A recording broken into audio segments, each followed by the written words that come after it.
Dune, a novel by Frank Herbert. This audiobook was created by Patrick Predator with text-to-speech software. Please keep in mind that it can contain pronunciation mistakes. Book 1, Dune. Chapter 1. A beginning is the time for taking the most delicate care that the balances are correct. This, every sister of the Bene Gesserit knows. To begin your study of the life of Muad'Dib, then, take care that you first place him in his time, born in the 57th year of the Padishah Emperor Shaddam IV. And take the most special care that you locate Muad'Dib in his place, the planet Arrakis. Do not be deceived by the fact that he was born on Caladan and lived his first 15 years there. Arrakis, the planet known as Dune, is forever his place. From Manual of Muad'Dib by the Princess Irulan. In the week before their departure to Arrakis, when all the final scurrying about had reached a nearly unbearable frenzy, an old crone came to visit the mother of the boy, Paul. It was a warm night at Castle Caladan, and the ancient pile of stone that had served the Atreides family as home for 26 generations bore that cooled sweat feeling it acquired before a change in the weather.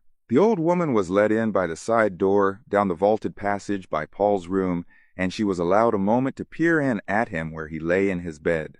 By the half-light of a dispenser lamp, dimmed and hanging near the floor, the awakened boy could see a bulky female shape at his door, standing one step ahead of his mother. The old woman was a witch shadow hair, like matted spiderwebs, hooded round darkness of features, eyes like glittering jewels. "Is he not small for his age, Jessica?" the old woman asked. Her voice wheezed and twanged like an untuned balisette. Paul's mother answered in her soft contralto. "The Atreides are known to start late getting their growth, your reverence." So I've heard, wheezed the old woman. "Yet he's already 15. "Yes, your reverence." "He's awake and listening to us," said the old woman. "Sly little rascal," she chuckled. "But royalty has need of slyness, and if he's really the Kwisatz Haderach, well, quote." Within the shadows of his bed, Paul held his eyes open to mere slits. Two bird-bright ovals, the eyes of the old woman seemed to expand and glow as they stared into his. "Sleep well, you sly little rascal," said the old woman. "Tomorrow you'll need all your faculties to meet my Gom Jabbar." And she was gone, pushing his mother out, closing the door with a solid thump. Paul lay awake, wondering, what's a Gom Jabbar? In all the upset during this time of change, the old woman was the strangest thing he had seen. "Your reverence." And the way she called his mother Jessica, like a common serving wench, instead of what she was, a Bene Gesserit lady, a duke's concubine and mother of the ducal heir. "Is a Gom Jabbar something of Arrakis? I must know before we go there," he wondered. He mouthed her strange words, Gom Jabbar, Kwisatz Haderach. There had been so many things to learn. Arrakis would be a place so different from Caladan that Paul's mind whirled with the new knowledge. Arrakis, Dune, desert planet. Thufir Hawat, his father's master of assassins, had explained it. Their mortal enemies, the Harkonnens, had been on Arrakis 80 years, holding the planet in quasi-fief under a CHOAM company contract to mine the geriatric spice, melange. Now the Harkonnens were leaving to be replaced by the House of Atreides in fief complete and apparent victory for the Duke Leto. Yet, Hawat had said, this appearance contained the deadliest peril, for the Duke Leto was popular among the great houses of Belensrad. "A popular man arouses the jealousy of the powerful," Hawat had said. Arrakis, Dune, desert planet. Paul fell asleep to dream of an Arakeen cavern, silent people all around him moving in the dim light of glow globes. It was solemn there, and like a cathedral, as he listened to a faint sound, the drip, drip, drip of water. Even while he remained in the dream, Paul knew he would remember it upon awakening. He always remembered the dreams that were predictions. The dream faded. Paul awoke to feel himself in the warmth of his bed, thinking. This world of Castle Caladan, without play or companions his own age, perhaps did not deserve sadness and farewell. Dr. Yue, his teacher, had hinted that the Fofurlush class system was not rigidly guarded on Arrakis. The planet sheltered people who lived at the desert edge without Cade or Bashar to command them. Will-o'-the-Sand people, called Fremen, marked down on no census of the Imperial Regate. Arrakis, Dune, desert planet. Paul sensed his own tensions, decided to practice one of the mind-body lessons his mother had taught him. 3 quick breaths triggered the responses. He fell into the floating awareness. focusing the consciousness, avoiding the unfocused mechanism of consciousness, avoiding the unfocused mechanism of consciousness, to be conscious by choice, blood enriched and swift flooding the overload regions, to be conscious may become extinct, most and swift flooding the overload regions, blood enriched and swift, flooding beyond the given moment, nor into the idea that its victims may become extinct. The animal destroys and does not produce. All things, flies first consciousness by choice, this over and over and over within Paul's floating awareness, the lesson rolled. When dawn touched Paul's windowsill with yellow light, he sensed it through closed eyelids, opened them, hearing then the renewed bustle and hurry in the castle, seeing the familiar patterned beams of his bedroom ceiling. The hall door opened, and his mother peered in, hair like shaded bronze held with a black ribbon at the crown, her oval face emotionless and green eyes staring solemnly. "You're awake," she said. "Did you sleep well?" "Yes." He studied the tallness of her, saw the hint of tension in her shoulders as she chose clothing for him from the closet racks. Another might have missed the tension, but she had trained him in the Bene Gesserit way in the minutiae of observation. She turned, holding a semi-formal jacket for him. It carried the red Atreides hawk crest above the breast pocket. "Hurry and dress," she said. "Reverend Mother is waiting." "I dreamed of her once," Paul said. "Who is she?" "She was my teacher at the Bene Gesserit school. Now she's the Emperor's truthsayer. And Paul—" She hesitated. "You must tell her about your dreams." "I will. Is she the reason we got Arrakis?" "We did not get Arrakis." Jessica flicked dust from a pair of trousers, hung them with the jacket on the dressing stand beside his bed. "Don't keep Reverend Mother waiting." Paul sat up, hugged his knees. "What's a Gamjabar?" Again, the training she had given him exposed her almost invisible hesitation. A nervous betrayal he felt as fear. Jessica crossed to the window, flung wide the draperies, stared across the river orchards toward Natsubi. "You'll learn about the Gamjabar soon enough," she said. He heard the fear in her voice and wondered at it. Jessica spoke without turning. "Reverend Mother is waiting in my morning room. Please hurry." The Reverend Mother Gaius Helen Mohiam sat in a tapestried chair watching mother and son approach. Windows on each side of her overlooked the curving southern bend of the river and the green farmlands of the Atreides family holding, but the Reverend Mother ignored the view. She was feeling her age this morning. More than a little petulant. She blamed it on space travel and association with that abominable spacing guild and its secretive ways. But here was a mission that required personal attention from a Bene Gesserit with a sight. Even the Padishah Emperor's truthsayer couldn't evade that responsibility when the duty call came. "Damn that Jessica," the Reverend Mother thought. "If only she'd borne us a girl as she was ordered to do." Jessica stopped 3 paces from the chair, dropped a small curtsy, a gentle flick of left hand along the line of her skirt. Paul gave the short bow his dancing master had taught the one used when in doubt of another station. The nuances of Paul's greeting were not lost on the Reverend Mother. She said, "He's a cautious one, Jessica." Jessica's hand went to Paul's shoulder, tightened there. For a heartbeat, fear pulsed through her palm. Then she had herself under control. "Thus he has been taught, Your Reverence." What does she fear? Paul wondered. The old woman studied Paul in one gestalten flicker. Face oval like Jessica's, but strong bones. Hair, the Duke's black but with brow line of the maternal grandfather who cannot be named, and that thin, disdainful nose. Shape of directly staring green eyes, like the old Duke, the paternal grandfather who is dead. Now there was a man who appreciated the power of bravura even in death, the Reverend Mother thought. "Teaching is one thing," she said. "The basic ingredient is another. We shall see." The old eyes darted a hard glance at Jessica. "Leave us. I enjoin you to practice the meditation of peace." Jessica took her hand from Paul's shoulder. "Your Reverence." "Aye. Jessica, you know it must be done." Paul looked up at his mother, puzzled. Jessica straightened. "Yes, of course." Paul looked back at the Reverend Mother. Politeness and his mother's obvious awe of this old woman argued caution. Yet he felt an angry apprehension at the fear he sensed, radiating from his mother. "Paul," Jessica took a deep breath. "Quo dat, this test you're about to receive. It's important to me." "Test?" He looked up at her. "Remember that you're a duke's son," Jessica said. She whirled and strode from the room in a dry swishing of skirt. The door closed solidly behind her. Paul faced the old woman, holding anger in check. Does one dismiss the Lady Jessica as though she were a serving wench? A smile flicked the corners of the wrinkled old mouth. The Lady Jessica was my serving wench, lad, for 14 years at school. She nodded. And a good one, too. Now, you come here. The command whipped out at him. Paul found himself obeying before he could think about it. Using the voice on me, he thought. He stopped at her gesture, standing beside her knees. See this? She asked. From the folds of her gown, she lifted a green metal cube about 15 centimeters on a side. She turned it, and Paul saw that one side was open black, and oddly frightening. No light penetrated that open blackness. Put your right hand in the box, she said. Fear shot through Paul. He started to back away, but the old woman said, Is this how you obey your mother? He looked up into bird-bright eyes.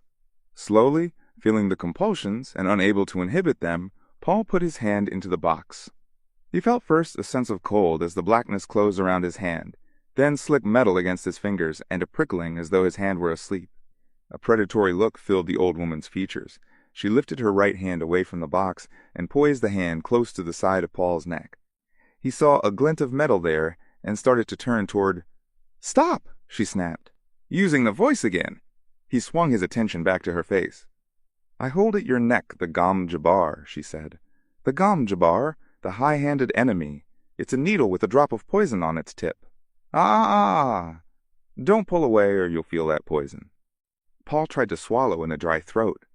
He could not take his attention from the seamed old face, the glistening eyes, the pale gums around silvery metal teeth that flashed as she spoke. A duke's son must know about poison, she said. It's the way of our times, E.H. Musky, to be poisoned in your drink. Almost, to be poisoned in your food. The quick ones and the slow ones and the ones in between. Here's a new one for you. The Gom Jabbar. It kills only animals. Pride overcame Paul's fear. You dare suggest the duke's son is an animal? He demanded. Let us say I suggest you may be human, she said. Steady. I warn you not to try jerking away. I am old, but my hand can drive this needle into your neck before you escape me. Who are you? He whispered. How did you trick my mother into leaving me alone with you? Are you from the Harkonnens? The Harkonnens! Bless us, no! Now be silent. A dry finger touched his neck, and he stilled the involuntary urge to leap away. Good, she said. You passed the first test. Now here's the way of the rest of it. If you withdraw your hand from the box, you die. This is the only rule. Keep your hand in the box and live. Withdraw it and die. Paul took a deep breath to still his trembling. If I call out, there'll be servants on you in seconds, and you'll die. Servants will not pass your mother who stands guard outside that door. Depend on it. Your mother survived this test. Now it's your turn. Be honored. We seldom administer this to children. Curiosity reduced Paul's fear to a manageable level. He heard truth in the old woman's voice, no denying it. If his mother stood guard out there, if this were truly a test, and whatever it was, he knew himself caught in it, trapped by that hand at his neck, the Gom Jabbar. He recalled the response from the litany against fear, as his mother had taught him out of the Bene Gesserit rite. I must not fear. Fear is the mind killer. Fear is the little death that brings total obliteration. I will face my fear. I will permit it to pass over me and through me, and when it has gone past, I will turn the inner eye to see its path.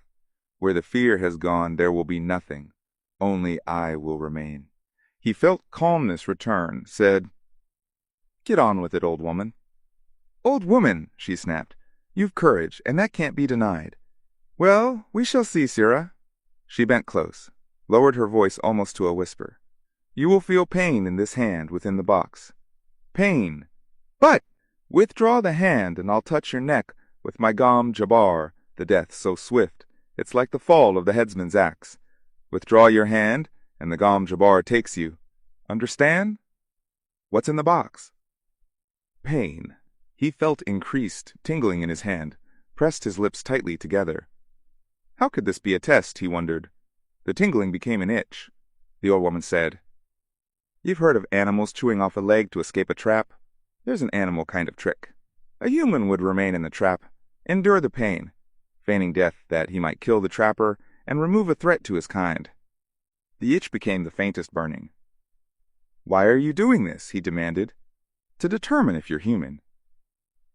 Be silent. Paul clenched his left hand into a fist as the burning sensation increased in the other hand. It mounted slowly, heat upon heat, upon heat, upon heat. He felt the fingernails of his free hand biting the palm. He tried to flex the fingers of the burning hand, but couldn't move them. "It burns," he whispered. Silence! Pain throbbed up his arm. Sweat stood out on his forehead. Every fiber cried out to withdraw the hand from that burning pit. But the Gom Jabbar. Without turning his head, he tried to move his eyes to see that terrible needle poised beside his neck. He sensed that he was breathing in gasps. Tried to slow his breaths and couldn't. Pain! His world emptied of everything except that hand immersed in agony, the ancient face inches away staring at him. His lips were so dry, he had difficulty separating them. The burning! The burning! He thought he could feel skin curling black on that agonized hand, the flesh crisping and dropping away until only charred bones remained. It stopped. As though a switch had been turned off, the pain stopped. Paul felt his right arm trembling, felt sweat bathing his body. "Enough," the old woman muttered. "Kul Wahad, no woman-child ever withstood that much. I must have wanted you to fail." She leaned back, withdrawing the Gom Jabbar from the side of his neck. "Take your hand from the box, young human, and look at it." He fought down an aching shiver, stared at the lightless void where his hand seemed to remain of its own volition. Memory of pain inhibited every movement. Reason told him he would withdraw a blackened stump from that box. "Do it!" she snapped. He jerked his hand from the box, stared at it astonished. Not a mark. No sign of agony on the flesh. He held up the hand, turned it, flexed the fingers. "Pain by nerve induction," she said. "Can't go around maiming potential humans. There are those who'd give a pretty for the secret of this box, though." She slipped it into the folds of her gown. "But the pain," he said. "Pain," she sniffed. "A human can override any nerve in the body." Paul felt his left hand aching, uncurled the clenched fingers, looked at 4 bloody marks where fingernails had bitten his palm. He dropped the hand to his side, looked at the old woman. "You did that to my mother once? Ever sift sand through a screen?" she asked. The tangential slash of her question shocked his mind into a higher awareness. "Sand through a screen," he nodded. "We B'nai Gesserit sift people to find the humans." He lifted his right hand, willing the memory of the pain. "And that's all there is to it, pain. I observed you in pain, lad. Pain's merely the axis of the test. Your mother's told you about our ways of observing.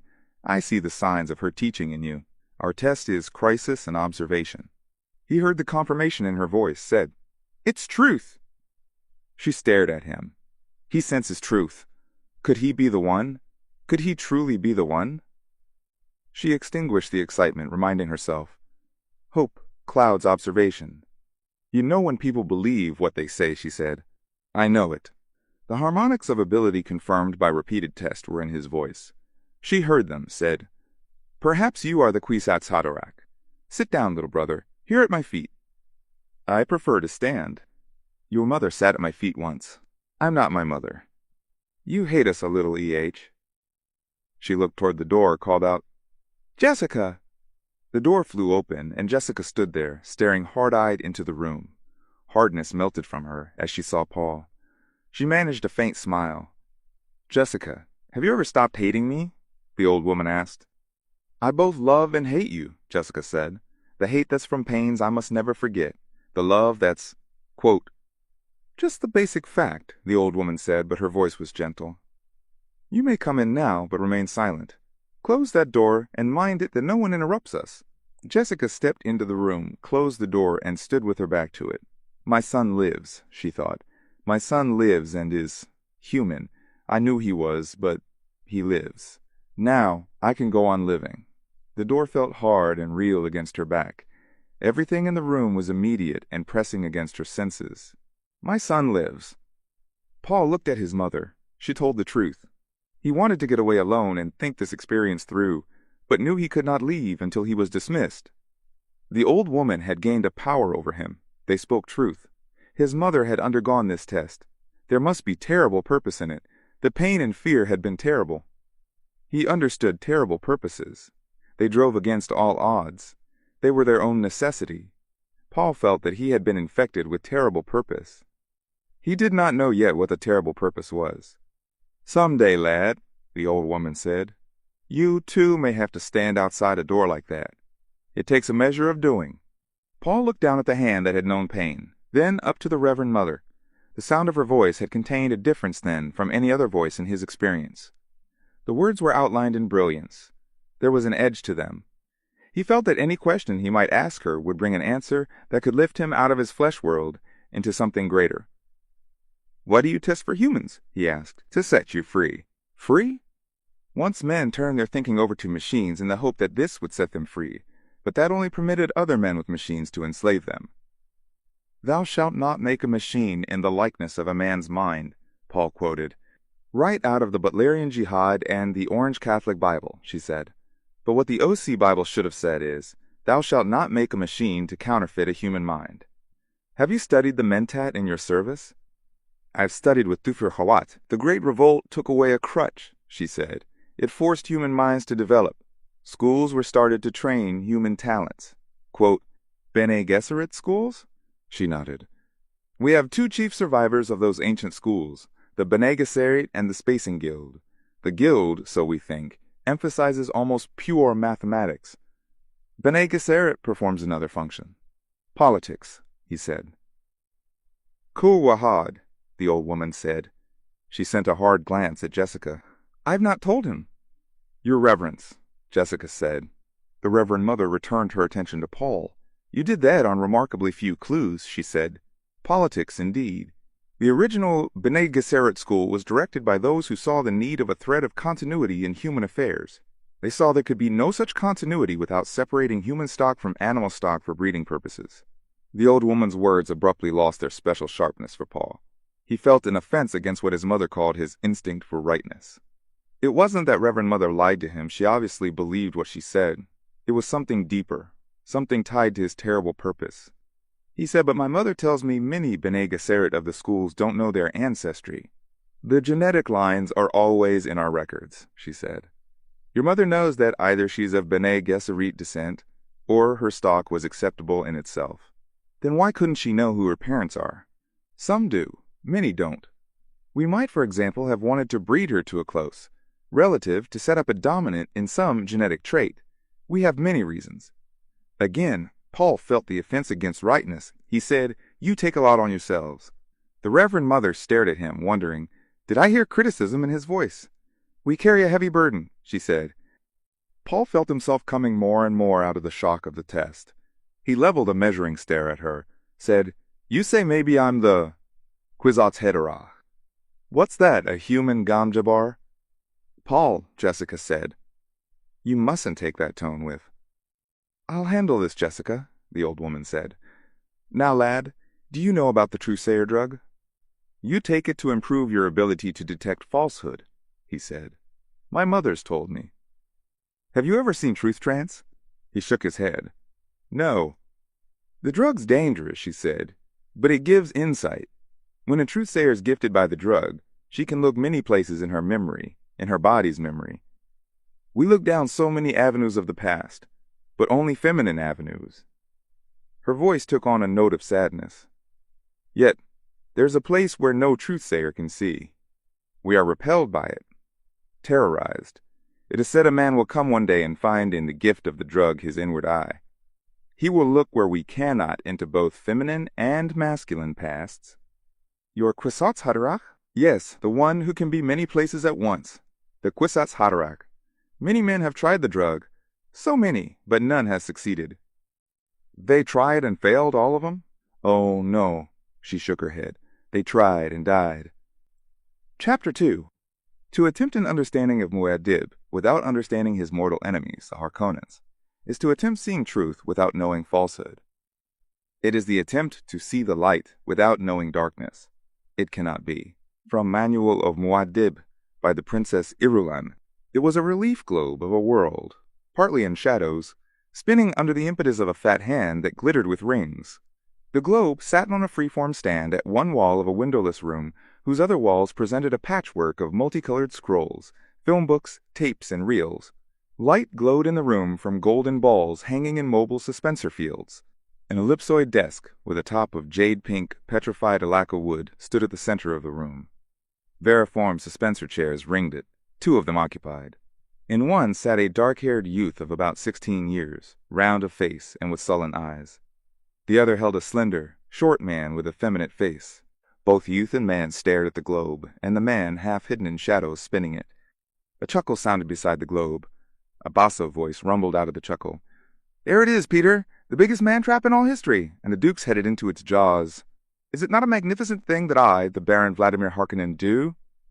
"Assuredly, Baron," said the man. His voice came out tenor with a sweet, musical quality. The fat hand descended onto the globe, stopped the spinning. Now, all eyes in the room could focus on the motionless surface and see that it was the kind of globe made for wealthy collectors or planetary governors of the empire. It had the stamp of imperial handicraft about it. Latitude and longitude lines were laid in with hair-fine platinum wire. The polar caps were insets of finest cloud-milk diamonds. The fat hand moved, tracing details on the surface. "I invite you to observe." The basso voice rumbled. "Observe closely, Piter, and you too, Fade Routha, my darling, from 60 degrees north to 70 degrees south, these exquisite ripples. Their coloring. Does it not remind you of sweet caramels? And nowhere do you see blue of lakes or rivers or seas. And these lovely polar caps, so small. Could anyone mistake this place? Arrakis, truly unique, a superb setting for a unique victory." A smile touched Piter's lips. "And to think, Baron, the Padishah Emperor believes he's given the Duke your spice planet. How poignant!" "That's a nonsensical statement," the Baron rumbled. "You say this to confuse young Fade Routha, but it is not necessary to confuse my nephew." The sullen-faced youth stirred in his chair, smoothed a wrinkle in the black leotards he wore. He sat upright as a discreet tapping sounded at the door in the wall behind him. Piter unfolded from his chair, crossed to the door, cracked it wide enough to accept the message cylinder. He closed the door, unrolled the cylinder, and scanned it. A chuckle sounded from him. Another. "Well?" the Baron demanded. "The fool answered us, Baron." "Whenever did an Atreides refuse the opportunity for a gesture?" the Baron asked. "Well, what does he say?" "He's most uncouth, Baron. Addresses you as Harkonnen, no sire et cher cousin, no title, nothing." "It's a good name," the Baron growled, and his voice betrayed his impatience. "What does dear Leto say?" "He says your offer of a meeting is refused. I have ofttimes met your treachery, and this all men know. Quote." "And?" the Baron asked. "He says, the art of Conley still has admirers in the Empire. He signs it, Duke Leto of Arrakis." Peter began to laugh. "Of Arrakis? Oh my, this is almost too rich." "Be silent, Piter," the Baron said, and the laughter stopped as though shut off with a switch. "Canley, is it?" the Baron asked. "Vendetta, eh? And he uses the nice old word so rich in tradition, to be sure I know he means it." "You made the peace gesture," Piter said. "The forms have been obeyed." "For a mentat, you talk too much, Piter," the Baron said, and he thought, "I must do away with that one soon. He has almost outlived his usefulness." The Baron stared across the room at his mental assassin, seeing the feature about him that most people noticed first, the eyes, the shaded slits of blue within blue, the eyes without any white in them at all. A grin flashed across Piter's face. It was like a masked grimace beneath those eyes like holes. "But, Baron, never has revenge been more beautiful. It is to see a plan of the most exquisite treachery, to make Leto exchange Caladan for Dune, and without alternative because the Emperor orders it. How waggish of you." In a cold voice, the Baron said, "You have a flux of the mouth, Piter, but I am happy, my Baron, whereas you are touched by jealousy." "Piter!" Baron. Is it not regrettable you were unable to devise this delicious scheme by yourself? Some day I will have you strangled, Piter.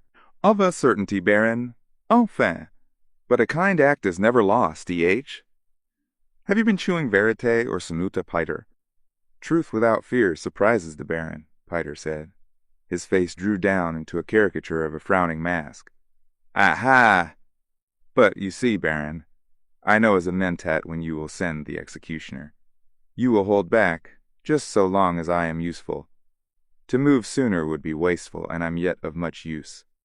I know what it is you learned from that lovely Dune planet waste not. True, Baron? The Baron continued to stare at Peter. Feyd-Rautha squirmed in his chair. These wrangling fools, he thought. My uncle cannot talk to his mentor without arguing. Do they think I've nothing to do except listen to their arguments? Feyd, the Baron said, I told you to listen and learn when I invited you in here. Are you learning? Yes, uncle. The voice was carefully subservient. Sometimes I wonder about Peter, the Baron said. I cause pain out of necessity, but I swear he takes a positive delight in it. For myself, I can feel pity toward the poor Duke Leto. Dr. Yue will move against him soon, and that'll be the end of all the Atreides. But surely Leto will know whose hand directed the pliant doctor, and knowing that will be a terrible thing. Then why haven't you directed the doctor to slip a kinjal between his ribs quietly and efficiently? Peter asked. You talk of pity, but... The Duke must know when I encompass his doom, the Baron said, and the other great houses must learn of it. The knowledge will give them pause. I'll gain a bit more room to maneuver. The necessity is obvious, but I don't have to like it. Room to maneuver, Peter sneered. Already you have the Emperor's eyes on you, Baron. You move too boldly. One day the Emperor will send a legion or two of his Sardaukar down here onto Giedi Prime, and that'll be an end to the Baron Vladimir Harkonnen. You'd like to see that, wouldn't you, Peter? The Baron asked. You'd enjoy seeing the corps of Sardaukar pillage through my cities and sack this castle. You'd truly enjoy that. Does the Baron need to ask? Peter whispered. You should have been a Bashar of the corps, the Baron said. You're too interested in blood and pain. Perhaps I was too quick with my promise of the spoils of Arrakis. Peter took 5 curiously mincing steps into the room, stopped directly behind Feyd-Rautha. There was a tight air of tension in the room, and the youth looked up at Peter with a worried frown. Do not toy with Peter, Baron, Peter said. You promised me the Lady Jessica. You promised her to me. For what, Peter? The Baron asked. For pain? Peter stared at him, dragging out the silence. Feyd-Rautha moved his suspensor chair to one side, said, Uncle, do I have to stay? You said you'd... My darling Feyd-Rautha grows impatient, the Baron said. He moved within the shadows beside the globe. Patience, Feyd, and he turned his attention back to the mentat. What of the dukeling, the child Paul, my dear Peter? The trap will bring him to you, Baron, Peter muttered. That's not my question, the Baron said. You'll recall that you predicted the Bene Gesserit witch would bear a daughter to the Duke. You were wrong, E.H. Mentat. I'm not often wrong, Baron, Peter said, and for the first time there was fear in his voice. Give me that. I'm not often wrong. And you know yourself, these Bene Gesserit bear mostly daughters. Even the Emperor's consort had produced only females. Uncle, said Feyd-Rautha, you said there'd be something important here for me to... Listen to my nephew, the Baron said. He aspires to rule my barony, yet he cannot rule himself. The Baron stirred beside the globe, a shadow among shadows. Well then, Feyd-Rautha Harkonnen, I summoned you here, hoping to teach you a bit of wisdom. Have you observed our good mentat? You should have learned something from this exchange. But, Uncle, a most efficient mentat, Peter. Wouldn't you say, Feyd? Yes, but... Ah, indeed, but he consumes too much spice, eats it like candy. Look at his eyes. He might have come directly from the Arakeen labor pool. Efficient, Peter, but he's still emotional and prone to passionate outbursts. Efficient, Peter, but he still can err. Peter spoke in a low, sullen tone. Did you call me in here to impair my efficiency with criticism, Baron? Impair your efficiency. You know me better, Peter. I wish only for my nephew to understand the limitations of a mentat. Are you already training my replacement? Peter demanded. Replace you? Why, Peter, where could I find another mentat with your cunning and venom? The same place you found me, Baron. Perhaps I should at that, the Baron mused. You do seem a bit unstable lately. And the spice you eat. Are my pleasures too expensive, Baron? Do you object to them? My dear Peter, your pleasures are what tie you to me. How could I object to that? I merely wish my nephew to observe this about you. Then I'm on display, Peter said. Shall I dance? Shall I perform my various functions for the eminent Feyd-Rau? Precisely, the Baron said. You are on display. Now be silent. He glanced at Feyd-Rautha, noting his nephew's lips. The full and pouting look of them, the Harkonnen genetic marker, now twisted slightly in amusement. This is a mentat, Feyd. It has been trained and conditioned to perform certain duties. The fact that it's encased in a human body, however, must not be overlooked. A serious drawback, that. I sometimes think the ancients with their thinking machines had the right idea. They were toys compared to me, Piter snarled. You yourself, Baron, could outperform those machines. Perhaps, the Baron said. Ah, well. He took a deep breath, belched. Now, Peter, outline for my nephew the salient features of our campaign against the House of Atreides. Function as a mentat for us, if you please. Baron, I've warned you not to trust one so young with this information. My observations of— I'll be the judge of this, the Baron said. I give you an order, mentat. Perform one of your various functions. So be it, Piter said. He straightened, assuming an odd attitude of dignity as though it were another mask, but this time clothing his entire body. In a few days standard, the entire household of the Duke Leto will embark on a Spacing Guild liner for Arrakis. The Guild will deposit them at the city of Arrakeen, rather than at our city of Carthage. The Duke's mentat, Tufir Hawat, will have concluded rightly that Arrakeen is easier to defend. Listen carefully, Fade, the Baron said. Observe the plans within plans within plans. Fade round and nodded, thinking, This is more like it. The old monster is letting me in on secret things at last. He must really mean for me to be his heir. There are several tangential possibilities, Peter said. I indicate that House Atreides will go to Arrakis. We must not, however, ignore the possibility the Duke has contracted with the Guild to remove him to a place of safety outside the system. Others in like circumstances have become renegade houses, taking family atomics and shields and fleeing beyond the Imperium. The Duke's too proud a man for that, the Baron said. It is a possibility, Piter said. The ultimate effect for us would be the same, however. No, it would not, the Baron growled. I must have him dead and his line ended. That's the high probability, Peter said. There are certain preparations that indicate when a house is going renegade. The Duke appears to be doing none of these things. So, the Baron sighed, get on with it, Piter. At Arrakeen, Piter said, the Duke and his family will occupy the residency, lately the home of Count and Lady Fenring, the ambassador to the smugglers, the Baron chuckled. Ambassador to what? Feyd-Rautha asked. Your uncle makes a joke, Peter said. He calls Count Fenring ambassador to the smugglers, indicating the Emperor's interest in smuggling operations on Arrakis. Feyd-Rautha turned a puzzled stare on his uncle. Why? Don't be dense, Fade, the Baron snapped. As long as the Guild remains effectively outside Imperial control, how could it be otherwise? How else could spies and assassins move about? Feyd-Rautha's mouth made a soundless oh-huh. We've arranged diversions at the residency, Piter said. There will be an attempt on the life of the Atreides heir, an attempt which could succeed. Piter, the Baron rumbled. You indicated. I indicated accidents can happen, Piter said. And the attempt must appear valid. Ah, but the lad has such a sweet young body, the Baron said. Of course he's potentially more dangerous than the father, with that witch mother training him. A cursed woman. Ah, well, please continue, Peter. Hawat will have divined that we have an agent planted on him, Piter said. The obvious suspect is Dr. Yue, who is indeed our agent. But Hawat has investigated and found that our doctor is a Suk School graduate, with Imperial conditioning, supposedly safe enough to minister even to the Emperor. Great store is set on Imperial conditioning.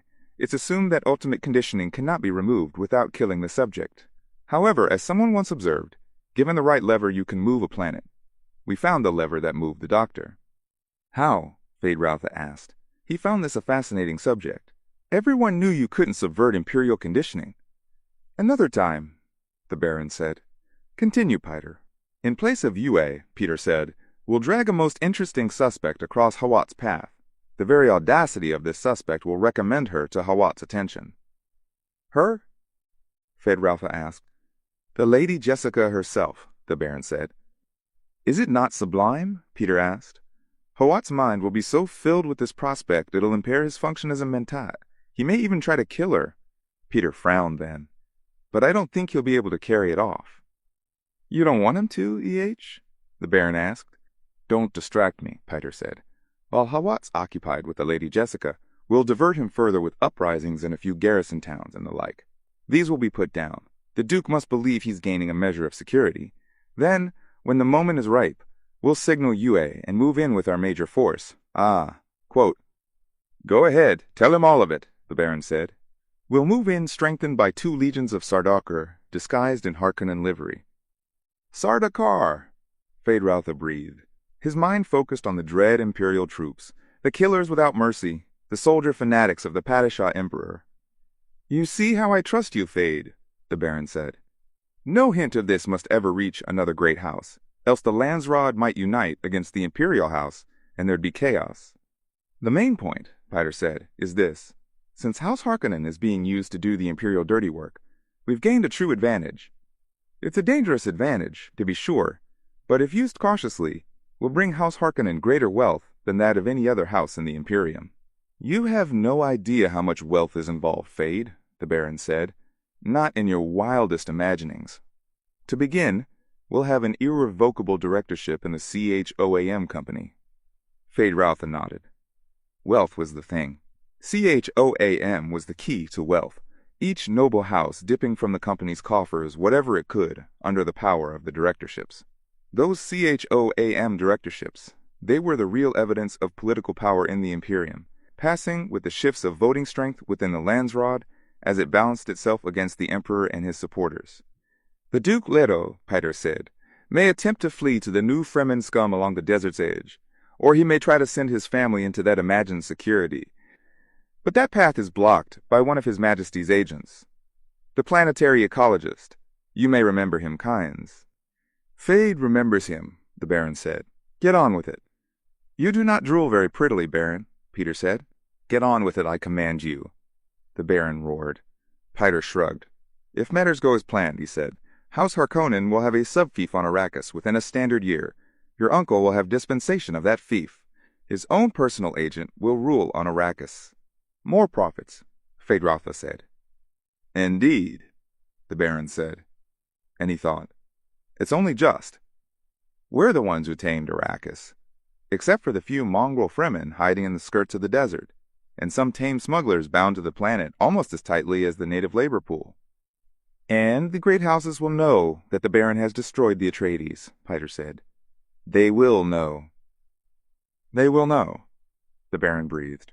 "Loveliest of all," Piter said, "is that the Duke will know too. He knows now. He can already feel the trap." "It's true the Duke knows," the Baron said, and his voice held a note of sadness. "He could not help but know. More's the pity." The Baron moved out and away from the globe of Arrakis. As he emerged from the shadows, his figure took on dimension grossly and immensely fat, and with subtle bulges beneath folds of his dark robes to reveal that all this fat was sustained partly by portable suspensors harnessed to his flesh. He might weigh 200 standard kilos in actuality, but his feet would carry no more than 50 of them. "I am hungry," the Baron rumbled, and he rubbed his protruding lips with a bearing hand, stared down at Feyd-Rautha through fat and folded eyes. "Send for food, my darling. We will eat before we retire." Chapter 3. Thus spoke Saint Alia of the Knife. The Reverend Mother must combine the seductive wiles of a courtesan with the untouchable majesty of a virgin goddess, holding these attributes in tension so long as the powers of her youth endure. For when youth and beauty have gone, she will find that the place between, once occupied by tension, has become a wellspring of cunning and resourcefulness. From Muad'Dib, Family Commentaries by the Princess Irulan. "Well, Jessica, what have you to say for yourself?" asked the Reverend Mother. It was near sunset at Castle Caladan on the day of Paul's ordeal. The 2 women were alone in Jessica's morning room, while Paul waited in the adjoining soundproof meditation chamber. Jessica stood facing the south windows. She saw and yet did not see the evening's banked colors across meadow and river. She heard and yet did not hear the Reverend Mother's question. There had been another ordeal once so many years ago. A skinny girl with hair the color of bronze, her body tortured by the winds of puberty, had entered the study of the Reverend Mother Gaius Helen Mohiam, Proctor Superior of the B'nai Gesserit School on Wallach 9th. Jessica looked down at her right hand, flexed the fingers, remembering the pain, the terror, the anger. "Poor Paul," she whispered. "I asked you a question, Jessica." The old woman's voice was snappish, demanding. "What? Oh." Jessica tore her attention away from the past, faced the Reverend Mother, who sat with back to the stone wall between the two west windows. "What do you want me to say?" "What do I want you to say? What do I want you to say?" The old voice carried a tone of cruel mimicry. "So I had a son." Jessica flared, and she knew she was being goaded into this anger deliberately. "You were told to bear only daughters to the Atreides. It meant so much to him," Jessica pleaded. "And you, in your pride, thought you could produce the Kwisatz Haderach." Jessica lifted her chin. "I sensed the possibility." "You thought only of your Duke's desire for a son," the old woman snapped. "And his desires don't figure in this. An Atreides' daughter could have been wed to a Harkonnen heir and sealed the breach. You've hopelessly complicated matters. We may lose both bloodlines now." "You're not infallible," Jessica said. She braved the steady stare from the old eyes. Presently the old woman muttered, "What's done is done." "I vowed never to regret my decision," Jessica said. "How noble," the Reverend Mother sneered. "No regrets.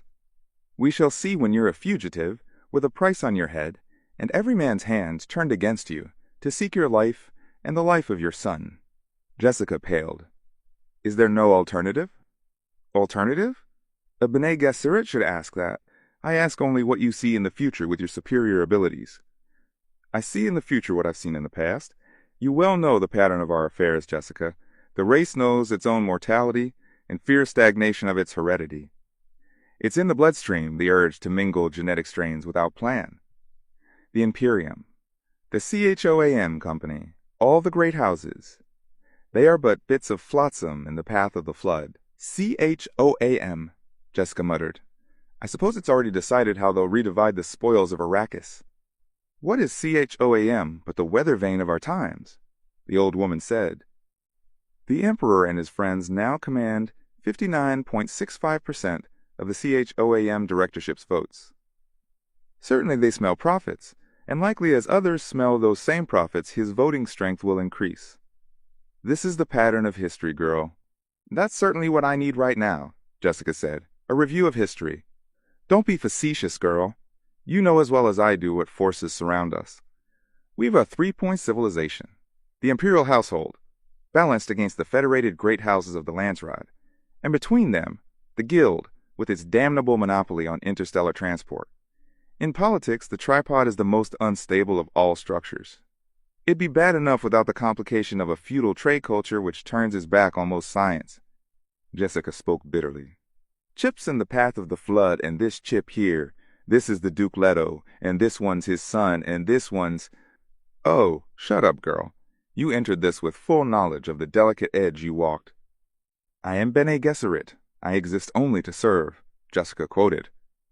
"Truth," the old woman said. "And all we can hope for now is to prevent this from erupting into general conflagration, to salvage what we can of the key bloodlines." Jessica closed her eyes, feeling tears press out beneath the lids. She fought down the inner trembling, the outer trembling, the uneven breathing, the ragged pulse, the sweating of the palms. Presently, she said, "I'll pay for my own mistake." "And your son will pay with you." "I'll shield him as well as I'm able." "Shield!" the old woman snapped. "You well know the weakness there. Shield your son too much, Jessica, and he'll not grow strong enough to fulfill any destiny." Jessica turned away, looked out the window at the gathering darkness. Is it really that terrible, this planet of Arrakis? Bad enough, but not all bad. The Missionaria Protectiva has been in there and softened it up somewhat. The Reverend Mother heaved herself to her feet, straightened a fold in her gown. "Call the boy in here. I must be leaving soon." "Must you?" The old woman's voice softened.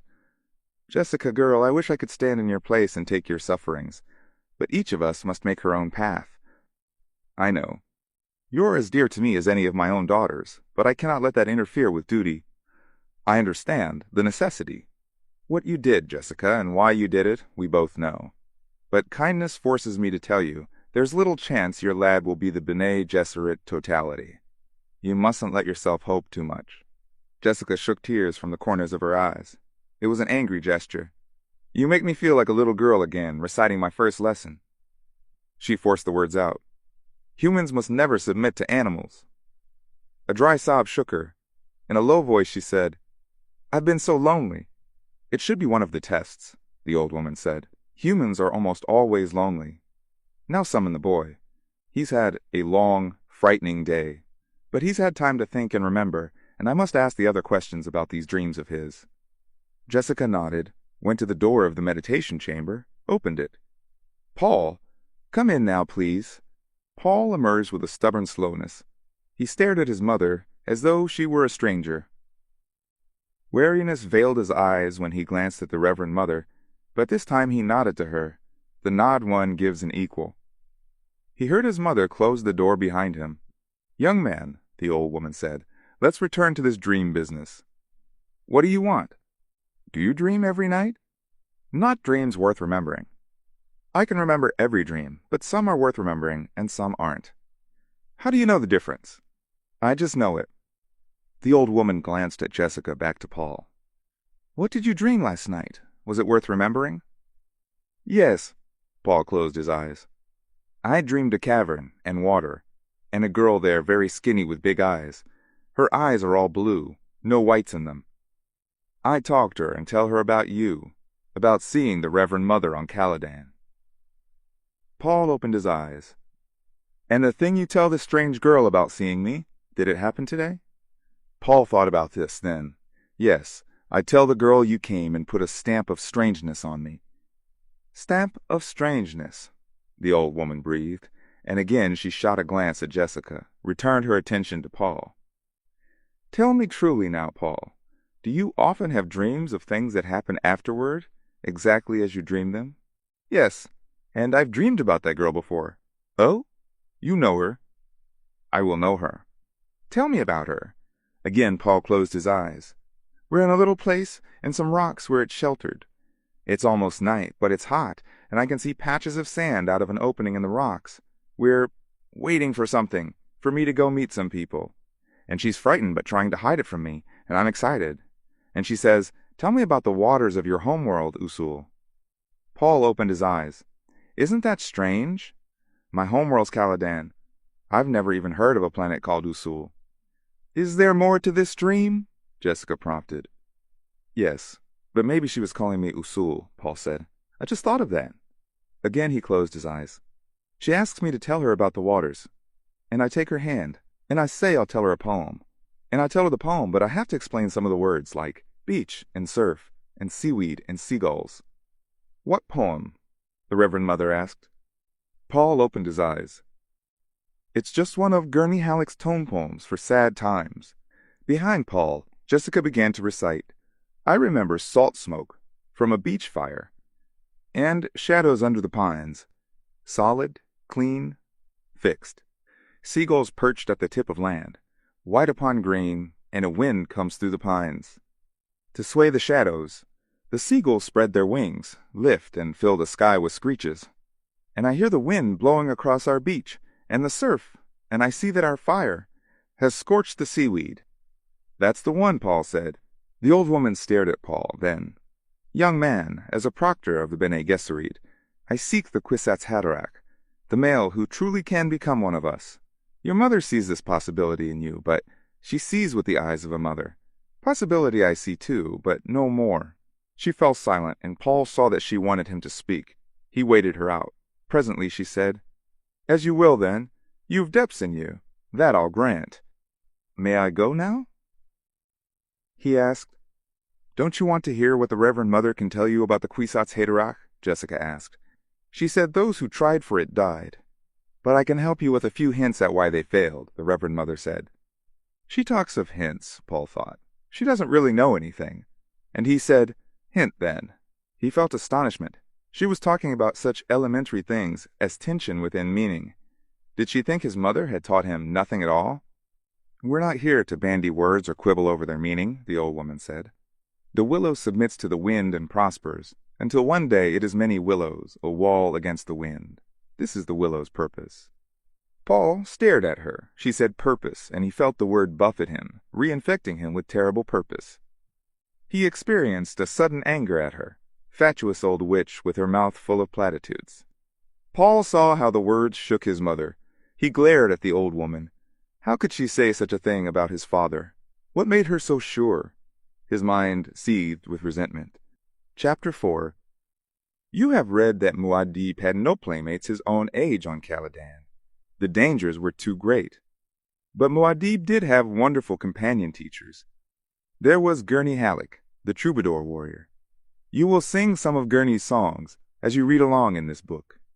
There was Thufir Hawat, the old Mentat master of assassins, who struck fear even into the heart of the Padishah Emperor. There were Duncan Idaho, the sword master of the Jinnahs. Dr. Wellington Yue, a name black in treachery but bright in knowledge. The Lady Jessica, who guided her son in the Bene Gesserit way. And of course, the Duke Leto, whose qualities as a father have long been overlooked. From A Child's History of Muad'Dib by the Princess Iulan, Thufir Hawat slipped into the training room of Castle Caladan, closed the door softly. He stood there a moment, feeling old and tired and storm-leathered. His left leg ached where it had been slashed once in the service of the old Duke. 3 generations of them now, he thought. He stared across the big room bright with the light of noon pouring through the skylights, saw the boy seated with back to the door, intent on papers and charts spread across an L table. How many times must I tell that lad never to settle himself with his back to a door? Hawat cleared his throat. Paul remained bent over his studies. A cloud shadow passed over the skylights. Again, Hawat cleared his throat. Paul straightened, spoke without turning. I know. I'm sitting with my back to a door. Hawat suppressed a smile, strode across the room. Paul looked up at the grizzled old man who stopped at a corner of the table. Hawat's eyes were 2 pools of alertness in a dark and deeply seamed face.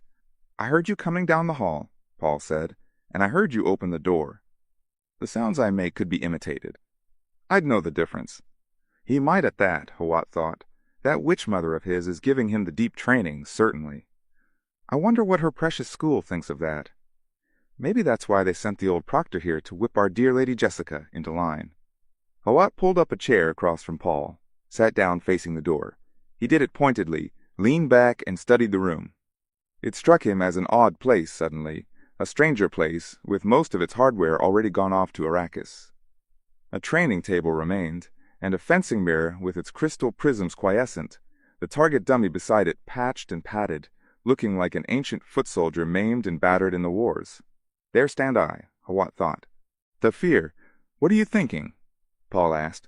Hawat looked at the boy. I was thinking we'll all be out of here soon and likely never see the place again. Does that make you sad? Sad? Nonsense. Parting with friends is a sadness. A place is only a place. He glanced at the charts on the table. And Arrakis is just another place. Did my father send you up to test me? Hawat scowled. The boy had such observing ways about him. He nodded. You're thinking it'd have been nicer if he'd come up himself, but you must know how busy he is. He'll be along later. I've been studying about the storms on Arrakis. The storms. I see. They sound pretty bad. That's too cautious a word. Bad. Those storms build up across 6,000 or 7,000 kilometers of flatlands, feed on anything that can give them a push Coriolis force, other storms, anything that has an ounce of energy in it. They can blow up to 700 kilometers an hour, loaded with everything loose that's in their way, sand, dust, everything. They can eat flesh off bones and etch the bones to slivers. Why don't they have weather control? Arrakis has special problems. Costs are higher, and there'd be maintenance and the like. The guild wants a dreadful high price for satellite control, and your father's house isn't one of the big rich ones, lad. You know that. Have you ever seen the Fremen? The lad's mind is darting all over today, Hawat thought. Like as not I have seen them, he said. There's little to tell them from the folk of the Graben and Sink. They all wear those great flowing robes. And they stink to heaven in any closed space. It's from those suits they wear, call them still suits, that reclaim the body's own water. Paul swallowed, suddenly aware of the moisture in his mouth, remembering a dream of thirst. That people could want, so for water they had to recycle their body moisture, struck him with a feeling of desolation. Water's precious there, he said. Hawat nodded, thinking. Perhaps I'm doing it, getting across to him the importance of this planet as an enemy. It's madness to go in there without that caution in our minds. Paul looked up at the skylight, aware that it had begun to rain. He saw the spreading wetness on the gray metaglass. Water, he said. You'll learn a great concern for water, Hawat said. As the Duke's son, you'll never want for it, but you'll see the pressures of thirst all around you. Paul wet his lips with his tongue, thinking back to the day a week ago and the ordeal with the Reverend Mother. She, too, had said something about water starvation. You'll learn about the funeral plains, she'd said. about the wilderness that is empty, the wasteland where nothing lives except the spice and the sandworms. You'll stain your eye pits to reduce the sun glare. Shelter will mean a hollow out of the wind and hidden from view. You'll ride upon your own 2 feet, without thopter or ground car or mount. And Paul had been caught more by her tone, sing-song, and wavering than by her words. When you live upon Arrakis, she had said, Kala, the land is empty. The moons will be your friends, the sun your enemy. Paul had sensed his mother come up beside him away from her post guarding the door. She had looked at the Reverend Mother and asked, Do you see no hope? Your Reverence? Not for the father. And the old woman had waved Jessica to silence, looked down at Paul. Grave this on your memory, lad. A world is supported by 4 things. She held up 4 big-knuckled fingers. Quote dot. The learning of the wise, the justice of the great, the prayers of the righteous, and the valor of the brave. But all of these are as nothing. She closed her fingers into a fist. Quote dot. Without a ruler who knows the art of ruling. Make that the science of your tradition. A week had passed since that day with the Reverend Mother. Her words were only now beginning to come into full register. Now, sitting in the training room with Thufir Hawat, Paul felt a sharp pang of fear. He looked across at the Mentat's puzzled frown. Where were you wool-gathering that time? Hawat asked. Did you meet the Reverend Mother? That truth-sayer witch from the Imperium? Hawat's eyes quickened with interest. I met her. She... Paul hesitated, found that he couldn't tell Hawat about the ordeal. The inhibitions went deep. Yes? What did she? Paul took 2 deep breaths.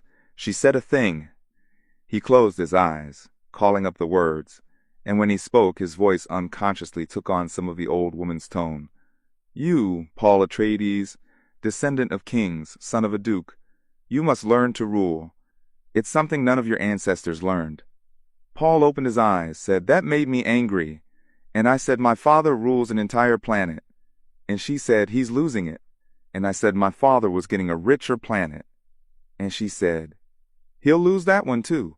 And I wanted to run and warn my father, but she said he'd already been warned by you, by Mother, by many people. True enough, Hawat muttered. Then why are we going? Paul demanded. Because the Emperor ordered it. And because there's hope in spite of what that witch spy said. What else spouted from this ancient fountain of wisdom? Paul looked down at his right hand clenched into a fist beneath the table. Slowly, he willed the muscles to relax. She put some kind of hold on me, he thought. How? She asked me to tell her what it is to rule, Paul said. And I said that one commands. And she said I had some unlearning to do. She hit a mark there right enough, Hawat thought. He nodded for Paul to continue. She said a ruler must learn to persuade and not to compel. She said he must lay the best coffee hearth to attract the finest men. How'd she figure your father attracted men like Duncan and Gurney? Hawat asked. Paul shrugged. Then she said, a good ruler has to learn his world's language, that it's different for every world. And I thought she meant they didn't speak Galach on Arrakis, but she said that wasn't it at all.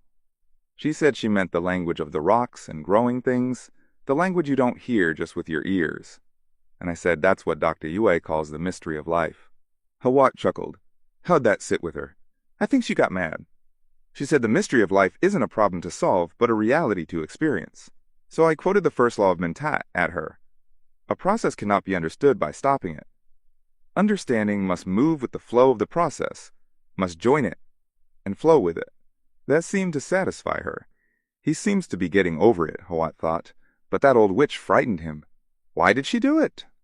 Thufir, Paul said. Will Arrakis be as bad as she said?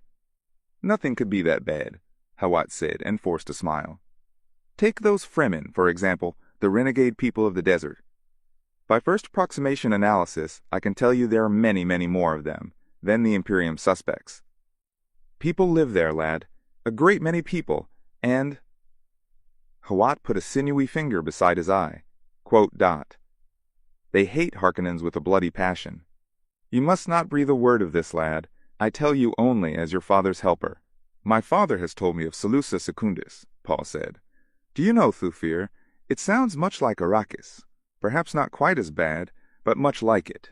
We do not really know of Salusa Secundus today, Hawat said. Only what it was like long ago, mostly. But what is known, you're right on that score. Will the Fremen help us? It's a possibility. Hawat stood up. I leave today for Arrakis. Meanwhile, you take care of yourself for an old man who's fond of you, huh? Come around here like the good lad and sit facing the door. It's not that I think there's any danger in the castle. It's just a habit I want you to form. Paul got to his feet, moved around the table. You're going today? Today it is, and you'll be following tomorrow. Next time we meet, it'll be on the soil of your new world. He gripped Paul's right arm at the bicep. Keep your knife arm free, huh? And your shield at full charge. He released the arm, patted Paul's shoulder, whirled, and strode quickly to the door. Thufir, Paul called. Hawat turned, standing in the open doorway. Don't sit with your back to any doors, Paul said. A grin spread across the seamed old face. That I won't, lad. Depend on it. And he was gone, shutting the door softly behind. Paul sat down where Hawat had been, straightened the papers. One more day here, he thought. He looked around the room. We're leaving. The idea of departure was suddenly more real to him than it had ever been before. He recalled another thing the old woman had said about a world being the sum of many things, the people, the dirt, the growing things, the moons, the tides, the suns, the unknown sum called nature, a vague summation without any sense of the now. And he wondered, what is the now? The door across from Paul banged open, and an ugly lump of a man lurched through it, preceded by a handful of weapons. Well, Gurney Halleck, Paul called, are you the new weapons master? Halleck kicked the door shut with one heel. You'd rather I came to play games, I know, he said. He glanced about the room, noting that Hawat's men already had been over it, checking, making it safe for a duke's heir. The subtle code signs were all around. Paul watched the rolling, ugly man set himself back in motion, veered toward the training table with the load of weapons, saw the 9-string balisette slung over Gurney's shoulder with the multi-pick woven through the strings near the head of the fingerboard. Halleck dropped the weapons on the exercise table, lined them up, the rapiers, the bodkins, the kinjals, the slow-pellet stunners, the shield belts. The ink-vine scar along his jawline writhed as he turned, casting a smile across the room. So you don't even have a good morning for me, you young imp, Halleck said. And what barb did you sink in old Hawat? He passed me in the hall like a man running to his enemy's funeral. Paul grinned. Of all his father's men, he liked Gurney Halleck best. Knew the man's moods and deviltry, his humors, and thought of him more as a friend than as a hired sword. Halleck swung the balisette off his shoulder, began tuning it. If you won't talk, you won't, he said. Paul stood, advanced across the room, calling out, Well, Gurney, do we come prepared for music when it's fighting time? So it's sass for our elders today, Halleck said. He tried a chord on the instrument, nodded. Where's Duncan Idaho? Paul asked. Isn't he supposed to be teaching me weaponry? Duncan's gone to lead the second wave onto Arrakis, Halleck said. All you have left is poor Gurney, who's fresh out of fight and spoiling for music. He struck another chord, listened to it, smiled. And it was decided in council that you being such a poor fighter, we'd best teach you the music trade, so's you won't waste your life entire. Maybe you'd better sing me a lay then, Paul said. I want to be sure how not to do it. Gurney laughed, and he swung into Galatian Girls, his multi-pick a blur over the strings as he sang, Oh, the Galatian girls will do it for pearls, and the Arakim for water. But if you desire, dames, like consuming flames, try a Caledonan daughter. Not bad for such a poor hand with the pick, Paul said. But if my mother heard you singing a bawdy like that in the castle, she'd have your ears on the outer wall for decoration. Gurney pulled at his left ear. Poor decoration, too, they having been bruised so much listening at keyholes, while a young lad I know practiced some strange ditties on his balisette. So you've forgotten what it's like to find sand in your bed, Paul said.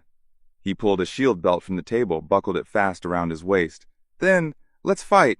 Halleck's eyes went wide in mock surprise. So, it was your wicked hand did that deed. Guard yourself today, young master. Guard yourself. He grabbed up a rapier, laced the air with it. I'm a hell fiend out for revenge. Paul lifted the companion rapier, bent it in his hands, stood in the aguile, 1 foot forward. He let his manner go solemn in a comic imitation of Dr. Yue. What a dolt my father sends me for weaponry, Paul intoned. This doltish Gurney Halleck has forgotten the first lesson for a fighting man armed and shielded. Paul snapped the force button at his waist, felt the crinkled skin tingling of the defensive field at his forehead and down his back, heard external sounds take on characteristic shield-filtered flatness. In shield fighting, one moves fast on defense, slow on attack, Paul said. Attack has the sole purpose of tricking the opponent into a misstep, setting him up for the attack sinister. The shield turns the fast blow amidst the slow kinjal. Paul snapped up the rapier, feinted fast and whipped it back for a slow thrust, timed to enter a shield's mindless defenses. Halleck watched the action, turned at the last minute to let the blunted blade pass his chest. "Speed! Excellent," he said. "But you were wide open for an underhanded counter with a slip tip." Paul stepped back, chagrined. "I should whap your backside for such carelessness," Halleck said. He lifted a naked kinjal from the table and held it up. "This, in the hand of an enemy, can let out your life's blood. You're an apt pupil, none better, but I've warned you that not even in play do you let a man inside your guard with death in his hand." "I guess I'm not in the mood for it today," Paul said. "Mood?" Halleck's voice betrayed his outrage, even through the shield's filtering. "What has mood to do with it? You fight when the necessity arises, no matter the mood. Mood's a thing for cattle, or making love, or playing the balisette. It's not for fighting." "I'm sorry, Gurney. You're not sorry enough." Halleck activated his own shield, crouched with kinjal outthrust in left hand, the rapier poised high in his right. "Now I say, guard yourself for true!" He leaped high to one side, then forward, pressing a furious attack. Paul fell back, parrying. He felt the field crackling as shield edges touched and repelled each other, sensed the electric tingling of the contact along his skin. "What's gotten into Gurney?" he asked himself. "He's not faking this?" Paul moved his left hand, dropped his bodkin into his palm from its wrist sheath. "You see a need for an extra blade, E.H.?" Halleck grunted. "Is this betrayal?" Paul wondered. "Surely not, Gurney." Around the room they fought thrust and parry, feint and counterfeint. The air within their shield bubbles grew stale from the demands on it that the slow interchange along barrier edges could not replenish. With each new shield contact, the smell of ozone grew stronger. Paul continued to back, but now he directed his retreat toward the exercise table. "If I can turn him beside the table, I'll show him a trick," Paul thought. "One more step, Gurney." Halleck took the step. Paul directed a parry downward, turned, saw Halleck's rapier catch against the table's edge. Paul flung himself aside, thrust high with rapier, and came in across Halleck's neckline with the bodkin. He stopped the blade an inch from the jugular. "Is this what you seek?" Paul whispered. "Look down, lad," Gurney panted. Paul obeyed, saw Halleck's kinjal thrust under the table's edge, the tip almost touching Paul's groin. "We'd have joined each other in death," Halleck said, "but I'll admit you fought some better when pressed to it. You seemed to get the mood." And he grinned wolfishly, the ink-vine scar rippling along his jaw. "The way you came at me," Paul said, "would you really have drawn my blood?" Halleck withdrew the kinjal straightened. "If you'd fought one whit beneath your abilities, I'd have scratched you a good one, a scar you'd remember. I'll not have my favorite pupil fall to the first Harkonnen tramp who happens along." Paul deactivated his shield, leaned on the table to catch his breath. "I deserved that, Gurney. But it would have angered my father if you'd hurt me. I'll not have you punished for my failing." "As to that," Halleck said, "it was my failing too, and you needn't worry about a training scar or two. You're lucky you have so few. As to your father, the Duke punished me only if I failed to make a first-class fighting man out of you. And I'd have been failing there if I hadn't explained the fallacy in this mood thing you suddenly developed." Paul straightened, slipped his bodkin back into its wrist sheath. "It's not exactly play we do here," Halleck said. Paul nodded. He felt a sense of wonder at the uncharacteristic seriousness in Halleck's manner, the sobering intensity. He looked at the beet-colored ink-vine scar on the man's jaw, remembering the story of how it had been put there by Beast Rabban in a Harkonnen slave pit on Giedi Prime. And Paul felt a sudden shame that he had doubted Halleck even for an instant. It occurred to Paul then that the making of Halleck's scar had been accompanied by pain, a pain as intense, perhaps, as that inflicted by a reverend mother. He thrust this thought aside. It chilled their world. "I guess I did hope for some play today," Paul said. "Things are so serious around here lately." Halleck turned away to hide his emotions. Something burned in his eyes. There was pain in him like a blister, all that was left of some lost yesterday that time had pruned off him. How soon this child must assume his manhood, Halleck thought. How soon he must read that form within his mind, that contract of brutal caution, to enter the necessary fact on the necessary line. Please list your next of kin. Halleck spoke without turning. I sense the play in you, lad, and I'd like nothing better than to join in it. But this no longer can be play. Tomorrow we go to Arrakis. Arrakis is real, the Harkonnens are real. Paul touched his forehead with his rapier blade held vertical. Halleck turned, saw the salute, and acknowledged it with a nod. He gestured to the practice dummy. Now, we'll work on your timing. Let me see you catch that thing sinister. I'll control it from over here, where I can have a full view of the action. And I warn you, I'll be trying new counters today. There's a warning you'd not get from a real enemy. Paul stretched up on his toes to relieve his muscles. He felt solemn with the sudden realization that his life had become filled with swift changes. He crossed to the dummy, slapped the switch on its chest with his rapier tip, and felt the defensive field forcing his blade away. En garde, Halleck called, and the dummy pressed the attack. Paul activated his shield, parried and countered. Halleck watched as he manipulated the controls. His mind seemed to be in two parts, one alert to the needs of the training fight, and the other wandering in flybuzz.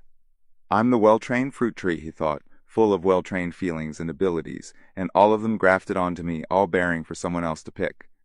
For some reason, he recalled his younger sister, her elfin face so clear in his mind. But she was dead now in a pleasure house for Harkonnen troops. She had loved pansies. Or was it daisies? He couldn't remember. It bothered him that he couldn't remember. Paul countered a slow swing of the dummy, brought up his left hand at Trateaser. That clever little devil, Halleck thought, intent now on Paul's interweaving hand motions. He's been practicing and studying on his own. That's not Duncan's style, and it's certainly nothing I've taught him. This thought only added to Halleck's sadness. I'm infected by mood, he thought, and he began to wonder about Paul, if the boy ever listened fearfully to his pillow throbbing in the night. If wishes were fishes, we'd all cast nets, he murmured. It was his mother's expression, and he always used it when he felt the blackness of tomorrow on him. Then he thought what an odd expression that was to be taking to a planet that had never known seas or fishes. Chapter 5. UE, Wellington, STDRD 10,082 to 10,191, Medical Doctor of the Suck School, GRD STDRD 10,112, MD Wanamarcus, BG STDRD 10,092 to 10,186, chiefly noted as betrayer of Duke Leto Atreides. CF. Bibliography, Appendix 7. Imperial Conditioning and Betrayal. From Dictionary of Muad'Dib, by the Princess Irulan. Although he heard Dr. Yue enter the training room, noting the stiff deliberation of the man's pace, Paul remained stretched out face down on the exercise table where the masseuse had left him. He felt deliciously relaxed after the workout with Gurney Halleck. You do look comfortable, said Yue in his calm, high-pitched voice. Paul raised his head, saw the man's stick figure standing several paces away, took in at a glance the wrinkled black clothing, the square block of a head with purple lips and drooping mustache, the diamond tattoo of Imperial Conditioning on his forehead, the long black hair caught in the Suk School's silver ring at the left shoulder. You'll be happy to hear we haven't time for regular lessons today, Yue said. Your father will be along presently. Paul sat up. However, I've arranged for you to have a film book viewer and several lessons during the crossing to Arrakis. Oh. Paul began pulling on his clothes. He felt excitement that his father would be coming. They had spent so little time together since the Emperor's command to take over the fief of Arrakis. Ye crossed to the L table, thinking, how the boy has filled out these past few months. Such a waste. Oh, such a sad waste, and he reminded himself, I must not falter. What I do is done to be certain my Wana no longer can be hurt by the Harkonnen beasts. Paul joined him at the table, buttoning his jacket. What'll I be studying on the way across? The tyrannic life forms of Arrakis. The planet seems to have opened its arms to certain tyrannic life forms. It's not clear how. I must seek out the planetary ecologist when we arrive at Dr. Kynes and offer my help in the investigation. And Yue thought, what am I saying? I play the hypocrite even with myself. Will there be something on the Fremen? Paul asked. The Fremen? Yue drummed his fingers on the table, caught Paul staring at the nervous motion, withdrew his hand. Maybe you have something on the whole Arrakeen population, Paul said. Yes, to be sure, Yue said. There are two general separations of the people. Fremen, they are one group, and the others are the people of the Graben, the Sink, and the Pan. There's some intermarriage, I'm told. The women of Pan and Sink villages prefer Fremen husbands. Their men prefer Fremen wives. They have a saying, Polish comes from the cities, wisdom from the desert. Quote, do you have pictures of them? I'll see what I can get you. The most interesting feature, of course, is their eyes totally blue, no whites in them. Mutation? No, it's linked to saturation of the blood with melange. The Fremen must be brave to live at the edge of that desert. By all accounts, Yue said, they compose poems to their knives. Their women are as fierce as the men. Even Fremen children are violent and dangerous. You'll not be permitted to mingle with them, I dare say. Paul stared at Yue, finding in these few glimpses of the Fremen a power of words that caught his entire attention. What a people to win as allies. And the worms? Paul asked. What? I'd like to study more about the sandworms. Ah, to be sure. I've a film book on a small specimen, only 110 meters long and 22 meters in diameter. It was taken in the northern latitudes. Worms of more than 400 meters in length have been recorded by reliable witnesses, and there's reason to believe even larger ones exist. Paul glanced down at a conical projection chart of the northern Arrakeen latitudes spread on the table. The desert belt and south polar regions are marked uninhabitable. Is it the worms? And the storms. But any place can be made habitable. If it's economically feasible, Ye said. Arrakis has many costly perils. He smoothed his drooping mustache. Your father will be here soon. Before I go, I've a gift for you. Something I came across in packing. He put an object on the table between them, black, oblong, no larger than the end of Paul's thumb. Paul looked at it. Yue noted how the boy did not reach for it, and thought, how cautious he is. It's a very old orange Catholic Bible made for space travelers. Not a film book, but actually printed on filament paper. It has its own magnifier and electrostatic charge system. He picked it up, demonstrated. The book is held closed by the charge, which forces against spring-locked covers. You press the edge thus, and the pages you've selected repel each other, and the book opens. It's so small, but it has 1,800 pages. You press the edge thus, and the charge moves ahead one page at a time as you read. Never touch the actual pages with your fingers. The filament tissue is too delicate. He closed the book, handed it to Paul. Try it.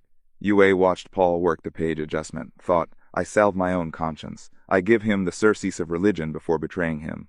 Thus may I say to myself that he has gone where I cannot go. This must have been made before film books, Paul said. It's quite old. Let it be our secret, E.H.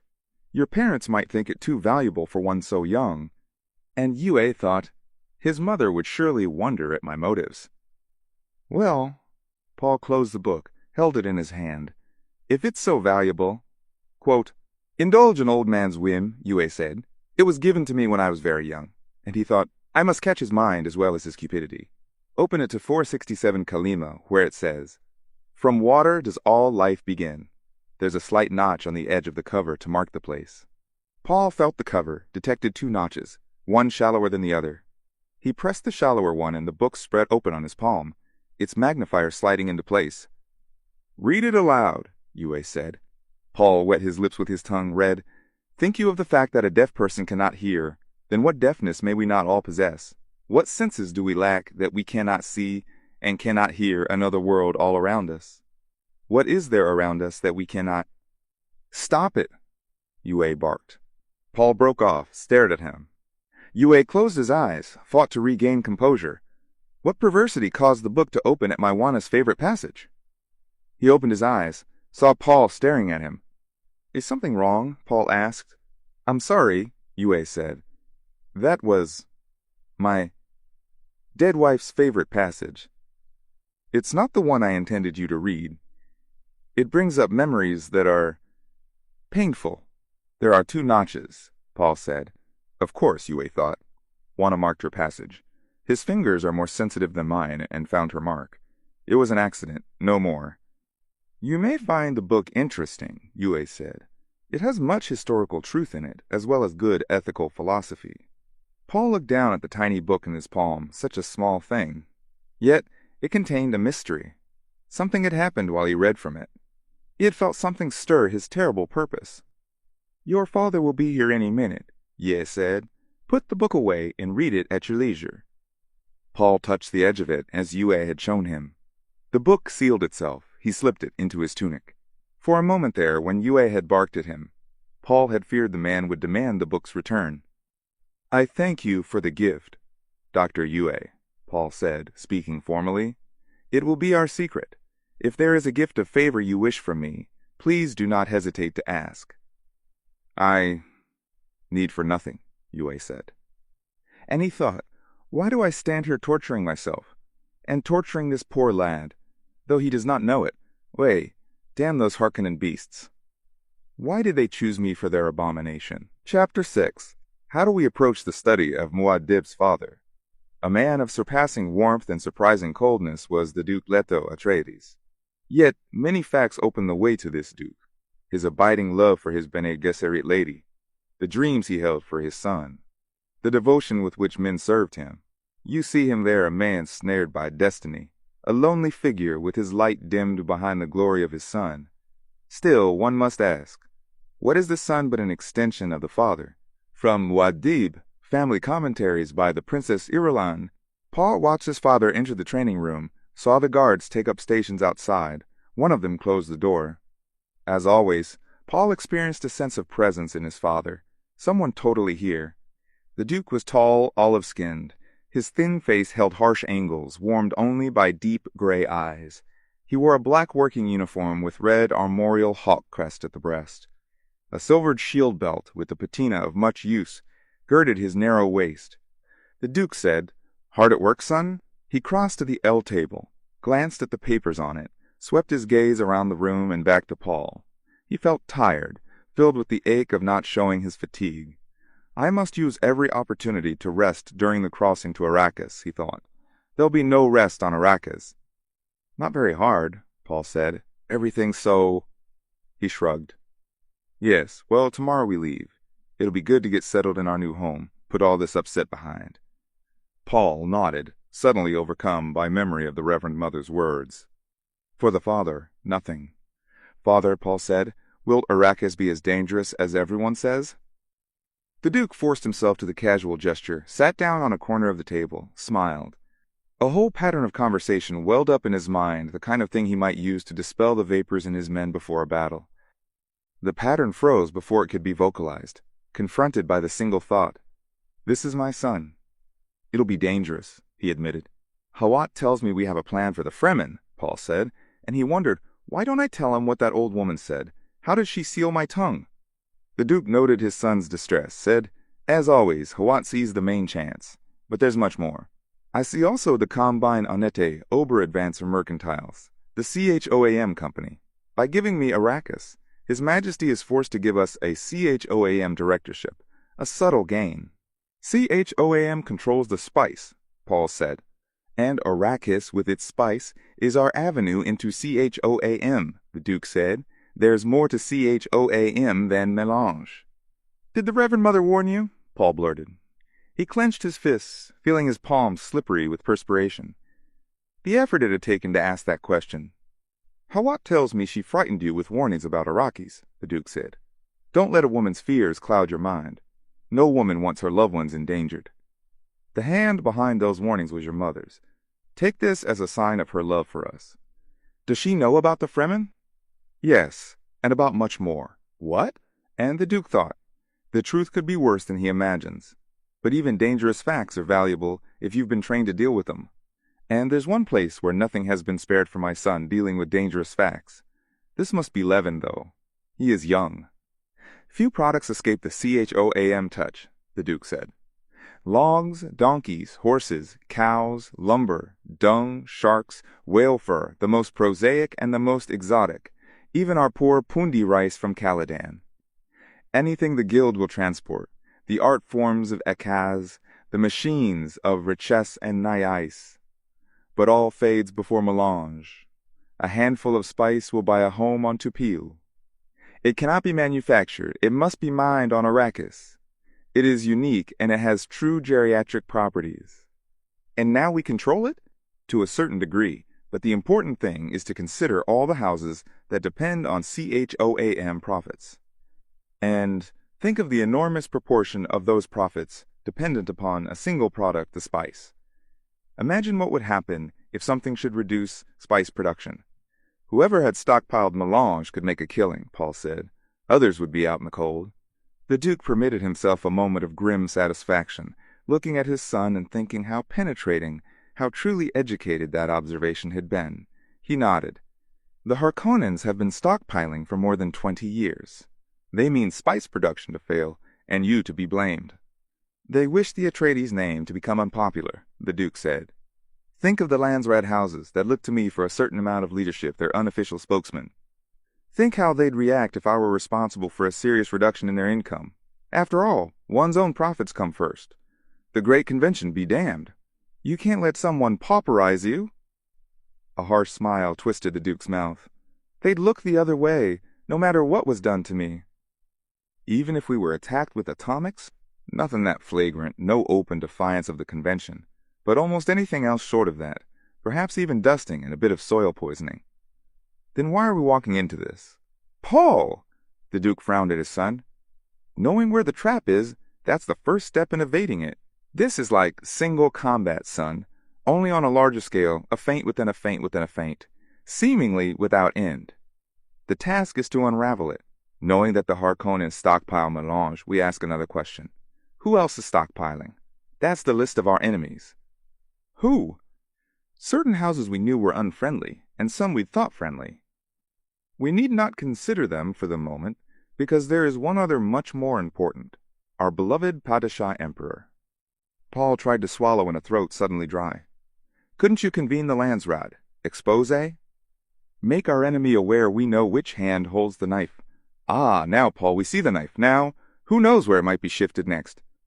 If we put this before the Landsraad, it'd only create a great cloud of confusion. The Emperor would deny it. Who could gainsay him? All we'd gain is a little time while risking chaos. And where would the next attack come from?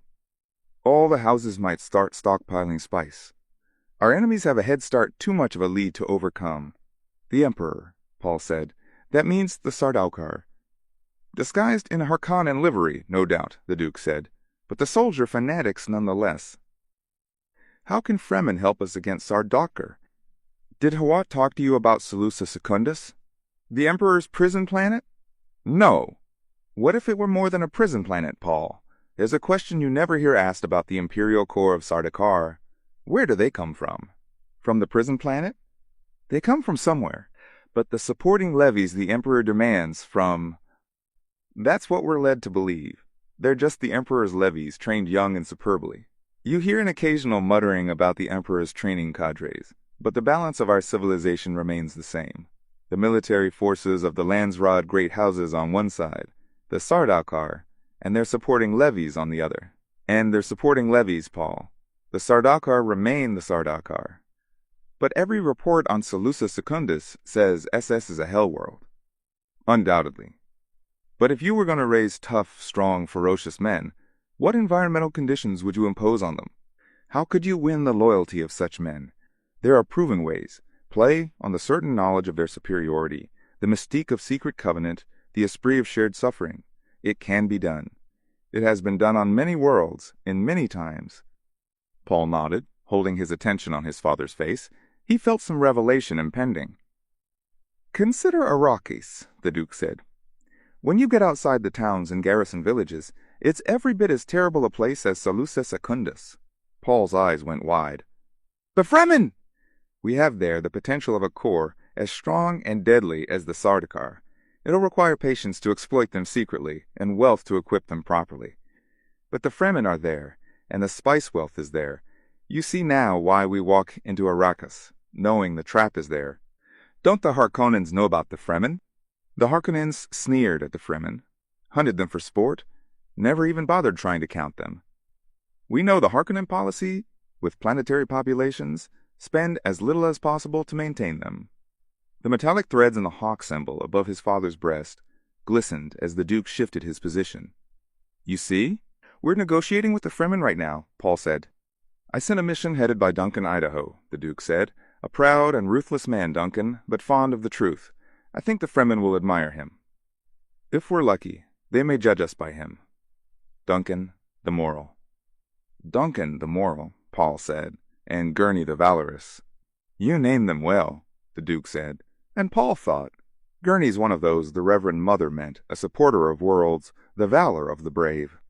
Gurney tells me you did well in weapons today, the Duke said. That isn't what he told me. The Duke laughed aloud. I figured Gurney to be sparse with his praise.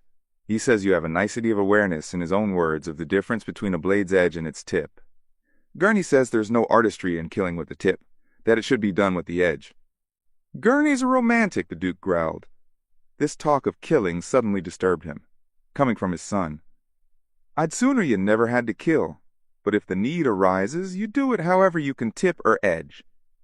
He looked up at the skylight, on which the rain was drumming. Seeing the direction of his father's stare, Paul thought of the wet skies out there, a thing never to be seen on Arrakis from all accounts, and this thought of skies put him in mind of the space beyond. Are the guild ships really big? He asked. The Duke looked at him. This will be your first time off planet, he said. Yes, they're big. We'll be riding a Highliner because it's a long trip. A Highliner is truly big. Its hold will tuck all our frigates and transports into a little corner, will be just a small part of the ship's manifest. And we won't be able to leave our frigates? That's part of the price you pay for guild security. There could be Harkonnen ships right alongside us, and we'd have nothing to fear from them. The Harkonnens know better than to endanger their shipping privileges. I'm going to watch our screens and try to see a guildsman. You won't. Not even their agents ever see a guildsman. The guild's as jealous of its privacy as it is of its monopoly. Don't do anything to endanger our shipping privileges, Paul. Do you think they hide because they've mutated and don't look human anymore? Who knows? The Duke shrugged. It's a mystery we're not likely to solve. We've more immediate problems among them. You. Me? Your mother wanted me to be the one to tell you, son. You see, you may have mentat capabilities. Paul stared at his father, unable to speak for a moment. Then, a mentat? Me? But I... What degrees, son? It's true. But I thought mentat training had to start during infancy, and the subject couldn't be told because it might inhibit the early... He broke off, all his past circumstances coming to focus in one flashing computation. I see, he said. A day comes, the Duke said, when the potential mentat must learn what's being done. It may no longer be done to him. The mentat has to share in the choice of whether to continue or abandon the training. Some can continue, some are incapable of it. Only the potential mentat can tell this for sure about himself. Paul rubbed his chin. All the special training from Hawat and his mother, the mnemonics, the focusing of awareness, the muscle control and sharpening of sensitivities, the study of languages and nuances of voices, all of it clicked into a new kind of understanding in his mind. You'll be the Duke someday, son, his father said. A mentat Duke would be formidable indeed. Can you decide now, or do you need more time? There was no hesitation in his answer. I'll go on with the training. Formidable indeed, the Duke murmured, and Paul saw the proud smile on his father's face. The smile shocked Paul. It had a skull look on the Duke's narrow features. Paul closed his eyes, feeling the terrible purpose reawaken within him. Perhaps being a mentat is terrible purpose, he thought. But even as he focused on this thought, his new awareness denied it. Chapter 7. With the Lady Jessica and Arrakis, the Bene Gesserit system of sowing implant legends through the Missionaria Protectiva came to its full fruition. The wisdom of seeding the known universe with a prophecy pattern for the protection of BG personnel has long been appreciated, but never have we seen a condition at extremis with more ideal mating of person and preparation. The prophetic legends had taken on Arrakis even to the extent of adopted labels, including Reverend Mother, Canto, and Respaldo, and most of the Sharia Panoplia Propheticus. And it is generally accepted now that the Lady Jessica's latent abilities were grossly underestimated. From analysis, the Arakeen Crisis by the Princess Irulan, private circulation, BG file number AR 81,088,587.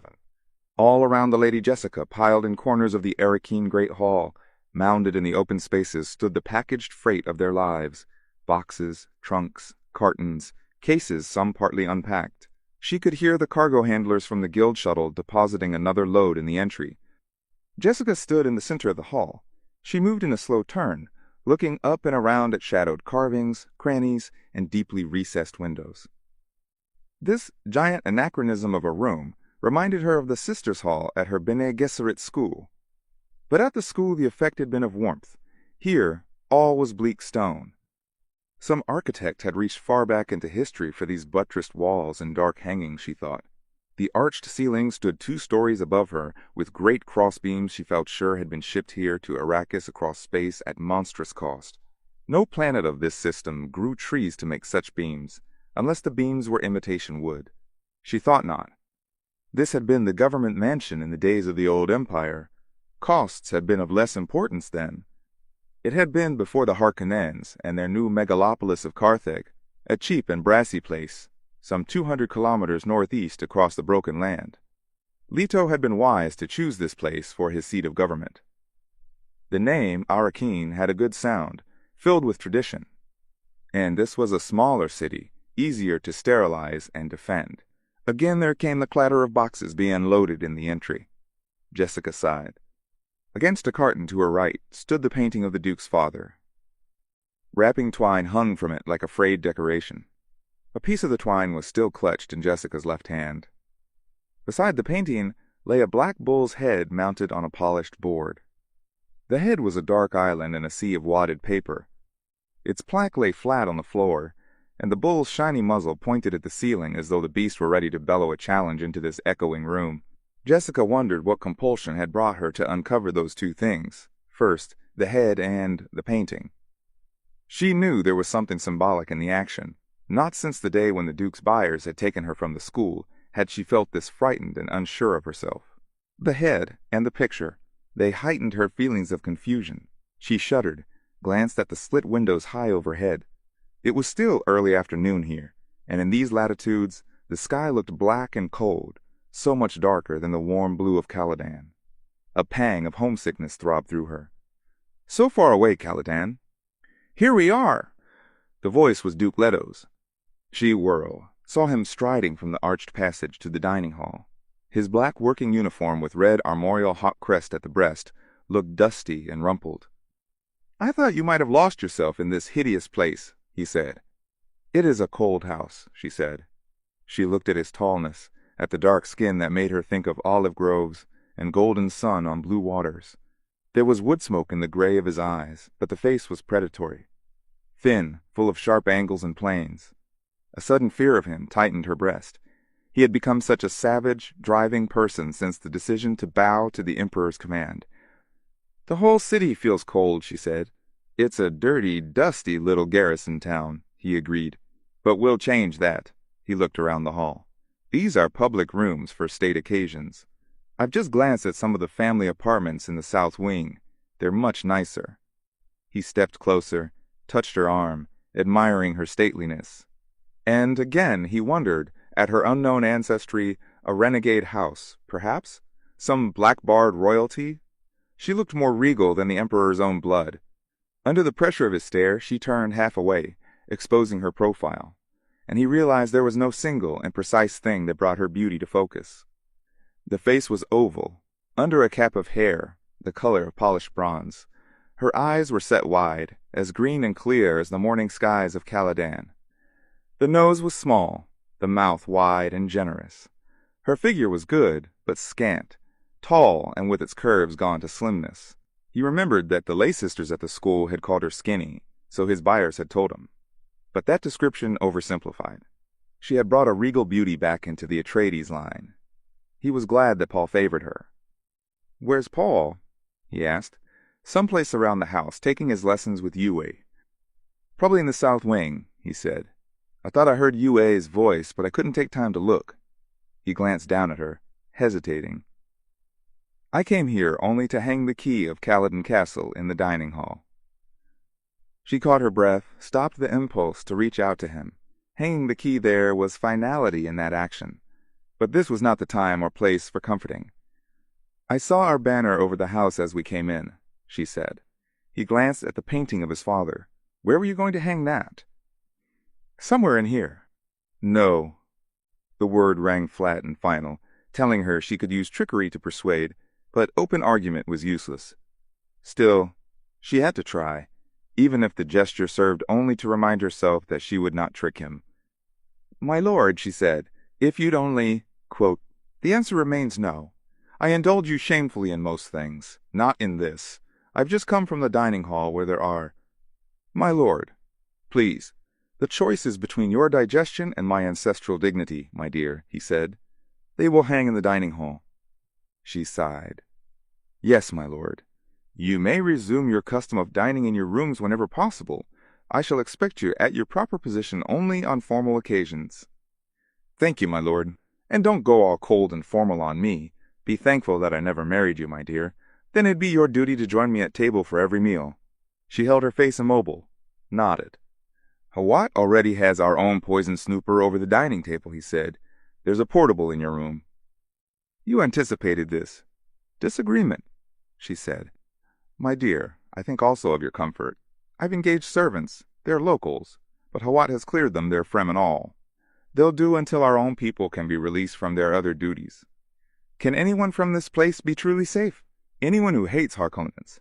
You may even want to keep the head housekeeper, the Shadout Mapes." "Shadout," Jessica said. "A Fremen title?"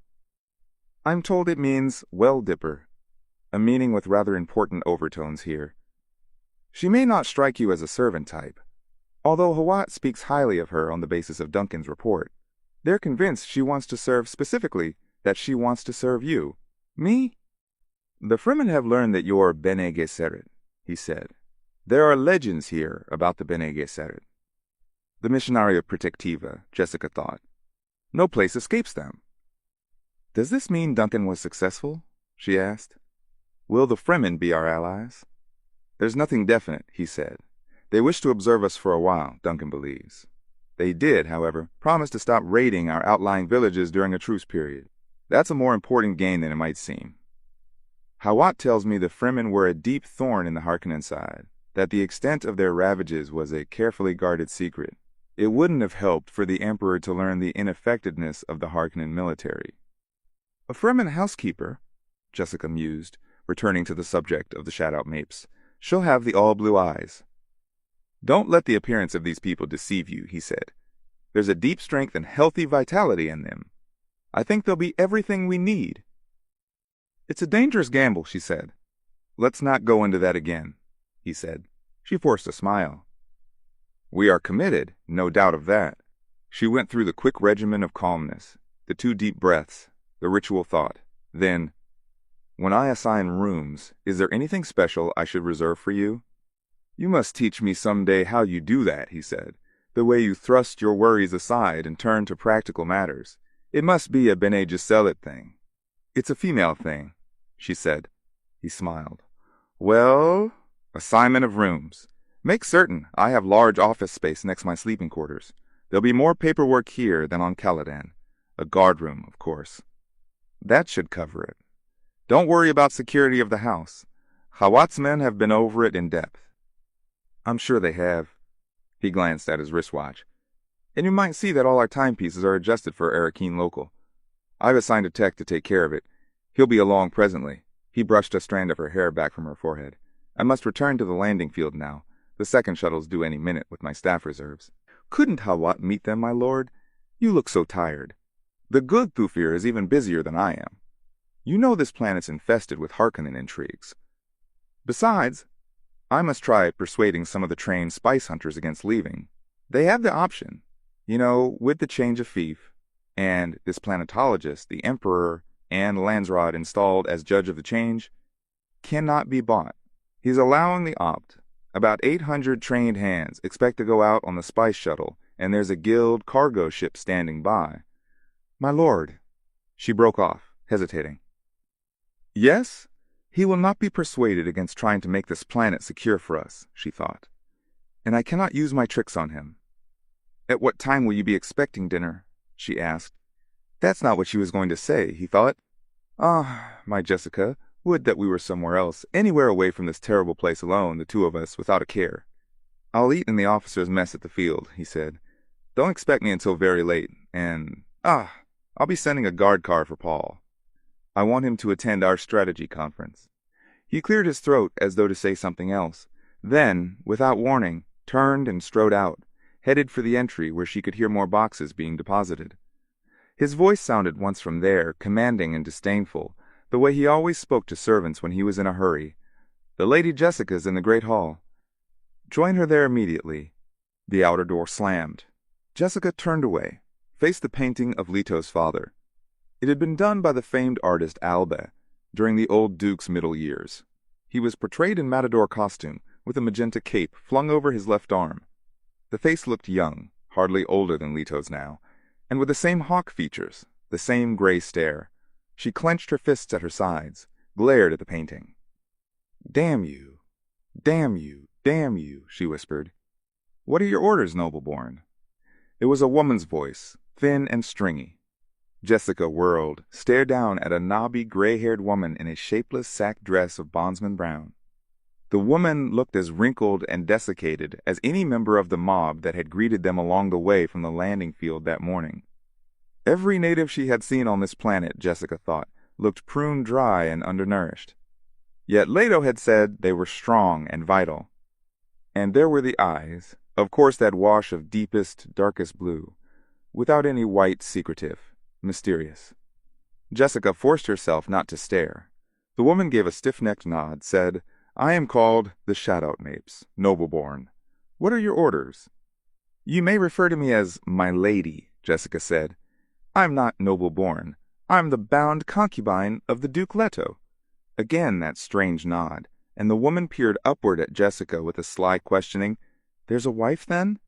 "There is not, nor has there ever been. I am the Duke's only companion, the mother of his heir designate." Even as she spoke, Jessica laughed inwardly at the pride behind her words. What was it St. Augustine said, she asked herself? The mind commands the body, and it obeys. The mind orders itself and meets resistance.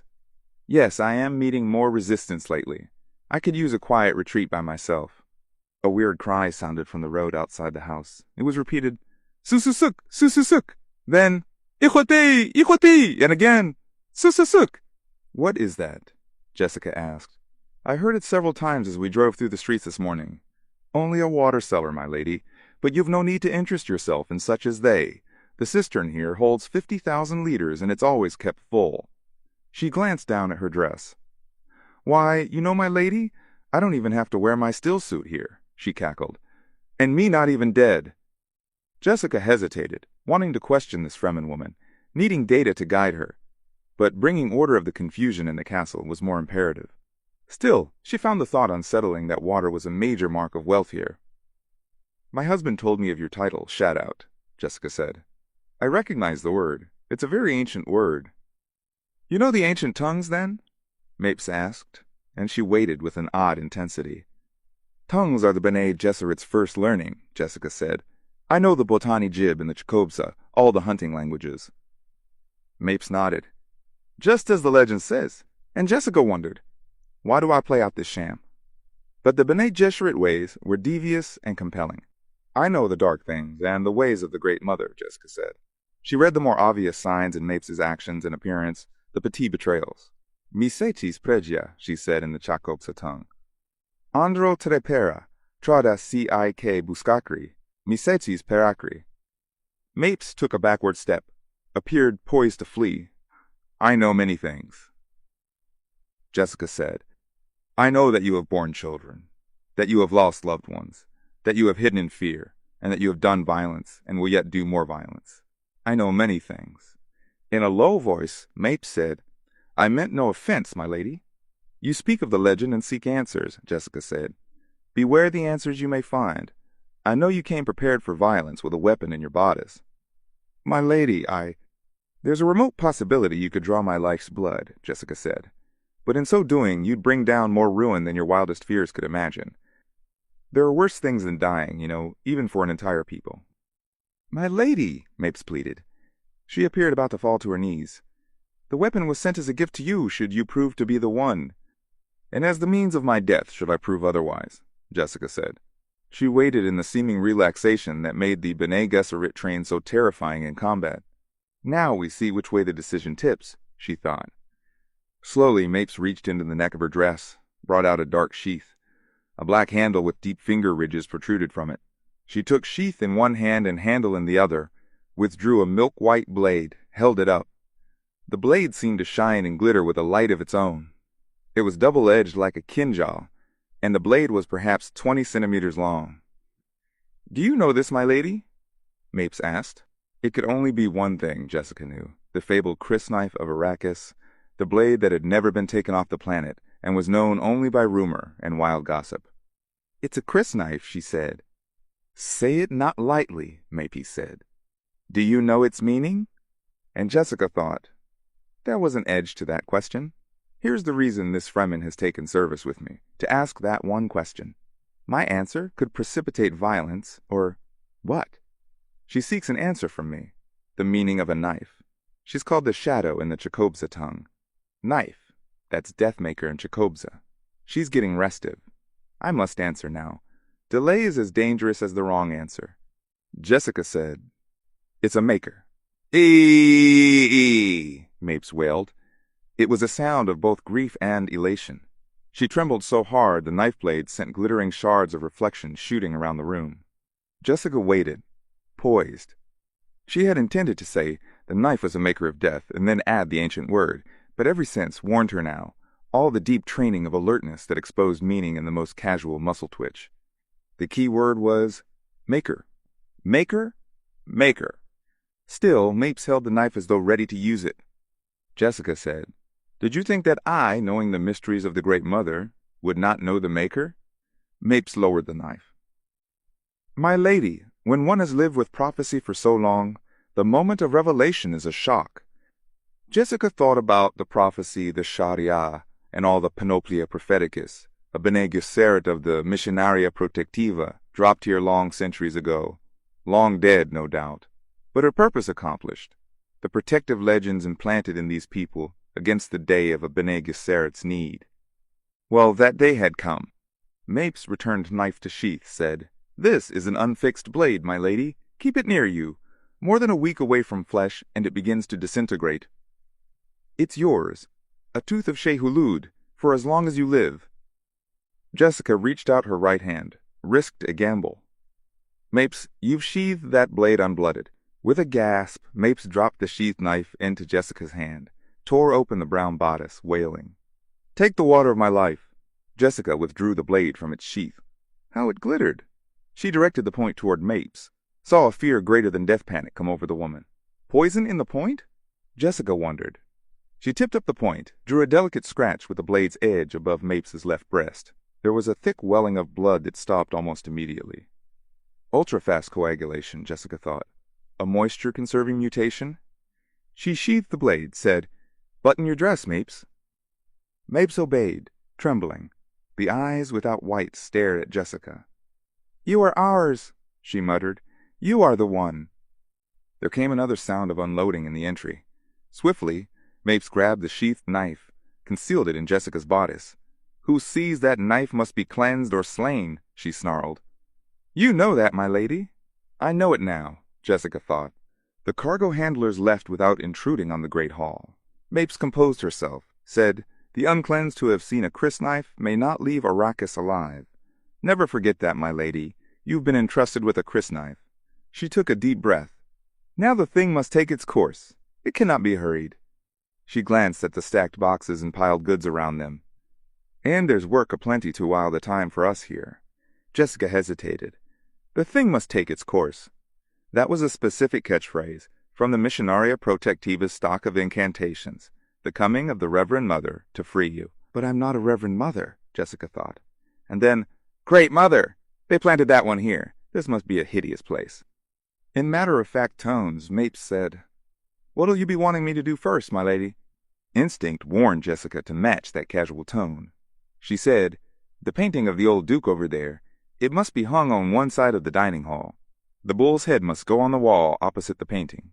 Mapes crossed to the bull's head. "What a great beast it must have been to carry such a head," she said.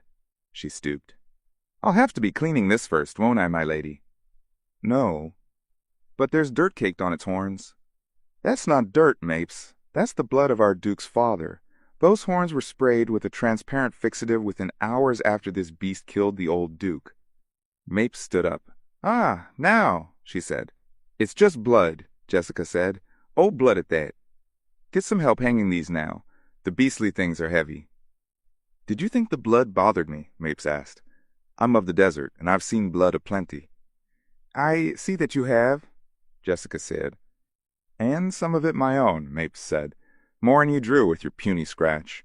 You'd rather I'd cut deeper?" "Oh, no. The body's water is scant enough, thou'rt gushing a wasteful lot of it into the air. You did the thing right." And Jessica, noting the words and manner, caught the deeper implications in the phrase, "the body's water." Again, she felt a sense of oppression at the importance of water on Arrakis. "On which side of the dining hall shall I hang which one of these pretties, my lady?" Mapes asked. Ever the practical one. This Mapes, Jessica thought. She said, "Use your own judgment, Mapes. It makes no real difference." "As you say, my lady." Mapes stooped, began clearing wrappings and twine from the head. "Killed an old Duke, did you?" she crooned. "Shall I summon a handler to help you?" Jessica asked. "I'll manage, my lady." Yes, she'll manage, Jessica thought. There's that about this Fremen creature, the drive to manage. Jessica felt the cold sheath of the crysknife beneath her bodice, thought of the long chain of Bene Gesserit's scheming that had forged another link here. Because of that scheming, she had survived a deadly crisis. It cannot be hurried, Mapes had said.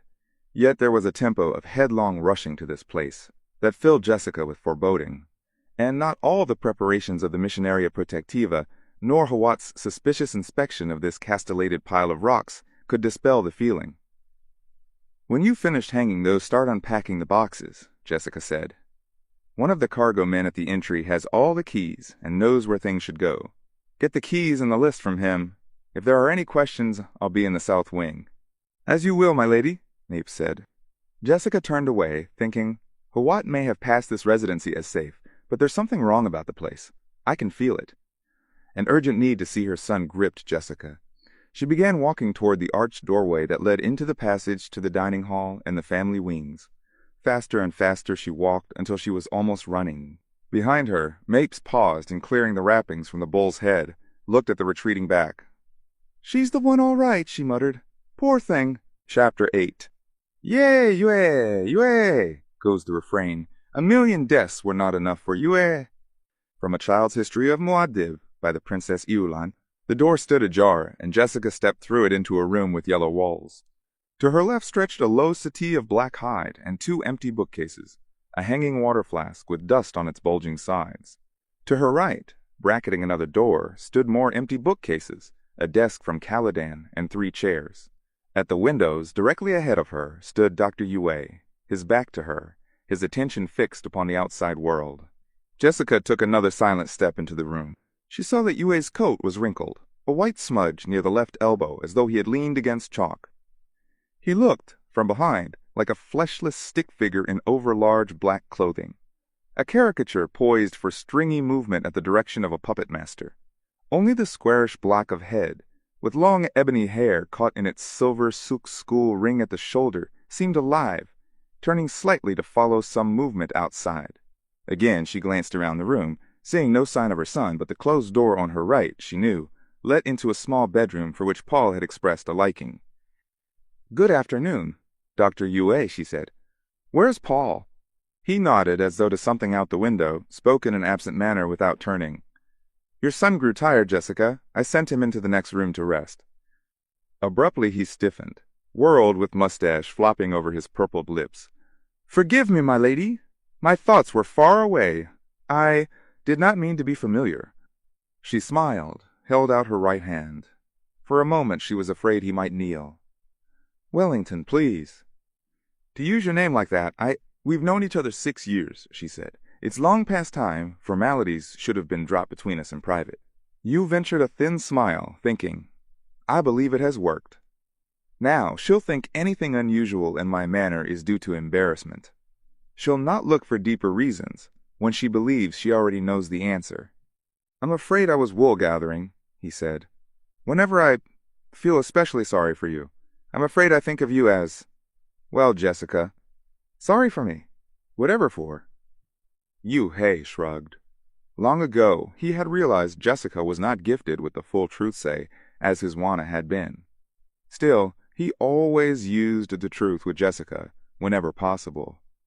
It was safest. "You've seen this place, Jessica?" He stumbled over the name, plunged ahead. "So barren after Caladan. And the people. Those townswomen we passed on the way here, wailing beneath their veils. The way they looked at us." She folded her arms across her breast, hugging herself, feeling the crysknife there, a blade ground from a sandworm's tooth, if the reports were right. "It's just that we're strange to them, different people, different customs. They've known only the Harkonnens." She looked past him out the windows. "What were you staring at out there?" He turned back to the window. "The people." Jessica crossed to his side, looked to the left toward the front of the house where Yue's attention was focused. A line of 20 palm trees grew there, the ground beneath them swept clean, barren. A screen fence separated them from the road upon which robed people were passing. Jessica detected a faint shimmering in the air between her and the people, a house shield, and went on to study the passing throng, wondering why Yue found them so absorbing. The pattern emerged, and she put a hand to her cheek, the way the passing people looked at the palm trees. She saw envy, some hate, even a sense of hope. Each person raked those trees with a fixity of expression. "Do you know what they're thinking?" Yue asked. "You profess to read minds?" she asked. "Those minds," he said. "They look at those trees and they think, 'There are 100 of us.' That's what they think." She turned a puzzled frown on him. "Why?" "Those are date palms," he said. "One date palm requires 40 liters of water a day. A man requires but 8 liters. A palm, then, equals 5 men. There are 20 palms out there, 100 men. But some of those people look at the trees, hopefully. They but hope some dates will fall, except it's the wrong season. We look at this place with too critical an eye," she said. "There's hope as well as danger here. The spice could make us rich. With a fat treasury, we can make this world into whatever we wish." And she laughed silently at herself.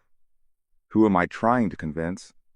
The laugh broke through her restraints, emerging brittle, without humor. "But you can't buy security," she said. Ye turned away to hide his face from her. If only it were possible to hate these people instead of love them. In her manner, in many ways, Jessica was like his Juana. Yet that thought carried its own rigors, hardening him to his purpose.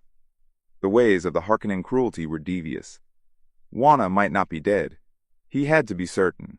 "Do not worry for us, Wellington," Jessica said. "The problem's ours, not yours." "She thinks I worry for her." He blinked back tears. "And I do, of course.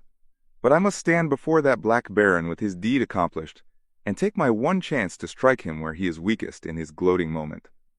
He sighed. "Would it disturb Paul if I looked in on him?" she asked. "Not at all. I gave him a sedative." "He's taking the change well?" she asked.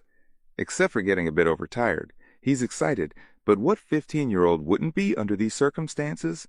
He crossed to the door, opened it. "He's in here." Jessica followed, peered into a shadowy room.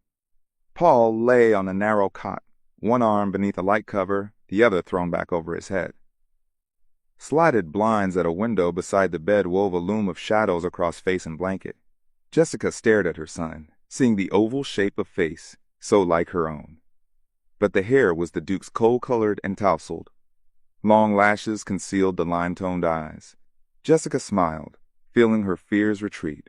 She was suddenly caught by the idea of genetic traces in her son's features, her lines in eyes and facial outline, but sharp touches of the father peering through that outline like maturity emerging from childhood.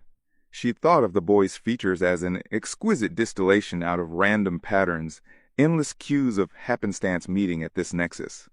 The thought made her want to kneel beside the bed and take her son in her arms, but she was inhibited by Yue's presence. She stepped back, closed the door softly. Ye had returned to the window, unable to bear watching the way Jessica stared at her son. "Why did Juana never give me children?" he asked himself. "I know as a doctor there was no physical reason against it. Was there some Bene Gesserit reason? Was she, perhaps, instructed to serve a different purpose? What could it have been? She loved me, certainly." For the first time, he was caught up in the thought that he might be part of a pattern more involuted and complicated than his mind could grasp. Jessica stopped beside him, said, "What delicious abandon in the sleep of a child." He spoke mechanically. "If only adults could relax like that." "Yes. Where do we lose it?" he murmured. She glanced at him, catching the odd tone, but her mind was still on Paul, thinking of the new rigors in his training here, thinking of the differences in his life now so very different from the life they once had planned for him. "We do indeed lose something," she said. She glanced out to the right, at a slope humped with the wind-troubled gray grain of bushes, dusty leaves, and dry claw branches. The too dark sky hung over the slope like a blot, and the milky light of the Arakeen sun gave the scene a silver-cast light like the crysknife concealed in her bodice. "The sky's so dark," she said. "That's partly the lack of moisture," he said. "Water," she snapped. "Everywhere you turn here, you're involved with a lack of water." "It's the precious mystery of Arrakis," he said. "Why is there so little of it? There's volcanic rock here. There are a dozen power sources I could name. There's polar ice. They say you can't drill in the desert storms, and sand tides destroy equipment faster than it can be installed, if the worms don't get you first. They've never found water traces there, anyway. But the mystery, Wellington, the real mystery, is the wells that have been drilled up here in the sinks and basins. Have you read about those? First a trickle, then nothing, he said. But Wellington, that's the mystery. The water was there, it dries up, and never again is there water. Yet another hole nearby produces the same result, a trickle that stops. Has no one ever been curious about this? It is curious, he said. You suspect some living agency? Wouldn't that have shown in core samples? What would have shown? Alien plant matter or animal? Who could recognize it? She turned back to the slope. The water is stopped. Something plugs it. That's my suspicion. Perhaps the reason's known, he said. The Harkonnens sealed off many sources of information about Arrakis. Perhaps there was reason to suppress this. What reason? She asked. And then there's the atmospheric moisture. Little enough of it, certainly, but there's some. It's the major source of water here, caught in wind traps and precipitators. Where does that come from? The polar caps. Cold air takes up little moisture, Wellington.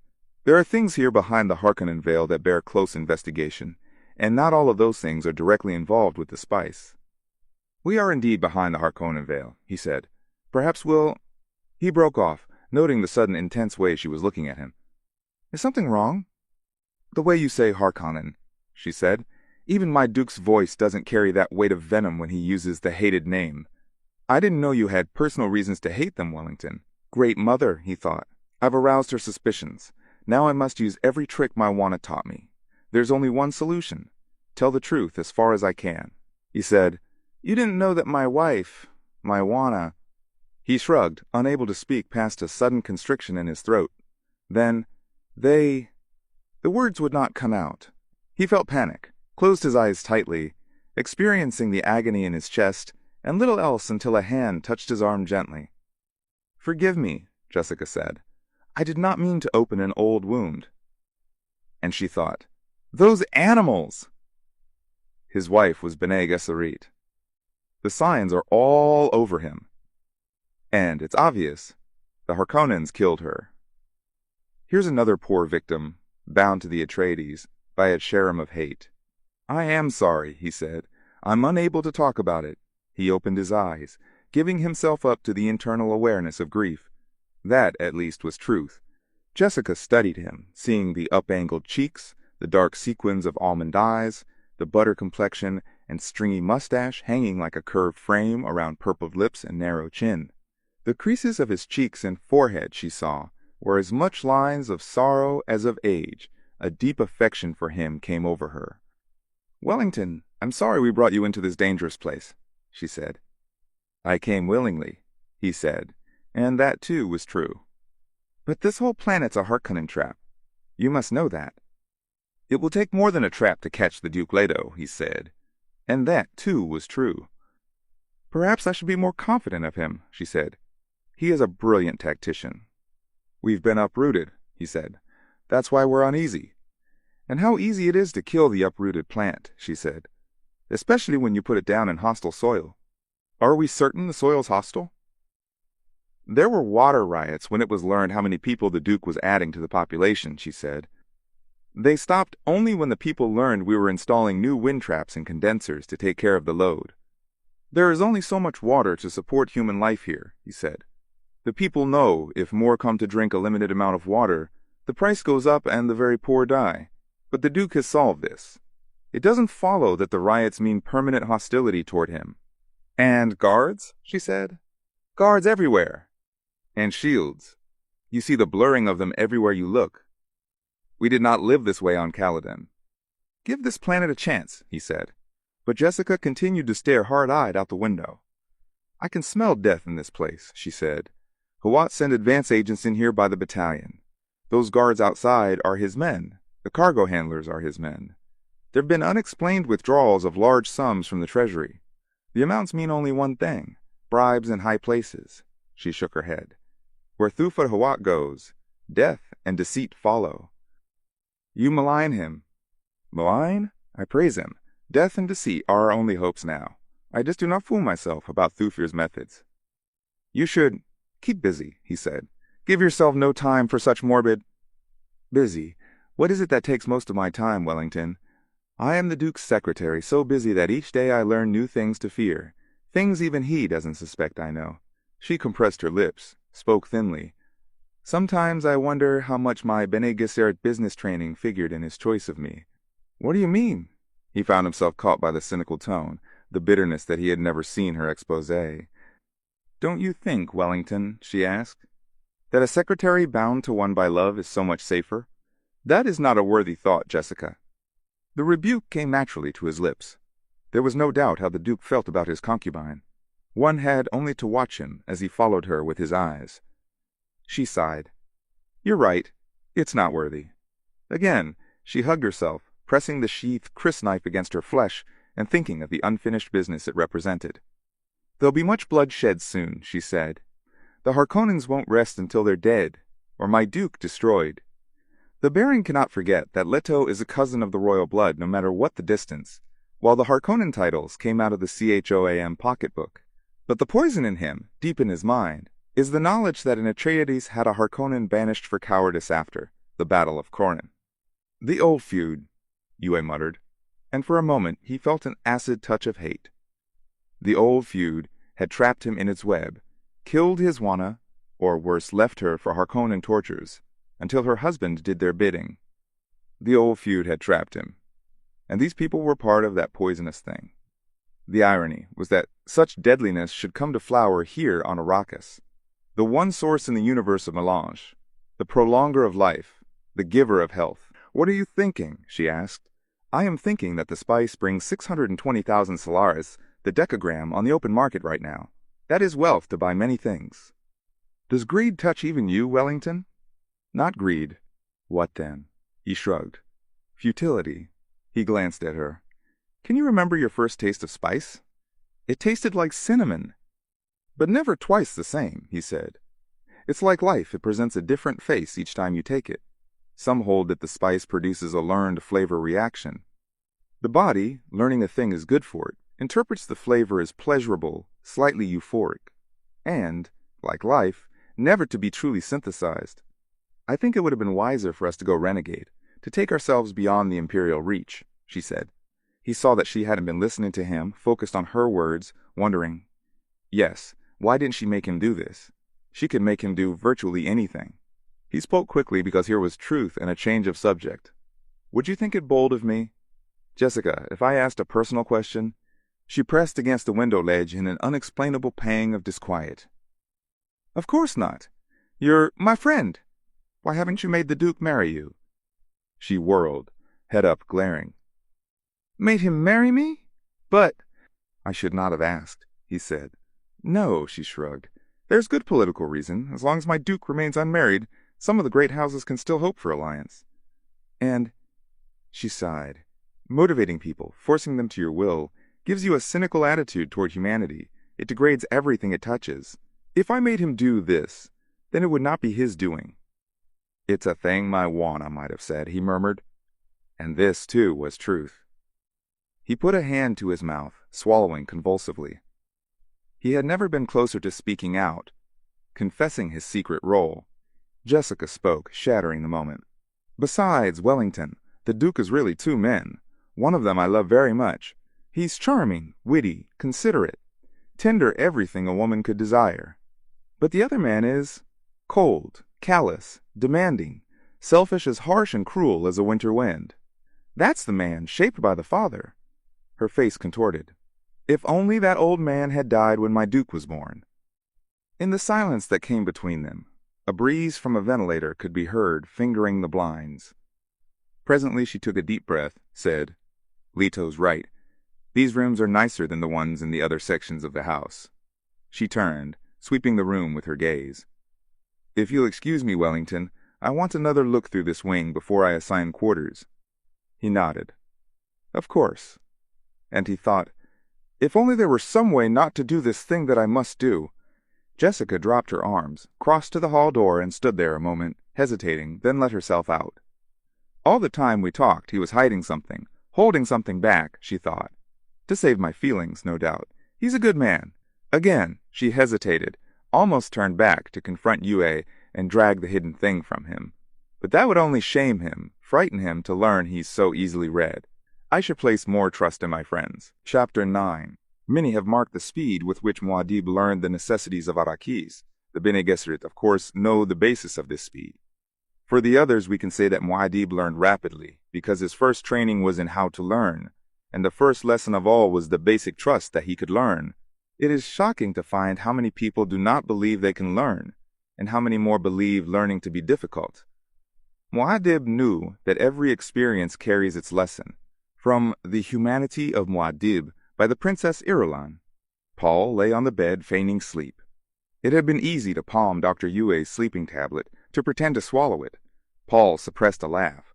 Even his mother had believed him asleep. He had wanted to jump up and ask her permission to go exploring the house, but had realized she wouldn't approve. Things were too unsettled yet. No. This way was best. If I slip out without asking, I haven't disobeyed orders. And I will stay in the house where it's safe. He heard his mother and Yue talking in the other room. Their words were indistinct, something about the spice, the Harkonnens. The conversation rose and fell. Paul's attention went to the carved headboard of his bed, a false headboard attached to the wall, and concealing the controls for this room's functions. A leaping fish had been shaped on the wood with thick brown waves beneath it. He knew if he pushed the fish's one visible eye, that would turn on the room's dispenser lamps. One of the waves, when twisted, controlled ventilation. Another changed the temperature. Quietly, Paul sat up in bed. A tall bookcase stood against the wall to his left. It could be swung aside to reveal a closet with drawers along one side. The handle on the door into the hall was patterned on an ornithopter thrust bar. It was as though the room had been designed to entice him. The room and this planet. He thought of the film book Yue had shown him. Arrakis, His Imperial Majesty's Desert Botanical Testing Station. It was an old film book from before discovery of the spice. Names flitted through Paul's mind, each with its picture imprinted by the book's mnemonic pulse. Saguaro, burrow bush, date palm, sand verbena, evening primrose, barrel cactus, incense bush, smoke tree, creosote bush, kit fox, desert hawk, kangaroo mouse. Names and pictures from man's tyrannic past, and many to be found now nowhere else in the universe, except here on Arrakis. So many new things to learn about the spice. And the sandworms. A door closed in the other room. Paul heard his mother's footsteps retreating down the hall. Dr. Yue, he knew, would find something to read and remain in the other room. Now was the moment to go exploring. Paul slipped out of the bed, headed for the bookcase door that opened into the closet. He stopped at a sound behind him, turned. The carved headboard of the bed was folding down onto the spot where he had been sleeping. Paul froze, and immobility saved his life. From behind the headboard slipped a tiny hunter-seeker no more than 5 centimeters long. Paul recognized it at once, a common assassination weapon that every child of royal blood learned about at an early age. It was a ravening sliver of metal guided by some nearby hand and eye. It could burrow into moving flesh and chew its way up nerve channels to the nearest vital organ. The seeker lifted, swung sideways across the room and back.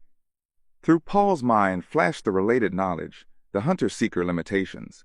Its compressed suspensor field distorted the vision of its transmitter eye. With nothing but the dim light of the room to reflect his target, the operator would be relying on motion anything that moved. A shield could slow a hunter, give time to destroy it, but Paul had put aside his shield on the bed. Lasguns would knock them down, but lasguns were expensive and notoriously cranky of maintenance, and there was always the peril of explosive pyrotechnics if the laser beam intersected a hot shield. The Atreides relied on their body shields and their wits.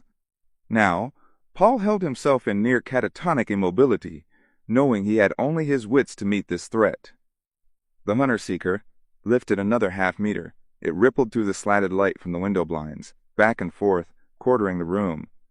I must try to grab it, he thought. The suspensor field will make it slippery on the bottom. I must grip tightly. The thing dropped a half-meter, quartered to the left, circled back around the bed. A faint humming could be heard from it. Who is operating that thing? Paul wondered. It has to be someone near. I could shout for you, but it would take him the instant the door opened. The hall door behind Paul creaked. A rap sounded there. The door opened. The hunter-seeker arrowed past his head toward the motion. Paul's right hand shot out and down, gripping the deadly thing. It hummed and twisted in his hand, but his muscles were locked on it in desperation. With a violent turn and thrust, he slammed the thing's nose against the metal doorplate. He felt the crunch of it as the nose eye smashed, and the seeker went dead in his hand. Still, he held it to be certain. Paul's eyes came up, met the open stare of total blue from the shadout mapes. Your father has sent for you, she said. There are men in the hall to escort you. Paul nodded, his eyes and awareness focusing on this odd woman in a sack-like dress of bondsman brown. She was looking now at the thing clutched in his hand. I've heard of such like, she said. It would have killed me, not so. He had to swallow before he could speak. I was its target. But it was coming for me, because you were moving. And he wondered, who is this creature? Then you saved my life, she said. I saved both our lives. Seems like you could have let it have me and made your own escape, she said. Who are you? He asked. The Shadout Mapes housekeeper. How did you know where to find me? Your mother told me. I met her at the stairs to the weirding room down the hall. She pointed to her right. Your father's men are still waiting. Those will be Hawat's men, he thought. We must find the operator of this thing. Go to my father's men, he said. Tell them I've caught a hunter-seeker in the house, and they're to spread out and find the operator. Tell them to seal off the house and its grounds immediately. They'll know how to go about it. The operator's sure to be a stranger among us. And he wondered, could it be this creature? But he knew it wasn't. The seeker had been under control when she entered. Before I do your bidding, Manling, Mapes said, I must cleanse the way between us. You've put a water burden on me that I'm not sure I care to support. But we Fremen pay our debts, be they black debts or white debts. And it's known to us that you've a traitor in your midst. Who it is, we cannot say, but we're certain sure of it. Mayhap there's the hand guided that flesh cutter. Paul absorbed this in silence. A traitor. Before he could speak, the odd woman whirled away and ran back toward the entry. He thought to call her back, but there was an air about her that told him she would resent it. She'd told him what she knew, and now she was going to do his bidding. The house would be swarming with Hawat's men in a minute. His mind went to other parts of that strange conversation. Weirding room. He looked to his left where she had pointed. We Fremen. So that was a Fremen. He paused for the mnemonic blink that would store the pattern of her face in his memory. Prune, wrinkled features, darkly browned, blue eyes, without any white in them. He attached the label, the Shadout Mapes. Still gripping the shattered seeker, Paul turned back into his room, scooped up his shield belt from the bed with his left hand, swung it around his waist, and buckled it as he ran back out and down the hall to the left. She'd said his mother was someplace down here stairs. A weirding room. Chapter 10. What had the Lady Jessica to sustain her in her time of trial? Think you carefully on this Bene Gesserit proverb, and perhaps you will see. Any road followed precisely to its end leads precisely nowhere. Climb the mountain just a little bit to test that it's a mountain. From the top of the mountain, you cannot see the mountain. From Muad'Dib, Family Commentaries, by the Princess Irulan.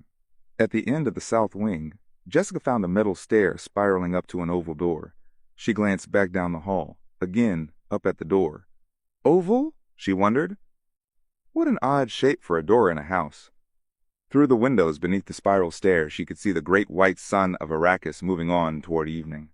Long shadows stabbed down the hall. She returned her attention to the stairs. Harsh side lighting picked out bits of dried earth on the open metalwork of the steps. Jessica put a hand on the rail, began to climb. The rail felt cold under her sliding palm. She stopped at the door, saw it had no handle, but there was a faint depression on the surface of it where a handle should have been. Surely not a palm lock, she told herself.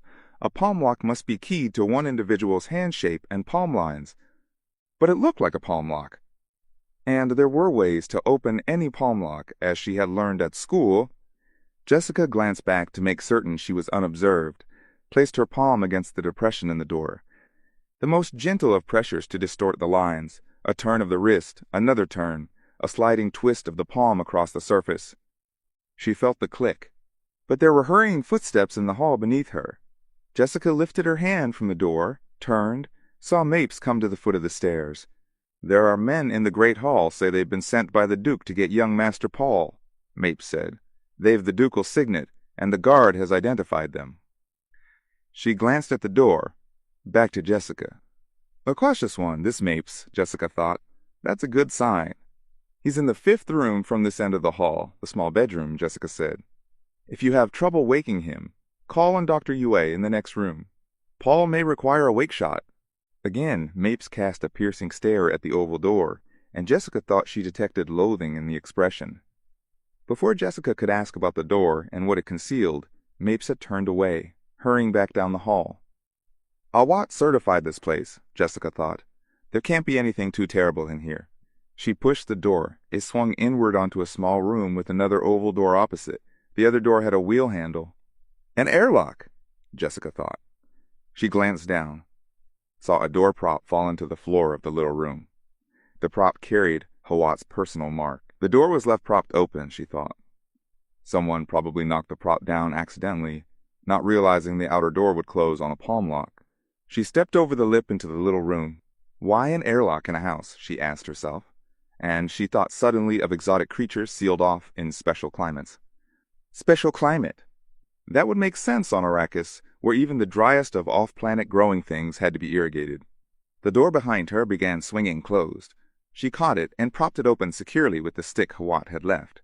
Again, she faced the wheel-locked inner door, seeing now a faint inscription etched in the metal above the handle. She recognized Galach words. Read, "O man, here is a lovely portion of God's creation. Then, stand before it and learn to love the perfection of thy supreme friend." Jessica put her weight on the wheel. It turned left and the inner door opened.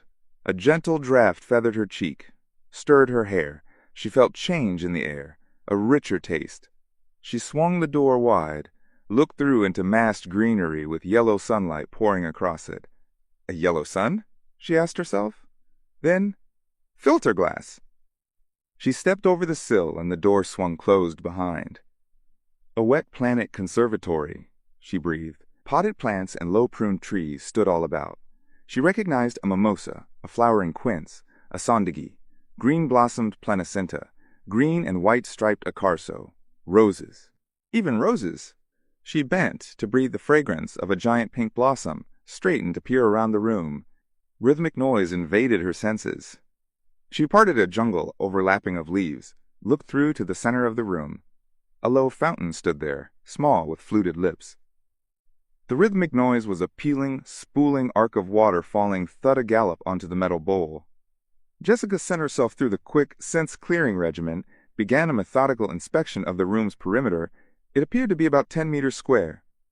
From its placement above the end of the hall, and from subtle differences in construction, she guessed it had been added onto the roof of this wing long after the original building's completion.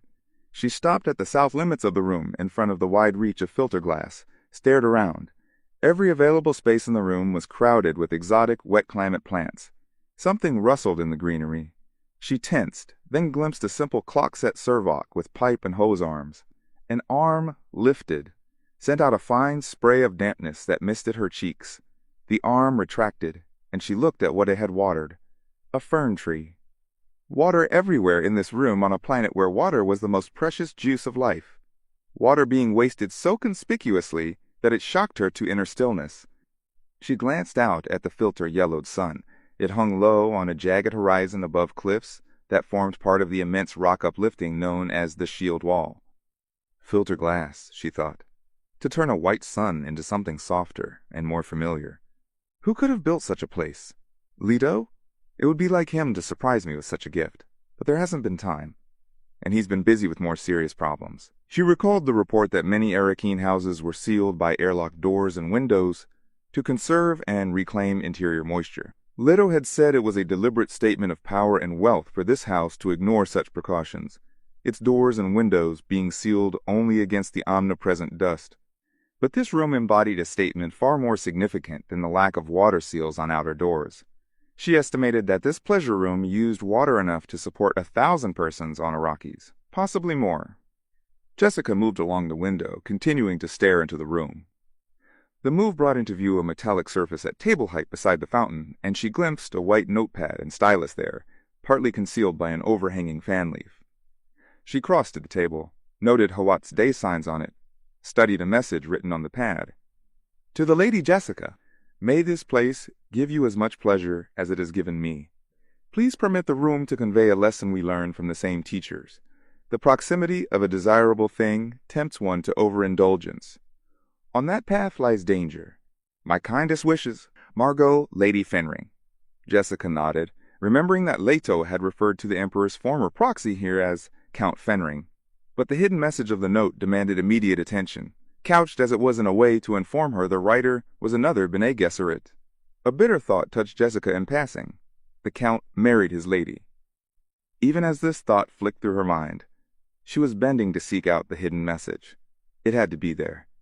The visible note contained the code phrase, "Every Bene Gesserit, not bound by a school injunction, was required to give another Bene Gesserit when conditions demanded it. On that path lies danger." Jessica felt the back of the note, rubbed the surface for coded dots. Nothing. The edge of the pad came under her seeking fingers. Nothing.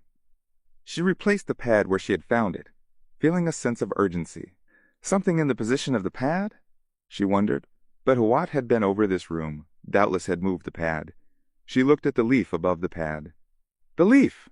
She brushed a finger along the undersurface, along the edge, along the stem. It was there! Her fingers detected the subtle coded dots, scanned them in a single passage. Your son and Duke are in immediate danger. A bedroom has been designed to attract your son.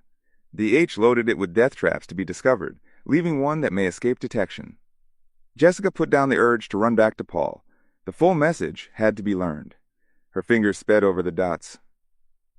I do not know the exact nature of the menace, but it has something to do with a bed. The threat to your Duke involves defection of a trusted companion or lieutenant. The H planned to give you as gift to a minion. To the best of my knowledge, this conservatory is safe. Forgive that I cannot tell more.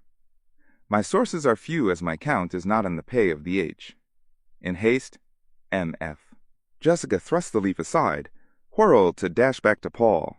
In that instant, the airlock door slammed open.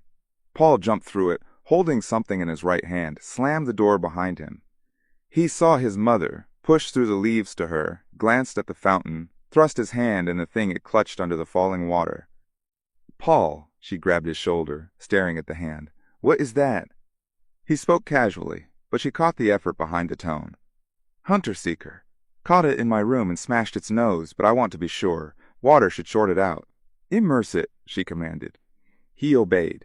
Presently, she said, Withdraw your hand. Leave the thing in the water. He brought out his hand, shook water from it, staring at the quiescent metal in the fountain. Jessica broke off a plant stem, prodded the deadly sliver. It was dead. She dropped the stem into the water, looked at Paul. His eyes studied the room with this searching intensity that she recognized the BG way. This place could conceal anything, he said. I've reason to believe it's safe, she said. My room was supposed to be safe too. Hawat said. It was a hunter-seeker, she reminded him. That means someone inside the house to operate it. Seeker control beams have a limited range. The thing could have been spirited in here after Hawat's investigation. But she thought of the message of the leaf.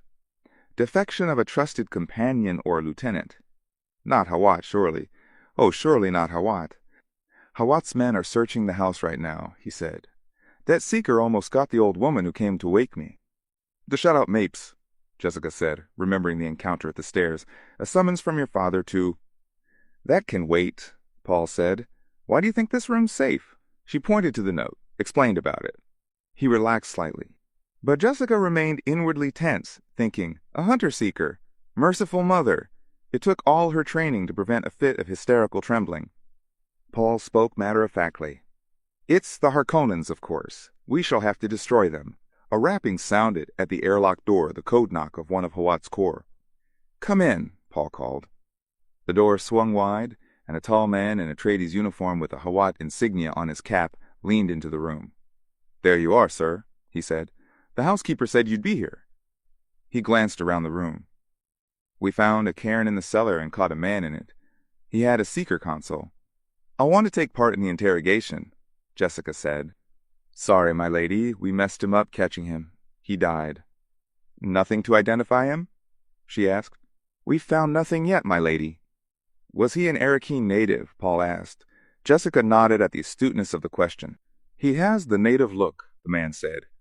Put into that cairn more'n a month ago by the look, and left there to await our comin'. Stone and mortar, where he came through into the cellar, were untouched when we inspected the place yesterday. I'll stake my reputation on it.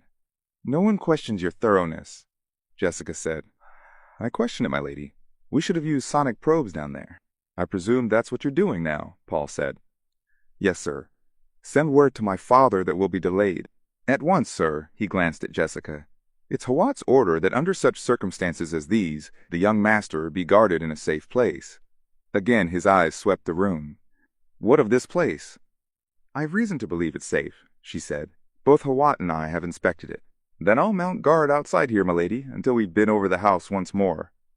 He bowed, touched his cap to Paul, backed out, and swung the door closed behind him.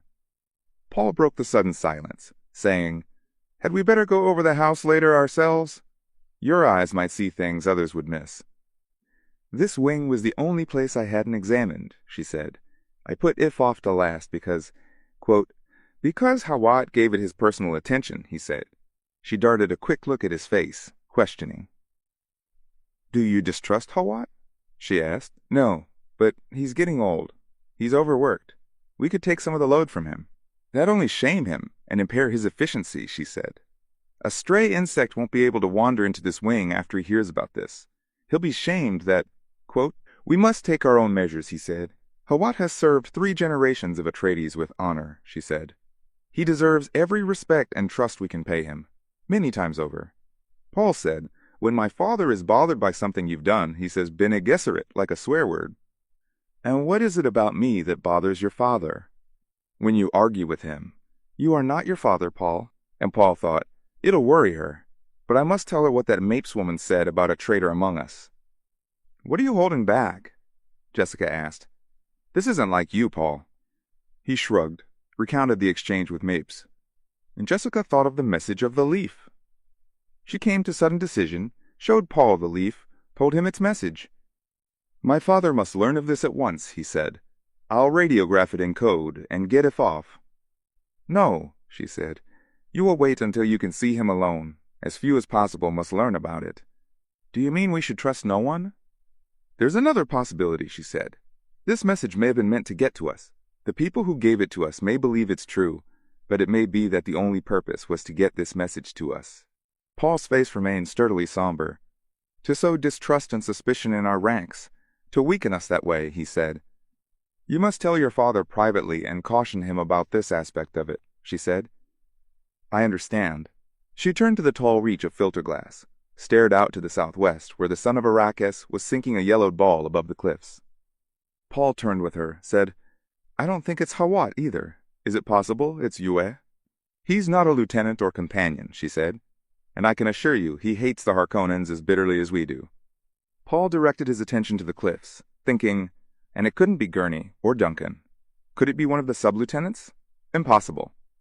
They're all from families that have been loyal to us for generations for good reason. Jessica rubbed her forehead, sensing her own fatigue. So much peril here. She looked out at the filter-yellowed landscape, studying it. Beyond the ducal grounds stretched a high-fence storage yard lines of spice silos in it, with stilt-legged watchtowers standing around it like so many startled spiders. She could see at least 20 storage yards of silos reaching out to the cliffs of the shield wall silos repeated, stuttering across the basin. Slowly, the filtered sun buried itself beneath the horizon. Stars leaped out. She saw one bright star so low on the horizon that it twinkled with a clear, precise rhythm. A trembling of light. Blink, blink, blink, blink, blink. Paul stirred beside her in the dusky room. But Jessica concentrated on that single bright star, realizing that it was too low, that it must come from the shield wall cliffs. Someone signaling. She tried to read the message, but it was in no code she had ever learned. Other lights had come on down on the plain beneath the cliffs, little yellows spaced out against blue darkness. And one light off to their left grew brighter, began to wink back at the cliff very fast. Blink, squirt, glimmer, blink. And it was gone. The false star on the cliff winked out immediately. Signals. And they filled her with premonition. Why were lights used to signal across the basin, she asked herself. Why couldn't they use the communications network? The answer was obvious. The Communinet was certain to be tapped now by agents of the Duke Leto. Light signals could only mean that messages were being sent between his enemies, between Harkin and agents. There came a tapping at the door behind them, and the voice of Hawat's man. All clear, sir. McLady. Time to be getting the young master to his father. Chapter 11.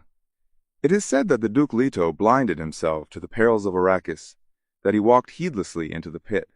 Would it not be more likely to suggest he had lived so long in the presence of extreme danger, he misjudged a change in its intensity? Or is it possible he deliberately sacrificed himself that his son might find a better life? All evidence indicates the Duke was a man not easily hoodwinked. From Muad'Dib, Family Commentaries, by the Princess Irulan. The Duke Leto Atreides leaned against a parapet of the landing control tower outside Arrakeen. The night's first moon, an oblate silver coin, hung well above the southern horizon. Beneath it, the jagged cliffs of the shield wall shone like parched icing through a dust haze.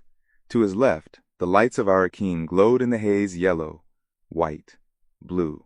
He thought of the notices posted now above his signature, all through the populous places of the planet.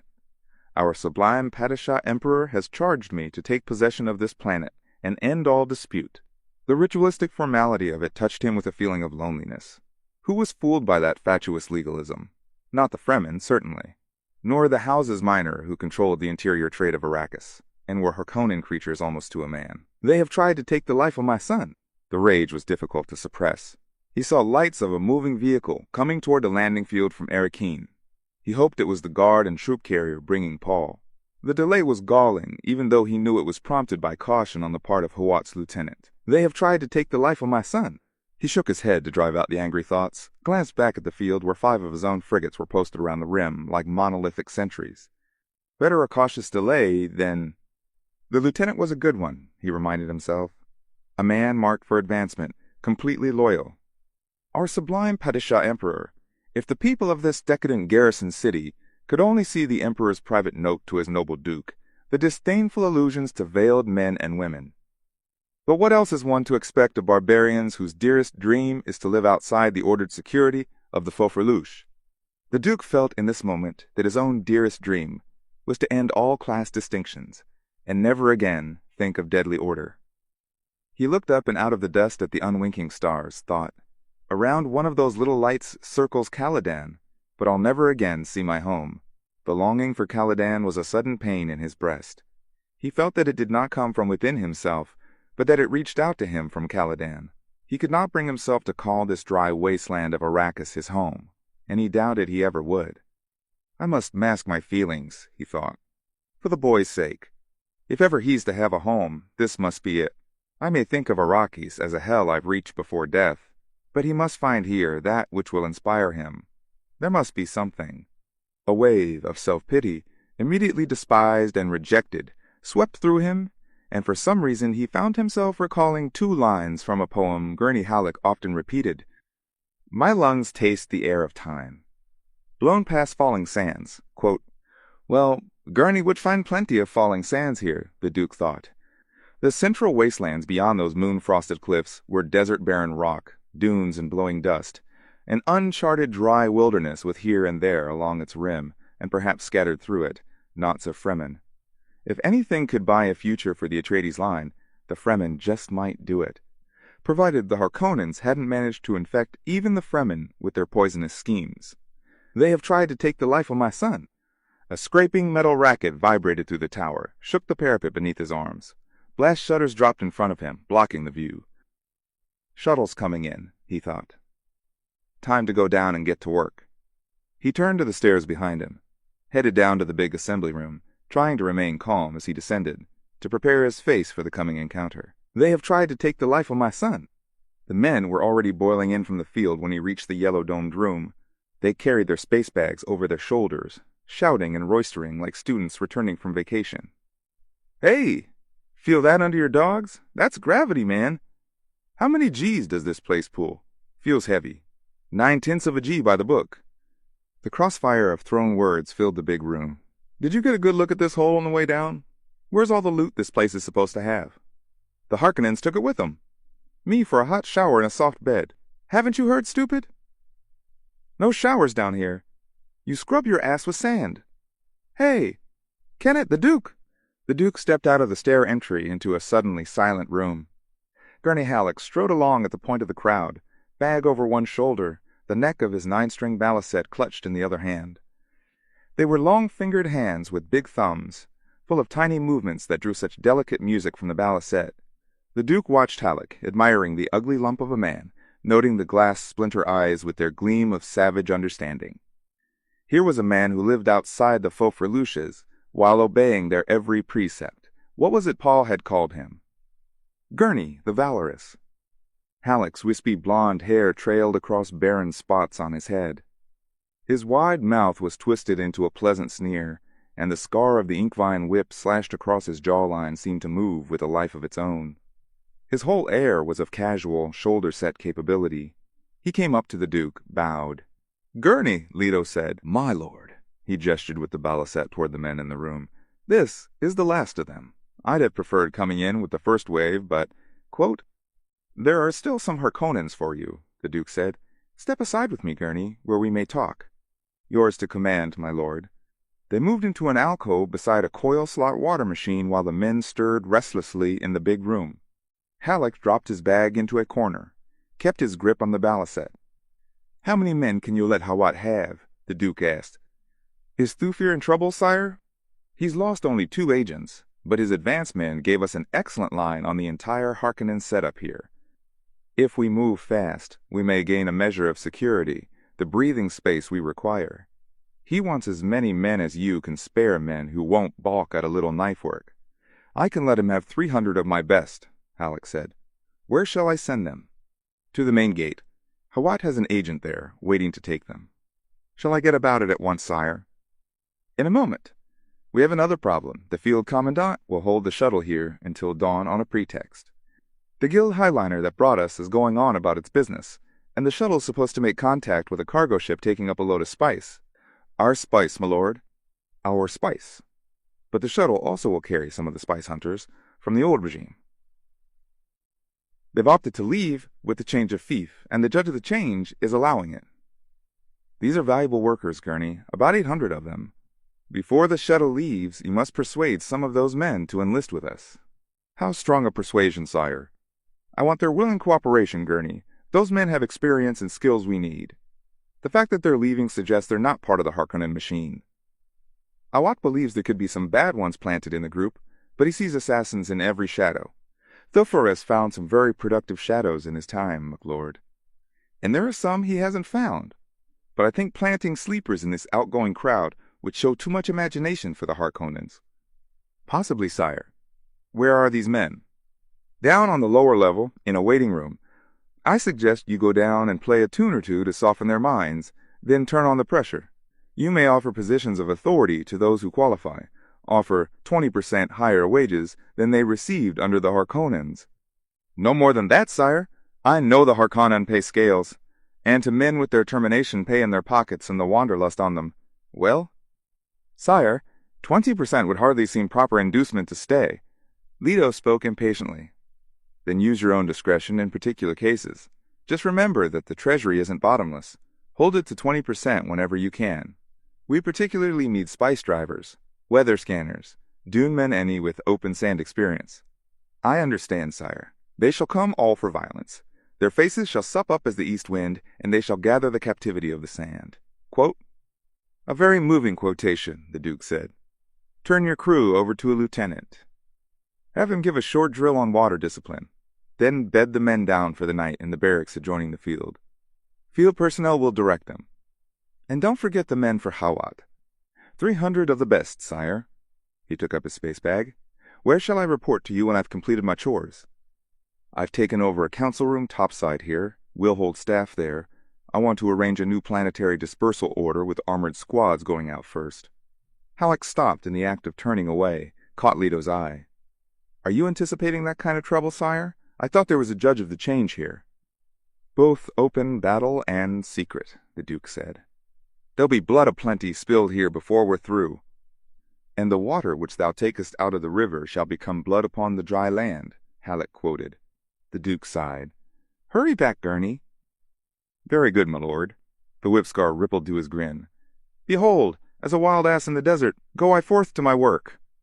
He turned, strode to the center of the room, paused to relay his orders, hurried on through the men.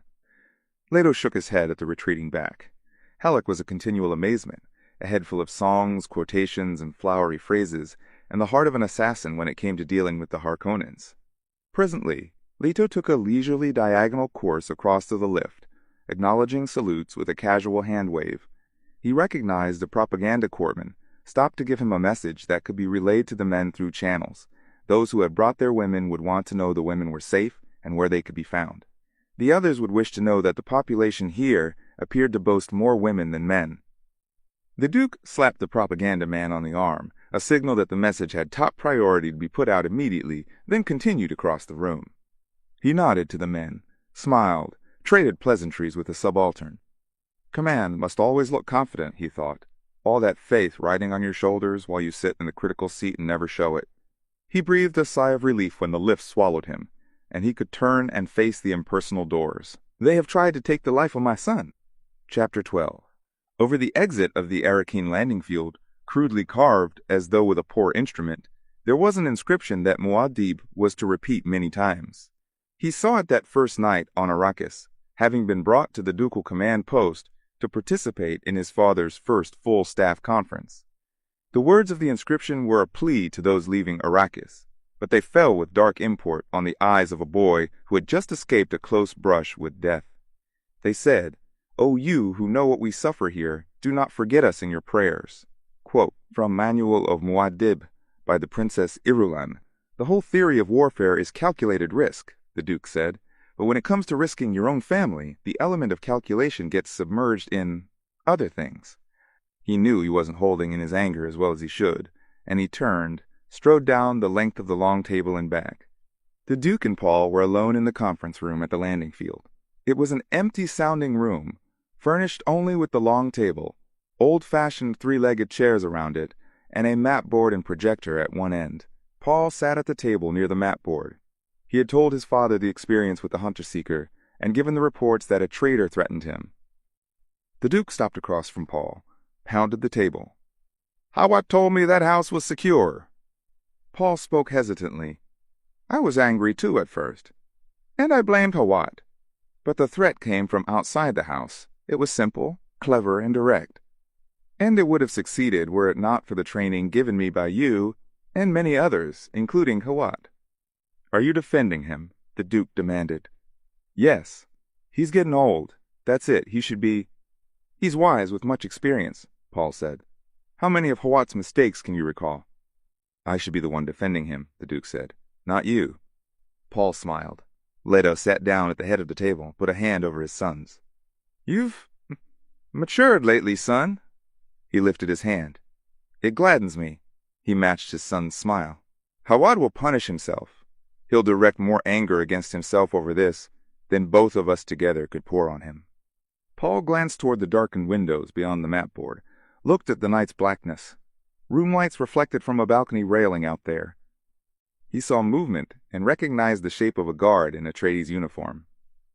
Paul looked back at the white wall behind his father, then down to the shiny surface of the table, seeing his own hands clenched into fists there, The door opposite the Duke banged open. Thufir Hawat strode through it, looking older and more leathery than ever. He paced down the length of the table, stopped at attention facing Leto. "My lord," he said, speaking to a point over Leto's head, "I have just learned how I failed you. It becomes necessary that I tender my resig." "Oh, sit down and stop acting the fool," the Duke said. He waved to the chair across from Paul. "If you made a mistake, it was in overestimating the Harkonnens. Their simple minds came up with a simple trick. We didn't count on simple tricks. And my son has been at great pains to point out to me that he came through this largely because of your training. You didn't fail there." He tapped the back of the empty chair. "Sit down, I say." Hawat sank into the chair. "But I'll hear no more of it," the Duke said. "The incident is past. We have more pressing business. Where are the others?" "I asked them to wait outside while I call them in." Hawat looked into Leto's eyes. "Sire, I know who my true friends are, Thufir," the Duke said. "Call in the men." Hawat swallowed. "At once, my lord." He swiveled in the chair, called to the open door. "Gurney, bring them in." Halleck led the file of men into the room, the staff officers looking grimly serious, followed by the younger aides and specialists, an air of eagerness among them. Brief scuffing sounds echoed around the room as the men took seats. A faint smell of Reichag's stimulant wafted down the table. "There's coffee for those who want it," the Duke said. He looked over his men, thinking, "They're a good crew. A man could do far worse for this kind of war." He waited while coffee was brought in from the adjoining room and served, noting the tiredness in some of the faces. Presently, he put on his mask of quiet efficiency, stood up and commanded their attention with a knuckle rap against the table. "Well, gentlemen," he said, "our civilization appears to have fallen so deeply into the habit of invasion that we cannot even obey a simple order of the Imperium without the old ways cropping up."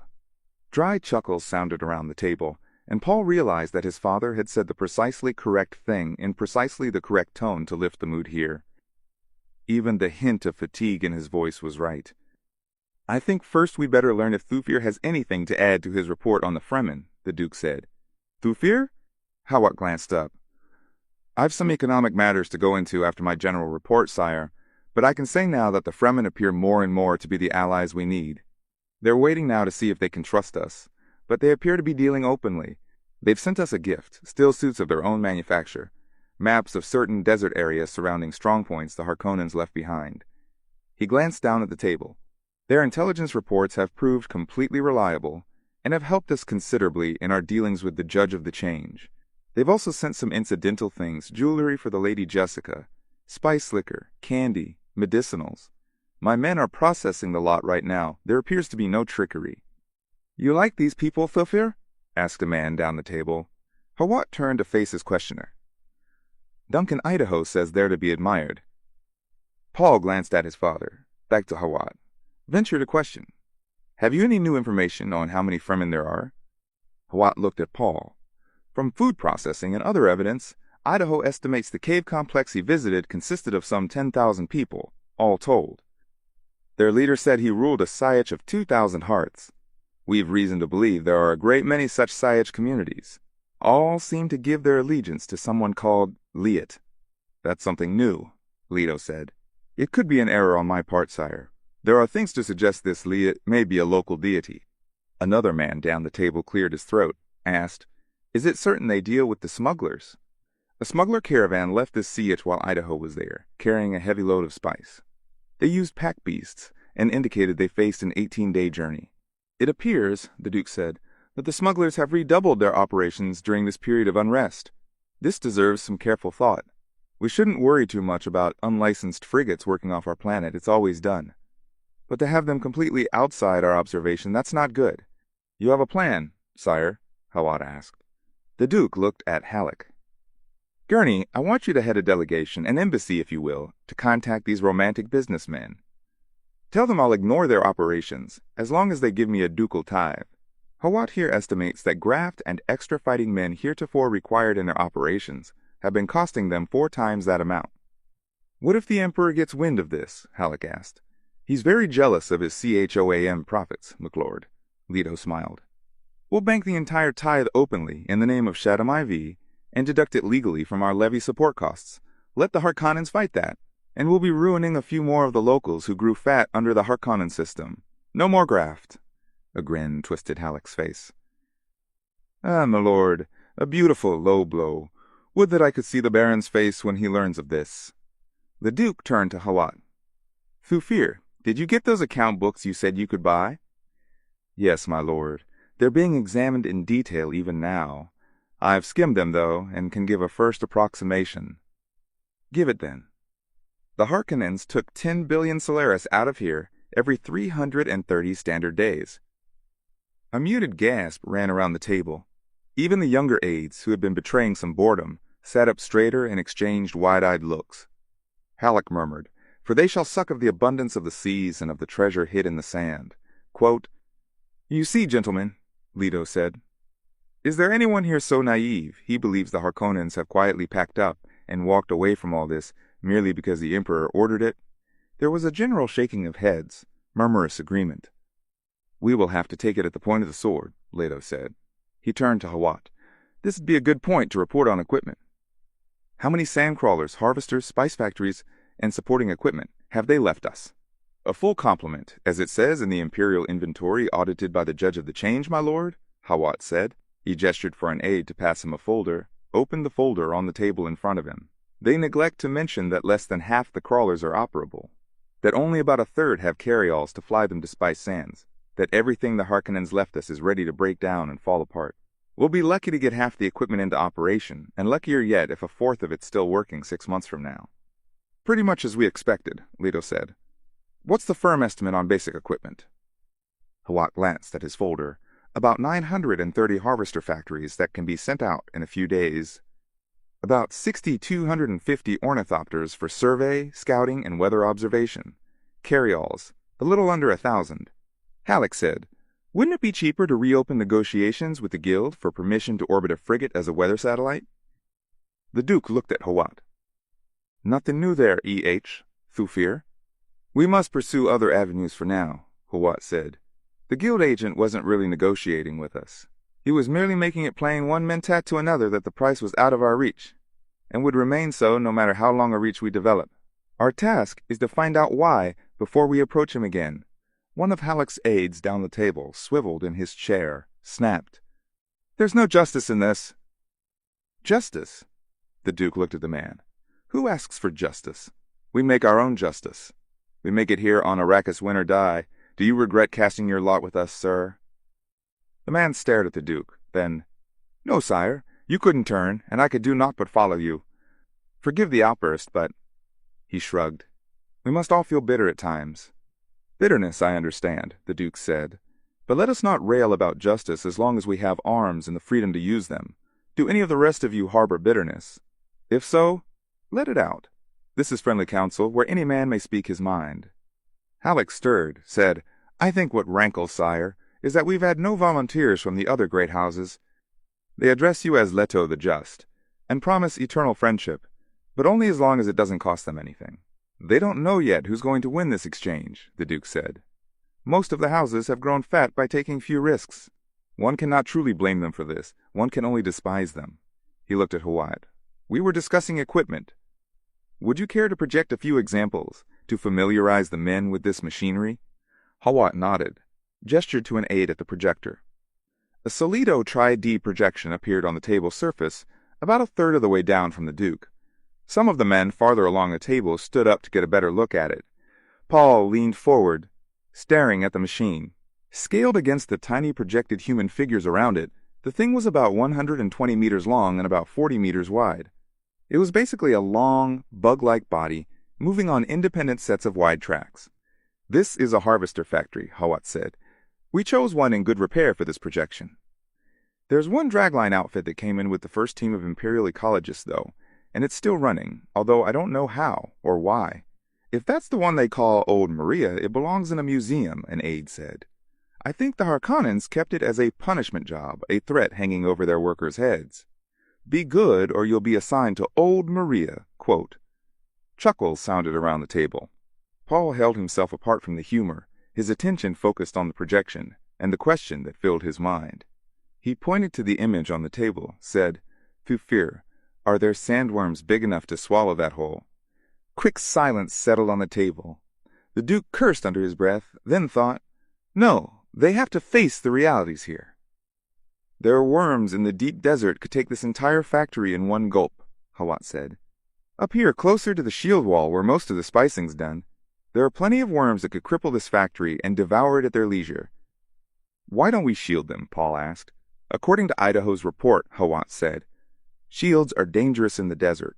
A body-sized shield will call every worm for hundreds of meters around. It appears to drive them into a killing frenzy. We've the Fremen word on this, and no reason to doubt it. Idaho saw no evidence of shield equipment at the Sietch. None at all? Paul asked.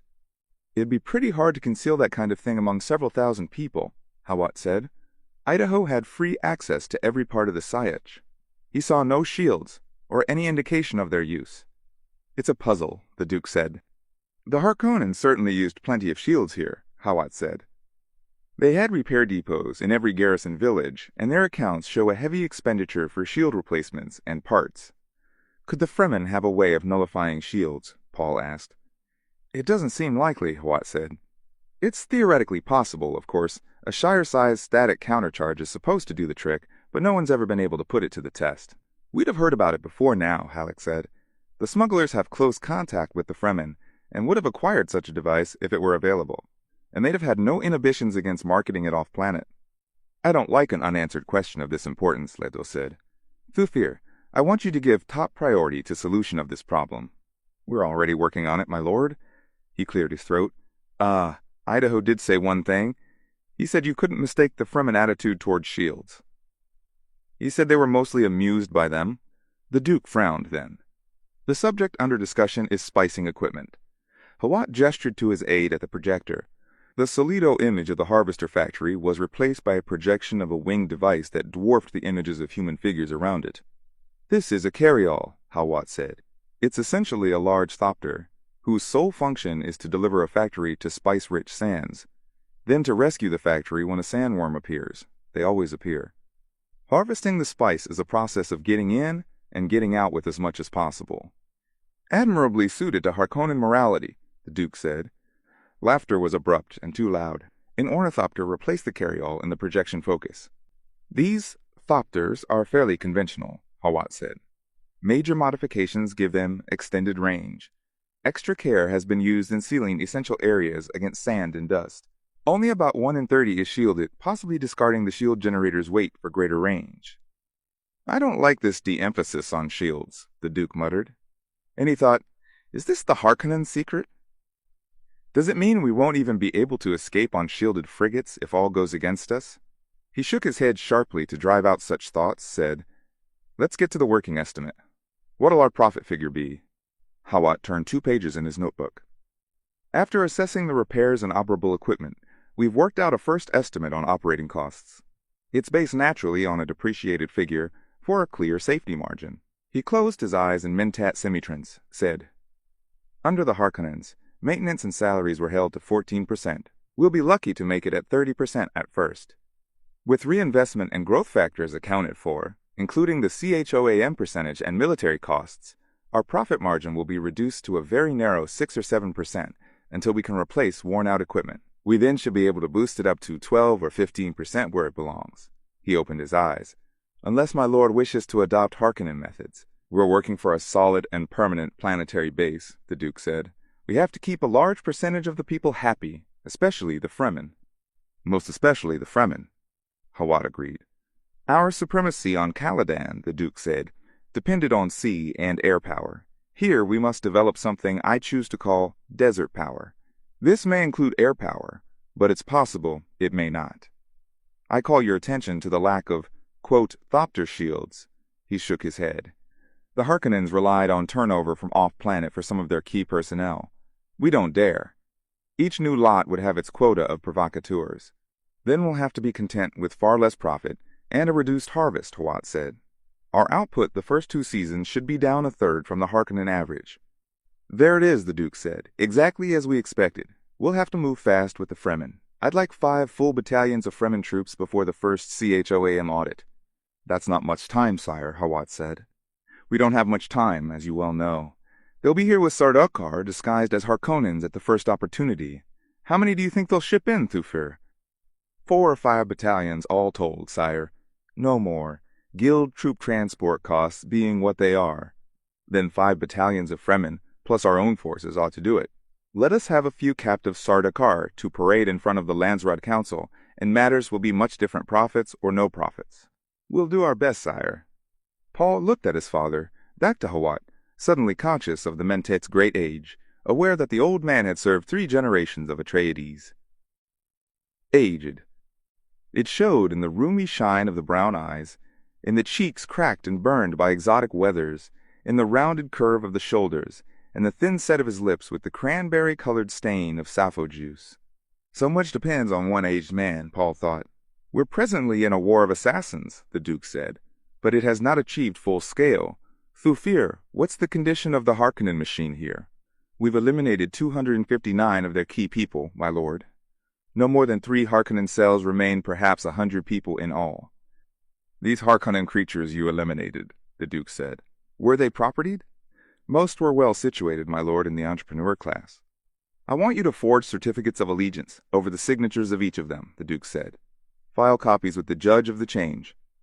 We'll take the legal position that they stayed under false allegiance, confiscate their property, take everything, turn out their families, strip them. And make sure the crown gets its 10%. It must be entirely legal. Thalfael, revealing red-stained teeth beneath the carmine lips. A move worthy of your grandsire, my lord. It shames me I didn't think of it first. Halleck frowned across the table. Surprised, a deep scowl on Paul's face. The others were smiling and nodding. It's wrong, Paul thought. This'll only make the others fight all the harder. They've nothing to gain by surrendering. He knew the actual no-holds-barred convention that ruled in Canley, but this was the sort of move that could destroy them even as it gave them victory. I have been a stranger in a strange land, Halleck quoted. Paul stared at him, recognizing the quotation from the OC Bible, wondering, does Gurney, too, wish an end to devious plots? The Duke glanced at the darkness out the windows, looked back at Halleck. Gurney, how many of those sandworkers did you persuade to stay with us? 286 in all, sire. I think we should take them and consider ourselves lucky. They're all in useful categories. No more? The Duke pursed his lips then. Well, pass the word along to... A disturbance at the door interrupted him. Duncan Idaho came through the guard there, hurried down the length of the table, and bent over the Duke's ear. Leto waved him back, said, Speak out, Duncan. You can see this is strategy staff. Paul studied Idaho, marking the feline movements, the swiftness of reflex that made him such a difficult weapons teacher to emulate. Idaho's dark, round face turned toward Paul, the cave-sitter eyes giving no hint of recognition, but Paul recognized the mask of serenity over excitement. Idaho looked down the length of the table, said, We've taken a force of Harkonnen mercenaries disguised as Fremen. The Fremen themselves sent us a courier to warn of the false band. In the attack, however, we found the Harkonnens had waylaid the Fremen courier, badly wounded him.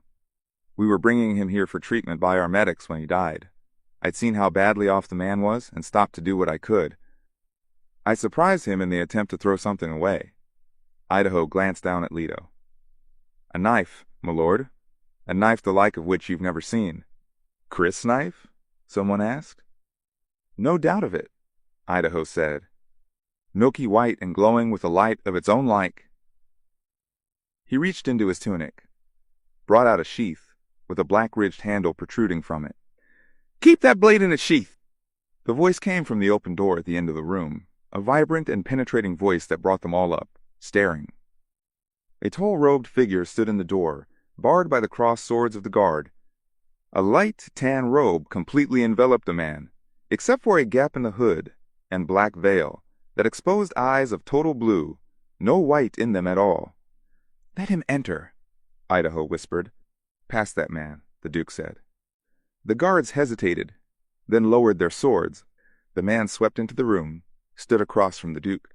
This is Stilgar, chief of the Sietch I visited, leader of those who warned us of the false band, Idaho said. Welcome, sir, Leto said. And why shouldn't we unsheath this blade?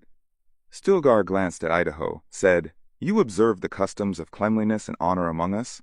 I would permit you to see the blade of the man you befriended. His gaze swept the others in the room. But I do not know these others. Would you have them defile an honorable weapon? I am the Duke Leto, the Duke said. Would you permit me to see this blade? I'll permit you to earn the right to unsheath it, Stilgar said, and as a mutter of protest sounded around the table, he raised a thin, darkly veined hand. I remind you, this is the blade of one who befriended you. In the waiting silence, Paul studied the man, sensing the aura of power that radiated from him. He was a leader, a Fremen leader. A man near the center of the table, across from Paul, muttered, "Who's he to tell us what rights we have on Arrakis?" "It is said that the Duke Leto Atreides rules with the consent of the governed," the Fremen said. "Thus I must tell you the way it is with us. A certain responsibility falls on those who have seen a crysknife." He passed a dark glance across Idaho. "They are ours. They may never leave Arrakis without our consent." Halleck and several of the others started to rise, angry expressions on their faces. Halleck said, "The Duke Leto determines whether—" "One moment, please," Leto said, and the very mildness of his voice held them. "This must not get out of hand," he thought. He addressed himself to the Fremen. "Sir, I honor and respect the personal dignity of any man who respects my dignity. I am indeed indebted to you, and I always pay my debts. If it is your custom that this knife remain sheathed here, then it is so ordered by me, and if there is any other way we may honor the man who died in our service, you have but to name it." The Fremen stared at the Duke, then slowly pulled aside his veil, revealing a thin nose and full-lipped mouth and a glistening black beard. Deliberately he bent over the end of the table, spat on its polished surface. As the men around the table started to surge to their feet, Idaho's voice boomed across the room. "Hold!" Into the sudden, charged stillness, Idaho said, "We thank you, Stilgar, for the gift of your body's moisture. We accept it in the spirit with which it is given." And Idaho spat on the table in front of the Duke. Aside to the Duke, he said, "Remember how precious water is here, sire. That was a token of respect." Leto sank back into his own chair, caught Paul's eye, a rueful grin on his son's face, sensed the slow relaxation of tension around the table as understanding came to his men. The Freeman looked at Idaho, said, "You measured well in my siege, Duncan Idaho. Is there a bond on your allegiance to your Duke?" "He's asking me to enlist with him, sire," Idaho said. "Would he accept a dual allegiance?" Leto asked. "You wish me to go with him, sire?" "I wish you to make your own decision in the matter," Leto said, and he could not keep the urgency out of his voice. Idaho studied the Fremen. "Would you have me under these conditions, Stilgar? There'd be times when I'd have to return to serve my Duke." "You fight well, and you did your best for our friend," Stilgar said. He looked at Leto. "Let it be thus. The man Idaho keeps the crysknife he holds as a mark of his allegiance to us. He must be cleansed, of course, and the rites observed. But this can be done. He will be Fremen and soldier of the Atreides. There is precedent for this. Liet serves two masters." "Duncan?" Leto asked. "I understand, sire," Idaho said. "It is agreed, then," Leto said. "Your water is ours, Duncan Idaho," Stilgar said. "The body of our friend remains with your Duke. His water is Atreides' water. It is a bond between us." Leto sighed, glanced at Hawat, catching the old Mentat's eye. Hawat nodded, his expression pleased. "I will await below," Stilgar said, while Idaho makes farewell with his friends. "Turok was the name of our dead friend. Remember that when it comes time to release his spirit. You are friends of Turok." Stilgar started to turn away. "Will you not stay a while?" Leto asked. The Fremen turned back, whipping his veil into place with a casual gesture, adjusting something beneath it. Paul glimpsed what looked like a thin tube before the veil settled into place. "Is there reason to stay?" the Fremen asked. "We would honor you," the Duke said. "Honor requires that I be elsewhere soon," the Fremen said. He shot another glance at Idaho, whirled, and strode out past the door guards. "If the other Fremen match him, we'll serve each other well," Leto said. Idaho spoke in a dry voice. "He's a fair sample, sire." "You understand what you're to do, Duncan? I'm your ambassador to the Fremen, sire. Much depends on you, Duncan. We're going to need at least 5 battalions of those people before the Sardaukar descend on us. This is going to take some doing, sire. The Fremen are a pretty independent bunch." Idaho hesitated then. "And, sire, there's one other thing. One of the mercenaries we knocked over was trying to get this blade from our dead Fremen friend. The mercenary says there's a Harkonnen reward of 1,000,000 Solaris for anyone who will bring in a single crysknife." Mello's chin came up in a movement of obvious surprise. Why do they want one of those blades so badly? The knife is ground from a sandworm's tooth. It's the mark of the Fremen, sire. With it, a blue-eyed man could penetrate any sietch in the land. They'd question me unless I were known. I don't look Fremen. But Peter de Vries, the Duke said. A man of devilish cunning, my lord, Hawat said. Idaho slipped the sheathed knife beneath his tunic. Guard that knife, the Duke said. I understand, my lord. He patted the transceiver on his belt kit. I'll report soon as possible. Thufir has my call code. Use battle language. He saluted, spun about, and hurried after the Fremen. They heard his footsteps drumming down the corridor. A look of understanding passed between Leto and Hawat. They smiled. We've much to do, sire, Halleck said, and I keep you from your work, Leto said. I have the report on the advanced bases, Hawat said. Shall I give it another time, sire? Will it take long? Not for a briefing.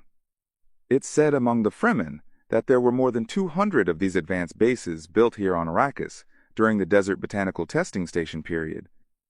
All supposedly have been abandoned, but there are reports they were sealed off before being abandoned. Equipment in them? The Duke asked. According to the reports I have from Duncan. Where are they located? Halleck asked. The answer to that question, Hawat said, is invariably, Lyot knows. Quote, God knows, Leto muttered. Perhaps not, sire, Hawat said. You heard this Stilgar use the name. Could he have been referring to a real person? Serving two masters, Halleck said. It sounds like a religious quotation. And you should know, the Duke said. Halleck smiled. This judge of the change, Leto said, the imperial ecologist Kynes, wouldn't he know where those bases are? Sire, Hawat cautioned, this Kynes is an imperial servant. And he's a long way from the Emperor, Leto said. I want those bases. They'd be loaded with materials we could salvage and use for repair of our working equipment.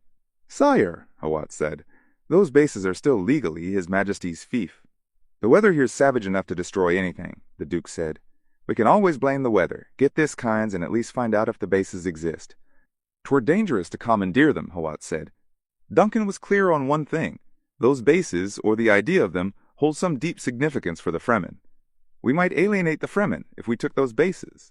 Paul looked at the faces of the men around them, saw the intensity of the way they followed every word. They appeared deeply disturbed by his father's attitude. Listen to him, father, Paul said in a low voice. He speaks truth.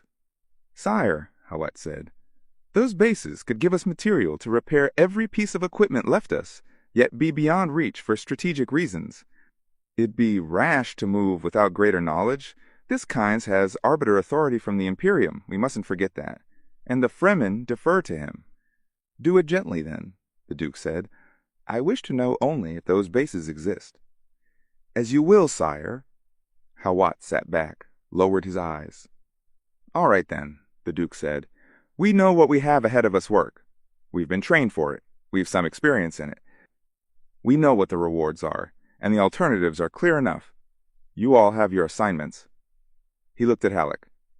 Gurney, take care of that smuggler situation first. I shall go unto the rebellious that dwell in the dry land, Halleck intoned. Some day I'll catch that man without a quotation and he'll look undressed, the Duke said. Chuckles echoed around the table, but Paul heard the effort in them. The Duke turned to Hawat. Set up another command post for intelligence and communications on this floor, Thufir. When you have them ready, I'll want to see you. Hawat arose, glanced around the room as though seeking support. He turned away, led the procession out of the room. The others moved hurriedly, scraping their chairs on the floor, balling up in little knots of confusion.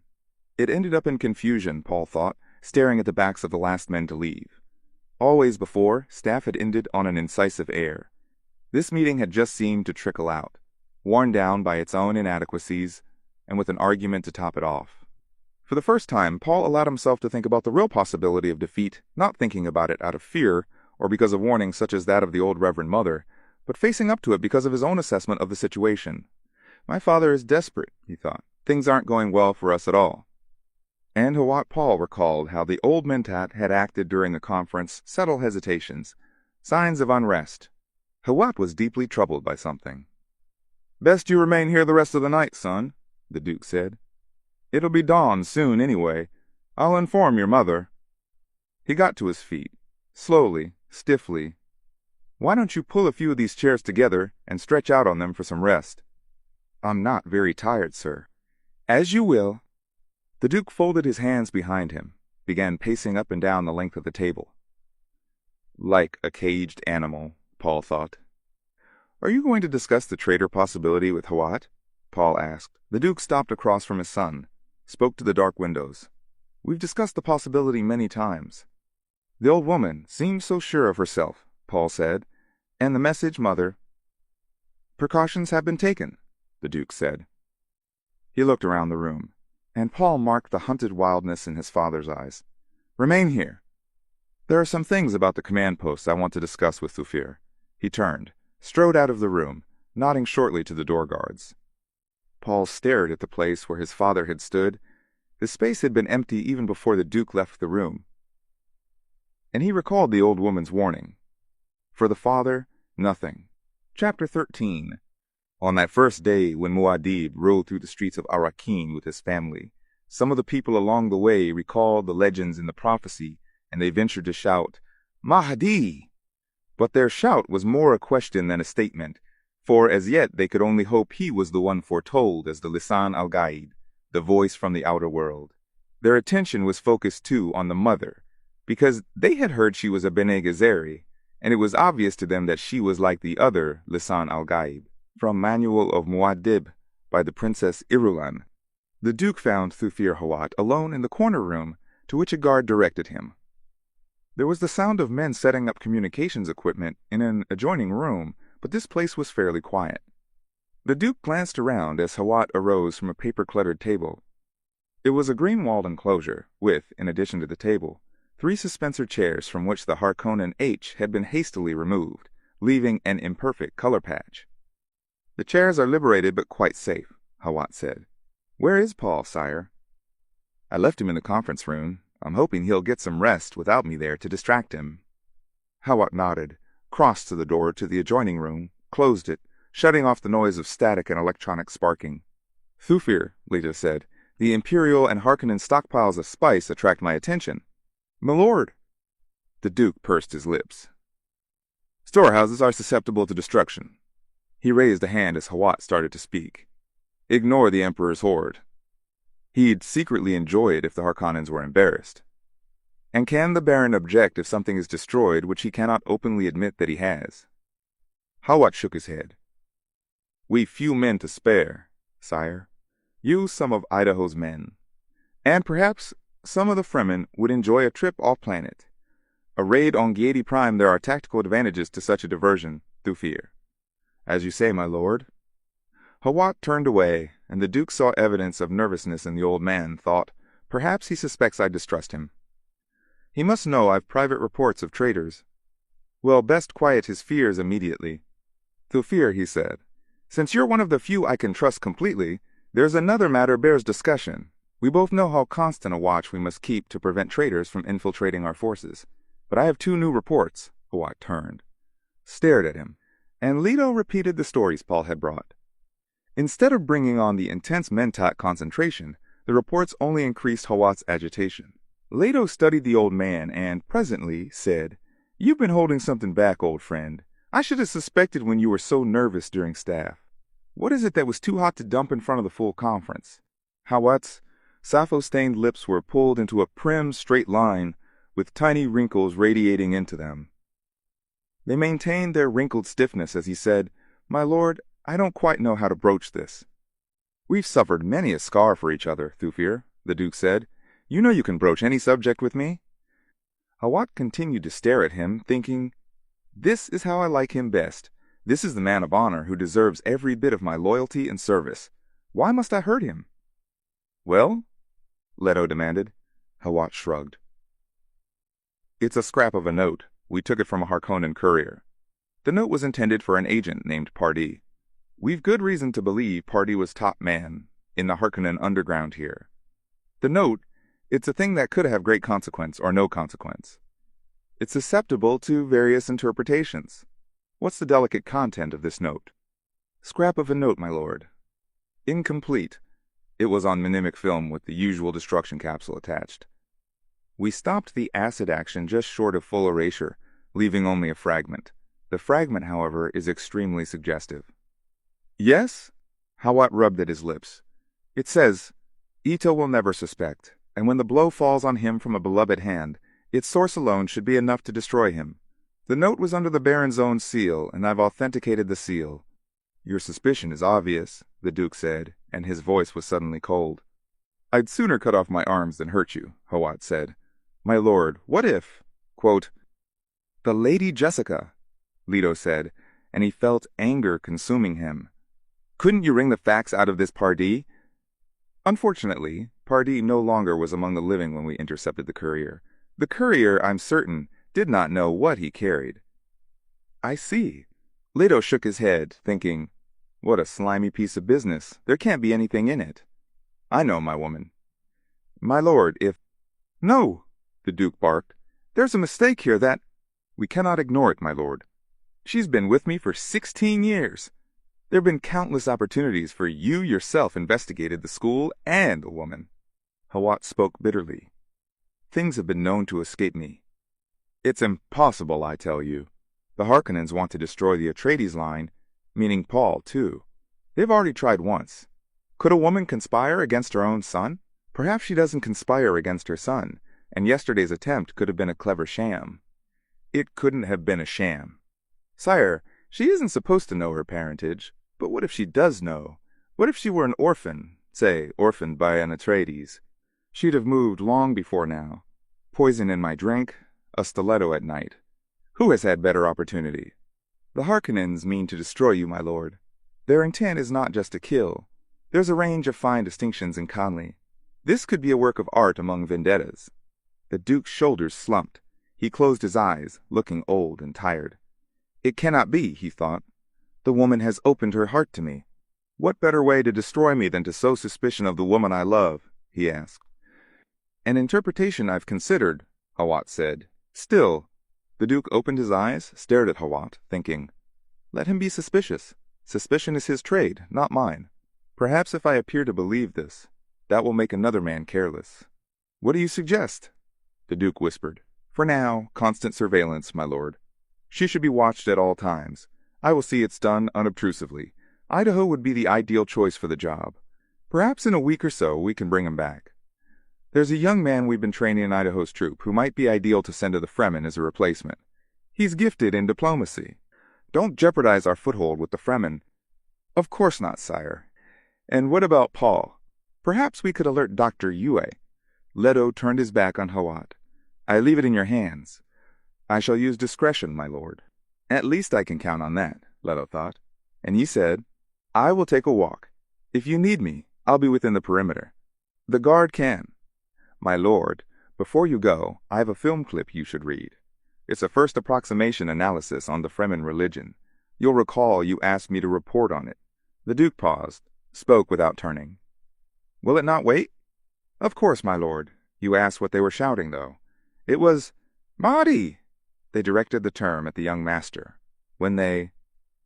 At Paul? Yes, my lord. They've a legend here, a prophecy, that a leader will come to them, child of a Bene Gesserit, to lead them to true freedom. It follows the familiar Messiah pattern. They think Paul is this. Quote, they only hope, my lord. Hawat extended a film clip capsule. The Duke accepted it, thrust it into a pocket. I'll look at it later. Certainly, my lord. Right now, I need time to think. Yes, my lord. The Duke took a deep sighing breath, strode out the door. He turned to his right down the hall, began walking, hands behind his back, paying little attention to where he was.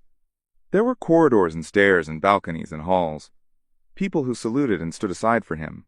In time he came back to the conference room, found it dark, and Paul asleep on the table with a guard's robe thrown over him and a ditty pack for a pillow. The Duke walks softly down the length of the room and onto the balcony overlooking the landing field.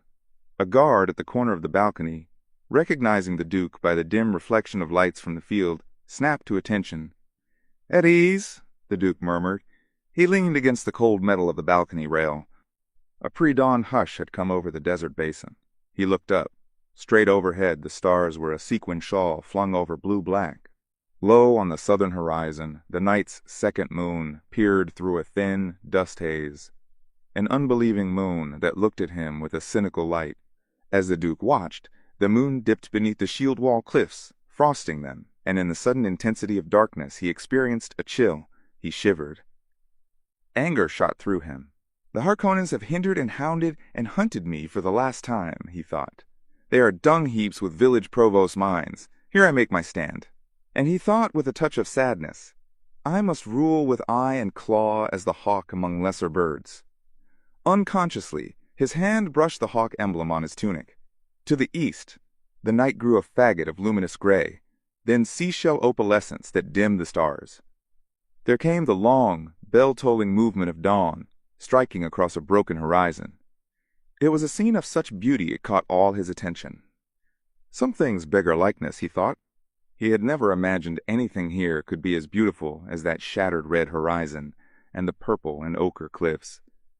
Beyond the landing field where the night's faint dew had touched life into the hurried seeds of Arrakis, he saw great puddles of red blooms, and running through them an articulate tread of violet, like giant footsteps. "It's a beautiful morning, sire," the guard said. "Yes, it is." The Duke nodded, thinking, perhaps this planet could grow on one. Perhaps it could become a good home for my son. Then he saw the human figures moving into the flower fields, sweeping them with strange scythe-like devices, dew-gatherers, water so precious, here that even the dew must be collected. And it could be a hideous place, the Duke thought. Chapter 14. There is probably no more terrible instant of enlightenment than the one in which you discover your father is a man with human flesh. From Collected Sayings of Muad'Dib by the Princess Irulan. The Duke said, "Paul, I'm doing a hateful thing, but I must." He stood beside the portable poison snooper that had been brought into the conference room for their breakfast. The thing's sensor arms hung limply over the table, reminding Paul of some weird insect newly dead. The Duke's attention was directed out the windows at the landing field, and its roiling of dust against the morning sky. Paul had a viewer in front of him containing a short film clip on Fremen religious practices. The clip had been compiled by one of Hawat's experts, and Paul found himself disturbed by the references to himself. "Marty! Lisan al-Gaib!" He could close his eyes and recall the shouts of the crowds. So that is what they hope, he thought. And he remembered what the old Reverend Mother had said, Kwisatz Haderach. The memories touched his feelings of terrible purpose, shading this strange world with sensations of familiarity that he could not understand. "A hateful thing," the Duke said. "What do you mean, sir?" Leto turned, looked down at his son.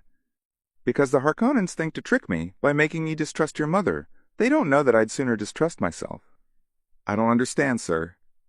Again, Leto looked out the windows. The white sun was well up into its morning quadrant. Milky light picked out a boiling of dust clouds that spilled over into the blind canyons interfingering the shield wall. Slowly, speaking in a slow voice to contain his anger, the Duke explained to Paul about the mysterious note. "You might just as well mistrust me," Paul said. "They have to think they've succeeded," the Duke said. "They must think me this much of a fool. It must look real. Even your mother may not know the sham. But, sir, why? Your mother's response must not be an act. Oh, she's capable of a supreme act, but too much rides on this. I hope to smoke out a traitor. It must seem that I've been completely cozened. She must be hurt this way, that she does not suffer greater hurt." "Why do you tell me, father? Maybe I'll give it away." "They'll not watch you in this thing," the Duke said. "You'll keep the secret. You must."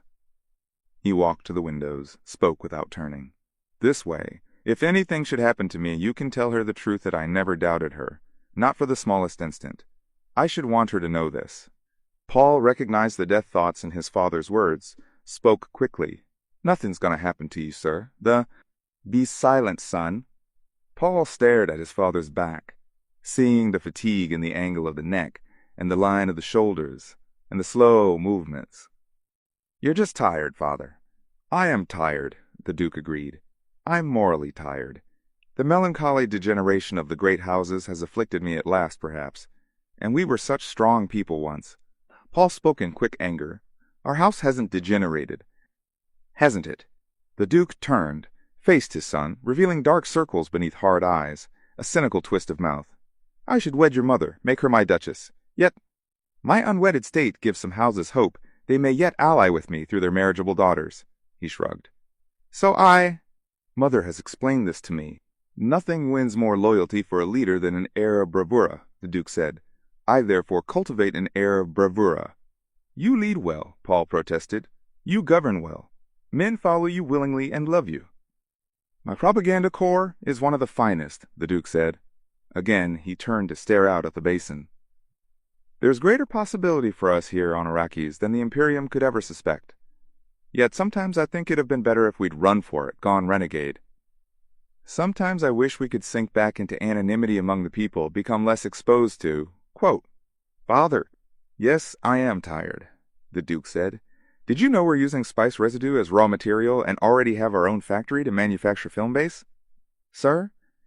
We mustn't run short of film base, the Duke said. Else, how could we flood village and city with our information? The people must learn how well I govern them. How would they know if we didn't tell them? You should get some rest, Paul said. Again, the Duke faced his son. Arrakis has another advantage I almost forgot to mention. Spice is in everything here. You breathe it and eat it in almost everything. And I find that this imparts a certain natural immunity to some of the most common poisons of the Assassin's Handbook. And the need to watch every drop of water puts all food production yeast culture, hydroponics, chemovit, everything under the strictest surveillance. We cannot kill off large segments of our population with poison, and we cannot be attacked this way either. Arrakis makes us moral and ethical. Paul started to speak, but the Duke cut him off, saying, I have to have someone I can say these things to, son. He sighed, glanced back at the dry landscape where even the flowers were gone, now trampled by the dew-gatherers, wilted under the early sun. On Caladan we ruled with sea and air power, the Duke said. Here we must scrabble for desert power. This is your inheritance, Paul.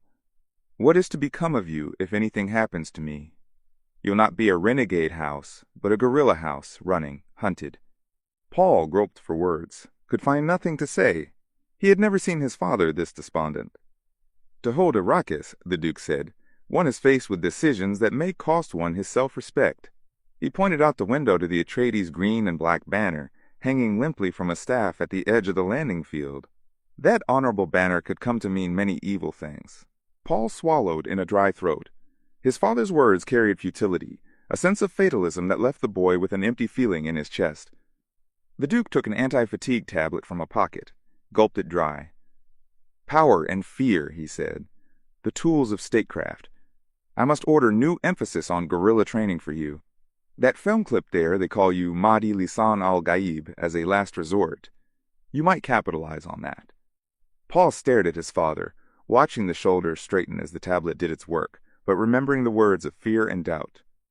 What's keeping that ecologist? The Duke muttered. I told Thufir to have him here early. Chapter 15. My father, the Padishah Emperor, took me by the hand one day, and I sensed in the ways my mother had taught me that he was disturbed. He led me down the hall of portraits to the ego-likeness of the Duke Leto Atreides. I marked the strong resemblance between them, my father and this man in the portrait, both with thin, elegant faces and sharp features dominated by cold eyes. Princess daughter, my father said, I would that you'd been older when it came time for this man to choose a woman. My father was 71 at the time, and looking no older than the man in the portrait, and I was but 14, yet I remember deducing in that instant that my father secretly wished the Duke had been his son, and disliked the political necessities that made them enemies. In my father's house, by the Princess Irulan.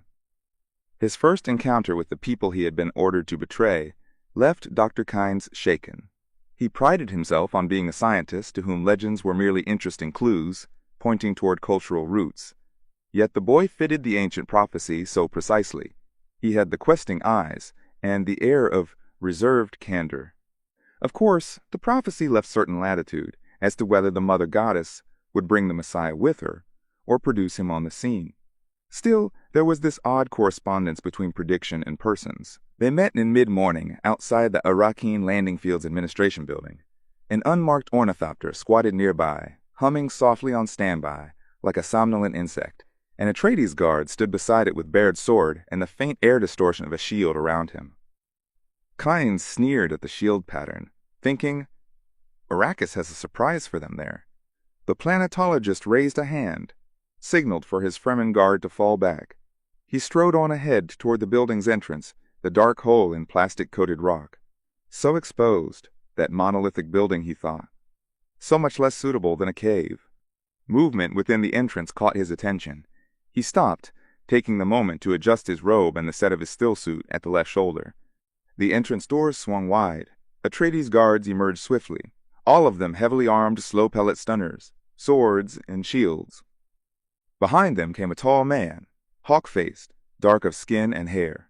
He wore a juba cloak with Atreides' crest at the breast, and wore it in a way that betrayed his unfamiliarity with the garment. It clung to the legs of his stillsuit on one side. It lacked a free-swinging, striding rhythm. Beside the man walked a youth with the same dark hair, but rounder in the face. The youth seemed small for the 15 years Kynes knew him to have. But the young body carried a sense of command, a poised assurance, as though he saw and knew things all around him that were not visible to others. And he wore the same style cloak as his father, yet with casual ease that made one think the boy had always worn such clothing. The Maquis will be aware of things others cannot see, went the prophecy. Kynes shook his head, telling himself that just people. With the two, garbed like them for the desert, came a man Kynes recognized, Gurney Halleck. Kynes took a deep breath to still his resentment against Halleck, who had briefed him on how to behave with the Duke and ducal heir. You may call the Duke my lord or sire. Noble born also is correct, but usually reserved for more formal occasions. The son may be addressed as young master or my lord. The Duke is a man of much leniency, but brooks little familiarity. And Kynes thought, as he watched the group approach, they'll learn soon enough who's master on Arrakis. Order me questioned half the night by that mentat, will they? Expect me to guide them on an inspection of spice mining, do they? The import of Hawat's questions had not escaped Kynes. They wanted the Imperial bases, and it was obvious they'd learned of the bases from Idaho. I will have Stilgar send Idaho's head to this Duke, Kynes told himself. The ducal party was only a few paces away now, their feet in desert boots crunching the sand. Kynes bowed. My lord, Duke. As he had approached the solitary figure standing near the ornithopter, Leto had studied him, tall, thin, dressed for the desert in loose robe, stillsuit, and low boots. The man's hood was thrown back, its veil hanging to one side, revealing long sandy hair, a sparse beard. The eyes were that fathomless blue within blue, under thick brows. Remains of dark stains smudged his eye sockets. You're the ecologist, the Duke said. We prefer the old title here, my lord, Kynes said. Planetologist. As you wish, the Duke said. He glanced down at Paul. Son, this is the judge of the change, the arbiter of dispute, the man set here to see that the forms are obeyed in our assumption of power over this fief. He glanced at Kynes. And this is my son. My lord, Kynes said. Are you a Fremen? Paul asked. Kynes smiled. I am accepted in both Sietch and village, young master, but I am in His Majesty's service, the Imperial Planetologist. Paul nodded, impressed by the man's air of strength. Halleck had pointed Kynes out to Paul from an upper window of the administration building. The man standing there with the Fremen escorted the one moving now toward the ornithopter. Paul had inspected Kynes briefly with binoculars, noting the prim, straight mouth, the high forehead. Halleck had spoken in Paul's ear. Odd sort of fellow. Has a precise way of speaking clipped off. No fuzzy edges, razor apartment. And the Duke, behind them, had said, scientist type. Now, only a few feet from the man, Paul sensed the power in Kynes, the impact of personality, as though he were blood royal, born to command. I understand we have you to thank for our stillsuits and these cloaks, the Duke said. I hope they fit well, my lord, Kynes said. They're of Fremen make, and as near as possible the dimensions given me by your man Halleck here. I was concerned that you said you couldn't take us into the desert unless we wore these garments, the Duke said. We can carry plenty of water. We don't intend to be out long, and we'll have air cover the escort you see overhead right now. It isn't likely we'd be forced down. Kynes stared at him, seeing the water-fat flesh. He spoke coldly. You never talk of likelihoods on Arrakis. You speak only of possibilities. Halleck stiffened. The Duke is to be addressed as my lord or sire. Leto gave Halleck their private hand signal to desist, said, Our ways are new here, Gurney. We must make allowances. As you wish, sire. "We are indebted to you, Dr. Kynes," Leto said. "These suits and the consideration for our welfare will be remembered." On impulse, Paul called to mind a quotation from the OC Bible, said, "The gift is the blessing of the river." Quote. The words rang out over loud in the still air. The Fremen escort Kynes had left in the shade of the administration building leaped up from their squatting repose, muttering in open agitation. One cried out, "The son of Gabe!" Kynes whirled, gave a curt, chopping signal with a hand, waved the guard away. They fell back, grumbling among themselves, trailed away around the building. "Most interesting," Leto said. Kynes passed a hard glare over the Duke, and Paul said, "Most of the desert natives here are a superstitious lot. Pay no attention to them. They mean no harm."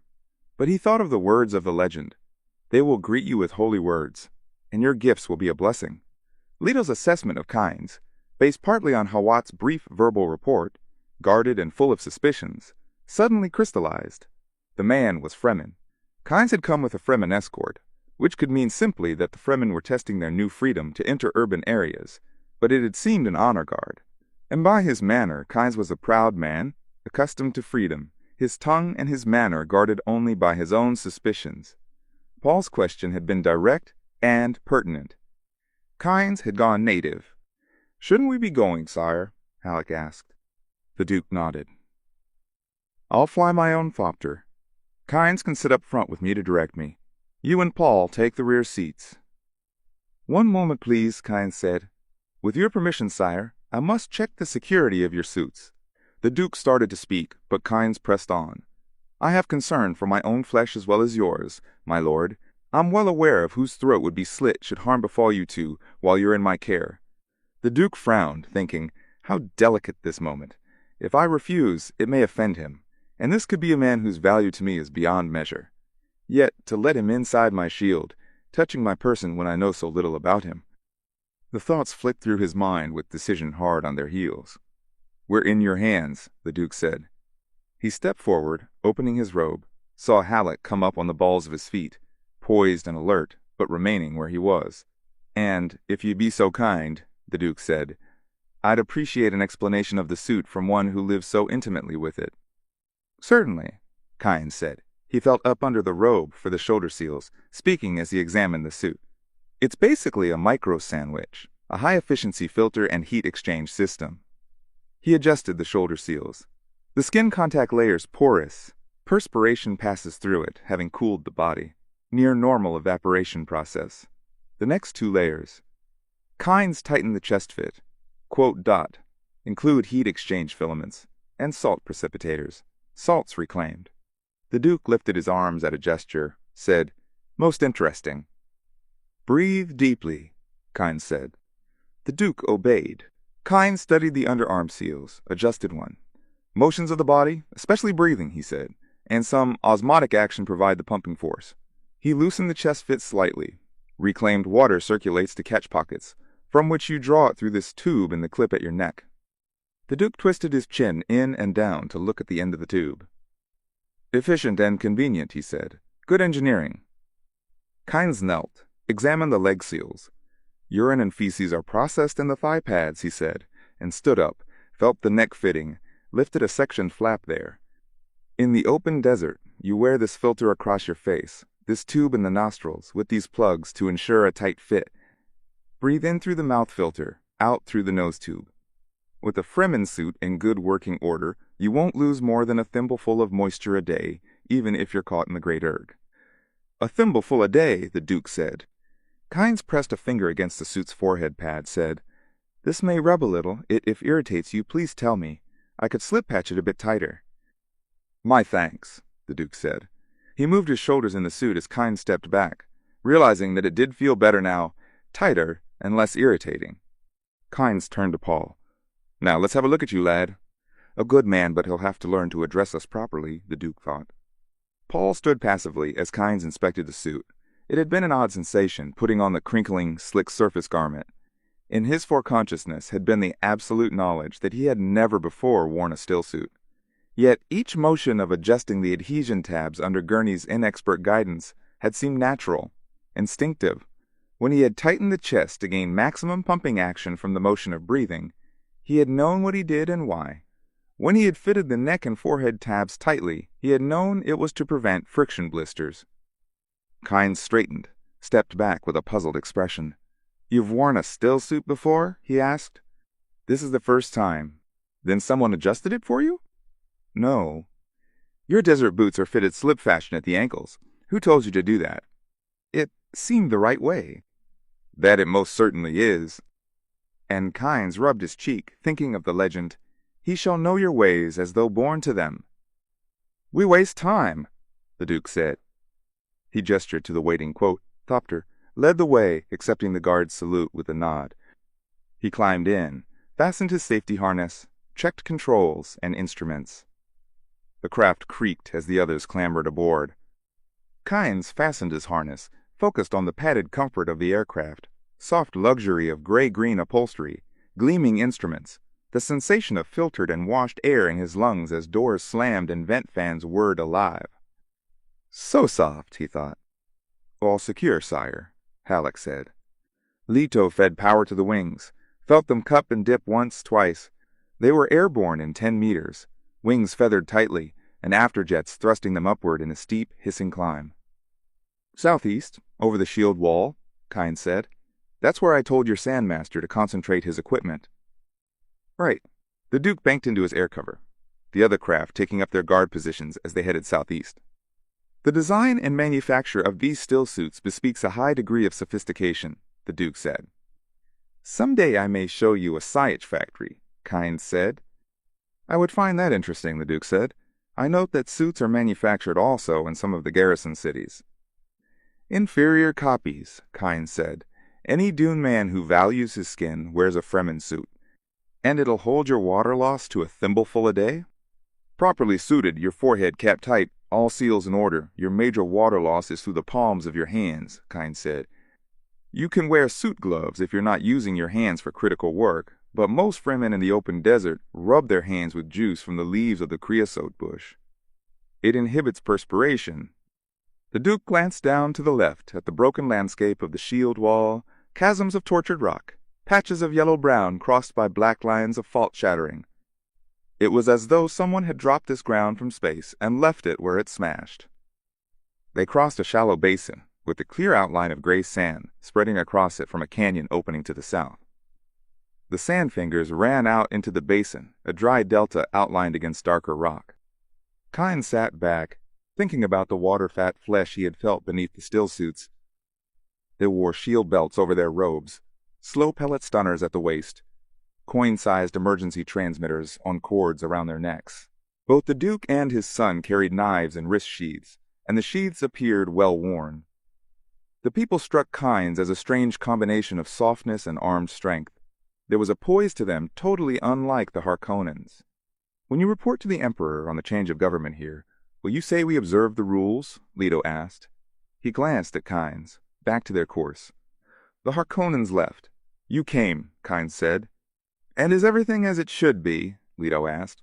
Momentary tension showed in the tightening of a muscle along Kynes' jaw. "As planetologist and judge of the change, I am a direct subject of the Imperium, my lord."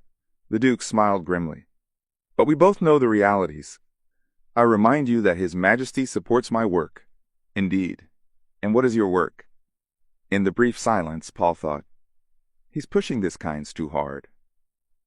Paul glanced at Halleck, but the minstrel warrior was staring out at the barren landscape. Kynes spoke stiffly. "You, of course, refer to my duties as planetologist." "Of course. It is mostly dryland biology and botany, some geological work, core drilling and testing. You never really exhaust the possibilities of an entire planet. Do you also investigate the spice?" Kynes turned, and Paul noted the hard line of the man's cheek.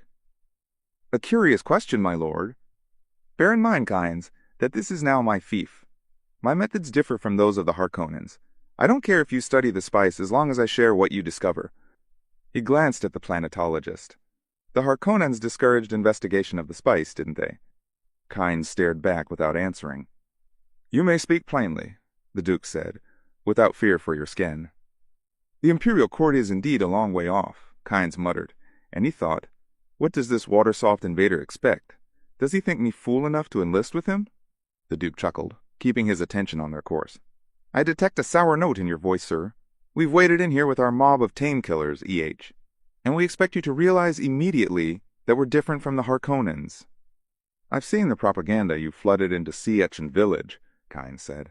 Love the good Duke. Your core of... Here now, Halleck barked. He snapped his attention away from the window, leaned forward. Paul put a hand on Halleck's arm. Gurney, the Duke said. He glanced back. This man's been long under the Harkonnens. Halleck sat back. Your man Hawat's subtle, Kynes said, but his object's plain enough. Will you open those bases to us, then? The Duke asked. Kynes spoke curtly. They're His Majesty's property. They're not being used. They could be used. Does His Majesty concur? Kynes darted a hard stare at the Duke. Arrakis could be an Eden if its rulers would look up from grubbing for spice. He didn't answer my question, the Duke thought. And he said, how is a planet to become an Eden without money? What is money, Kynes asked, if it won't buy the services you need? Ah, now, the Duke thought. And he said, we'll discuss this another time. Right now I believe we're coming to the edge of the shield wall. Do I hold the same course? The same course, Kynes muttered. Paul looked out his window. Beneath them, the broken ground began to drop away in tumbled creases toward a barren rock plain and a knife-edged shelf. Beyond the shelf, fingernail crescents of dunes marched toward the horizon, with here and there in the distance a dull smudge, a darker blotch to tell of something not sand. Rock outcroppings, perhaps. In the heat-addled air, Paul couldn't be sure. Are there any plants down there? Paul asked. Some, Kynes said. This latitude's life zone has mostly what we call minor water stealers, adapted to raiding each other for moisture, gobbling up the trace dew. Some parts of the desert teem with life, but all of it has learned how to survive under these rigors. If you get caught down there, you imitate that life or you die. You mean steal water from each other? Paul asked. The idea outraged him, and his voice betrayed his emotion. It's done, Kynes said, but that wasn't precisely my meaning. You see, my climate demands a special attitude toward water. You are aware of water at all times. You waste nothing that contains moisture. And the Duke thought, my climate? Come around 2 degrees more southerly, my lord, Kynes said. There's a blow coming up from the west. The Duke nodded. He had seen the billowing of tan dust there. He banked the thopter around, noting the way the escort's wings reflected milky orange from the dust-refracted light as they turned to keep pace with him. This should clear the storm's edge, Kynes said. That sand must be dangerous if you fly into it, Paul said. Will it really cut the strongest metals? At this altitude, it's not sand, but dust, Kynes said. The danger is lack of visibility, turbulence, clogged intakes. We'll see actual spice mining today? Paul asked.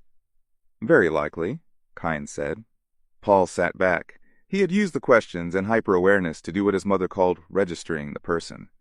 He had Kynes' now tune of voice, each detail of face and gesture. An unnatural folding of the left sleeve on the man's robe told of a knife in an arm sheath. The waist bulged strangely. It was said that desert men wore a belted sash into which they tucked small necessities. Perhaps the bulges came from such a sash, certainly not from a concealed shield belt. A copper pin engraved with the likeness of a hare clasped the neck of Kynes' robe. Another smaller pin with similar likeness hung at the corner of the hood, which was thrown back over his shoulders. Halleck twisted in the seat beside Paul, reached back into the rear compartment and brought out his balisette. Kynes looked around as Halleck tuned the instrument, then returned his attention to their course. What would you like to hear, young master? Halleck asked. You choose, Gurney, Paul said. Halleck bent his ear close to the sounding board, strummed a chord and sang softly. Our fathers ate manna in the desert, in the burning places where whirlwinds came. Lord, save us from that horrible land. Save us. Oh, save us. From the dry and thirsty land. Kynes glanced at the Duke, said, You do travel with a light complement of guards, my lord. Are all of them such men of many talents? Gurney? The Duke chuckled. Gurney's one of a kind. I like him with me for his eyes. His eyes miss very little. The planetologist frowned. Without missing a beat in his tune, Halleck interposed. For I am like an owl of the desert, oh. I am like an owl of the desert. The Duke reached down, brought up a microphone from the instrument panel, thumbed it to life, said, "Leader to escort Gemma. Flying object at 9 o'clock, Sector B. Do you identify it?" "It's merely a bird," Kyan said, and added, "You have sharp eyes." The panel speaker crackled, then, "Escort Gemma. Object examined under full amplification. It's a large bird." Paul looked in the indicated direction, saw the distant speck, a dot of intermittent motion, and realized how keyed up his father must be. Every sense was at full alert. "I'd not realized there were birds at large this far into the desert," the Duke said. "That's likely an eagle," Kynes said. "Many creatures have adapted to this place." The ornithopter swept over a bare rock plain. Paul looked down from their 2,000 meters altitude, saw the wrinkled shadow of their craft and escort. The land beneath seemed flat, but shadow wrinkles said otherwise. "Has anyone ever walked out of the desert?" the Duke asked. Halleck's music stopped. He leaned forward to catch the answer. "Not from the deep desert," Kynes said. "Men have walked out of the second zone several times. They have survived by crossing the rock areas where worms seldom go." The timbre of Kynes's voice held Paul's attention. He felt his sense come alert the way they were trained to do. "Ah, the worms," the Duke said. "I must see one sometime." "You may see one today," Kynes said.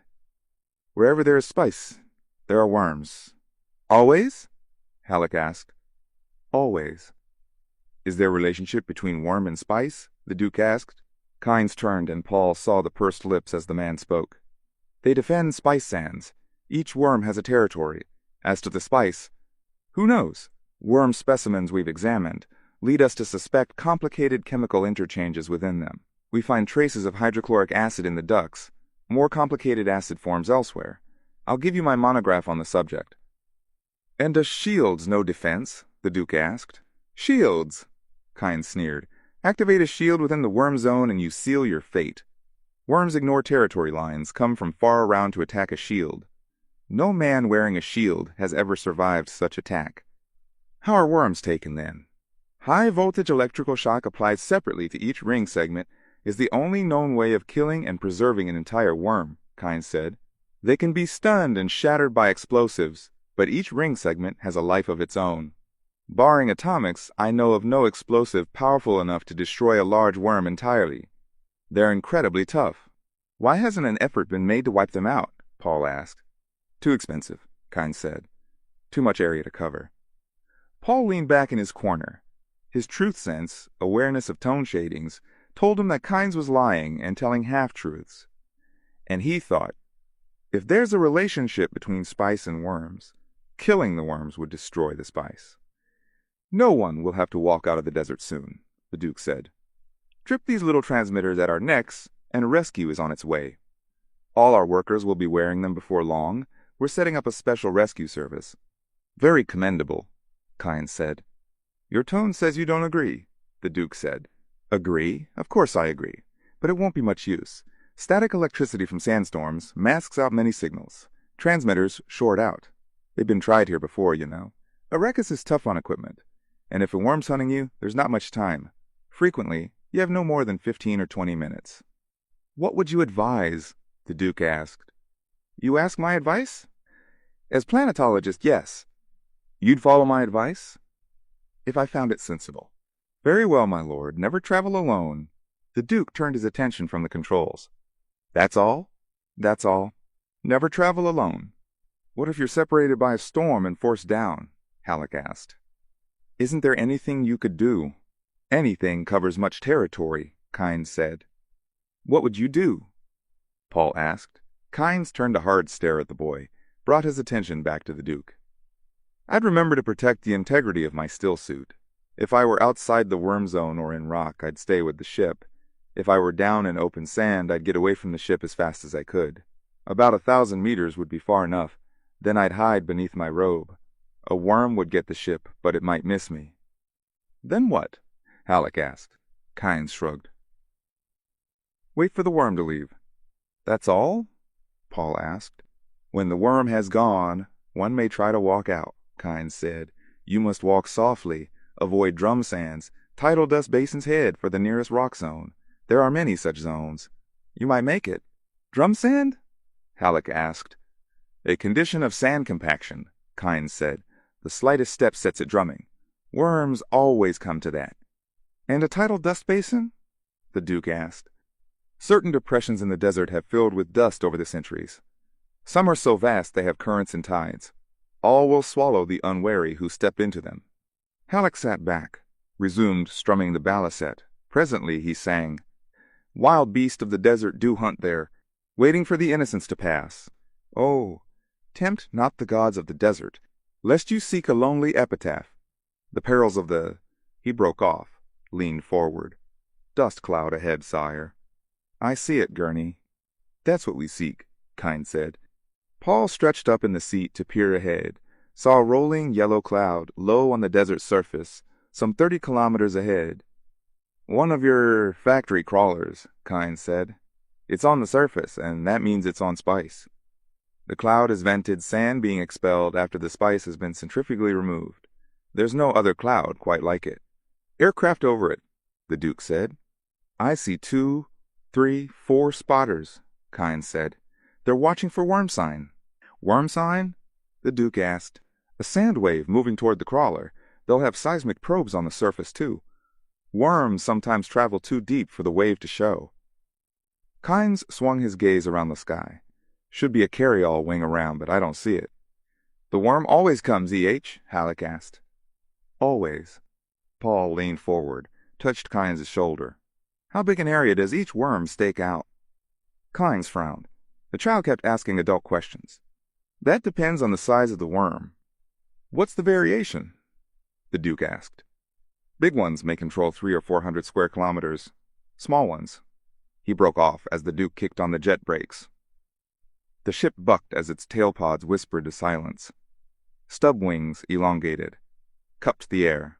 The craft became a full thopter as the Duke banked it, holding the wings to a gentle beat, pointing with his left hand off to the east beyond the factory crawler. Is that worm sign? Kynes leaned across the Duke to peer into the distance. Paul and Halleck were crowded together, looking in the same direction, and Paul noted that their escort, caught by the sudden maneuver, had surged ahead, but now was curving back. The factory crawler lay ahead of them, still some 3 kilometers away. Where the Duke pointed, crescent dune tracks spread shadow ripples toward the horizon, and, running through them as a level line stretching into the distance, came an elongated mountain motion, a cresting of sand. It reminded Paul of the way a big fish disturbed the water when swimming just under the surface. Worm, Kynes said. Big one. He leaned back, grabbed the microphone from the panel, punched out a new frequency selection. Glancing at the grid chart on rollers over their heads, he spoke into the microphone. Calling crawler at Delta Ajax Niner. Worm sign warning. Crawler at Delta Ajax Niner. Worm sign warning. Acknowledge, please. He waited. The panel speaker emitted static crackles, then a voice. Who calls Delta Ajax Niner? Over. They seem pretty calm about it, Halleck said. Kynes spoke into the microphone. Unlisted flight north and east of you about 3 kilometers. Worm sign is on intercept course. Your position, estimated contact 25 minutes. Another voice rumbled from the speaker. This is spotter control. Sighting confirmed. Stand by for contact fix. There was a pause then. Contact in 26 minutes minus. That was a sharp estimate. Who's on that unlisted flight? Over. Halleck had his harness off and surged forward between Kynes and the Duke. Is this the regular working frequency, Kynes? Yes. Why? Who'd be listening? Just the work crews in this area. Cuts down interference. Again, the speaker crackled. Then, this is Delta Ajax Niner. Who gets bonus credit for that spot? Over. Halleck glanced at the Duke. Kynes said, There's a bonus based on spice load for whoever gives first worm warning. They want to know. Tell them who had first sight of that worm, Halleck said. The Duke nodded. Kynes hesitated, then lifted the microphone. Spotter credit to the Duke Leto Atreides. The Duke Leto Atreides. Over. The voice from the speaker was flat and partly distorted by a burst of static. We read, and thank you. Now, tell them to divide the bonus among themselves, Halleck ordered. Tell them it's the Duke's wish. Kynes took a deep breath then. It's the Duke's wish that you divide the bonus among your crew. Do you read? Over. Acknowledged and thank you, the speaker said. The Duke said, I forgot to mention that Gurney is also very talented in public relations.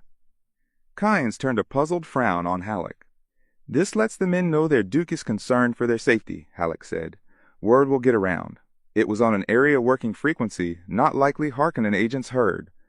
He glanced out at their air cover. And we're a pretty strong force. It was a good risk. The Duke banked their craft toward the sand cloud erupting from the factory crawler. What happens now? There's a carryall wing somewhere close, Kynes said. It'll come in and lift off the crawler. What if the carryall's wrecked? Halleck asked. Some equipment is lost, Kynes said. Get in close over the crawler, my lord. You'll find this interesting. The Duke scowled, busied himself with the controls as they came into turbulent air over the crawler. Paul looked down, saw sand still spewing out of the metal and plastic monster beneath them.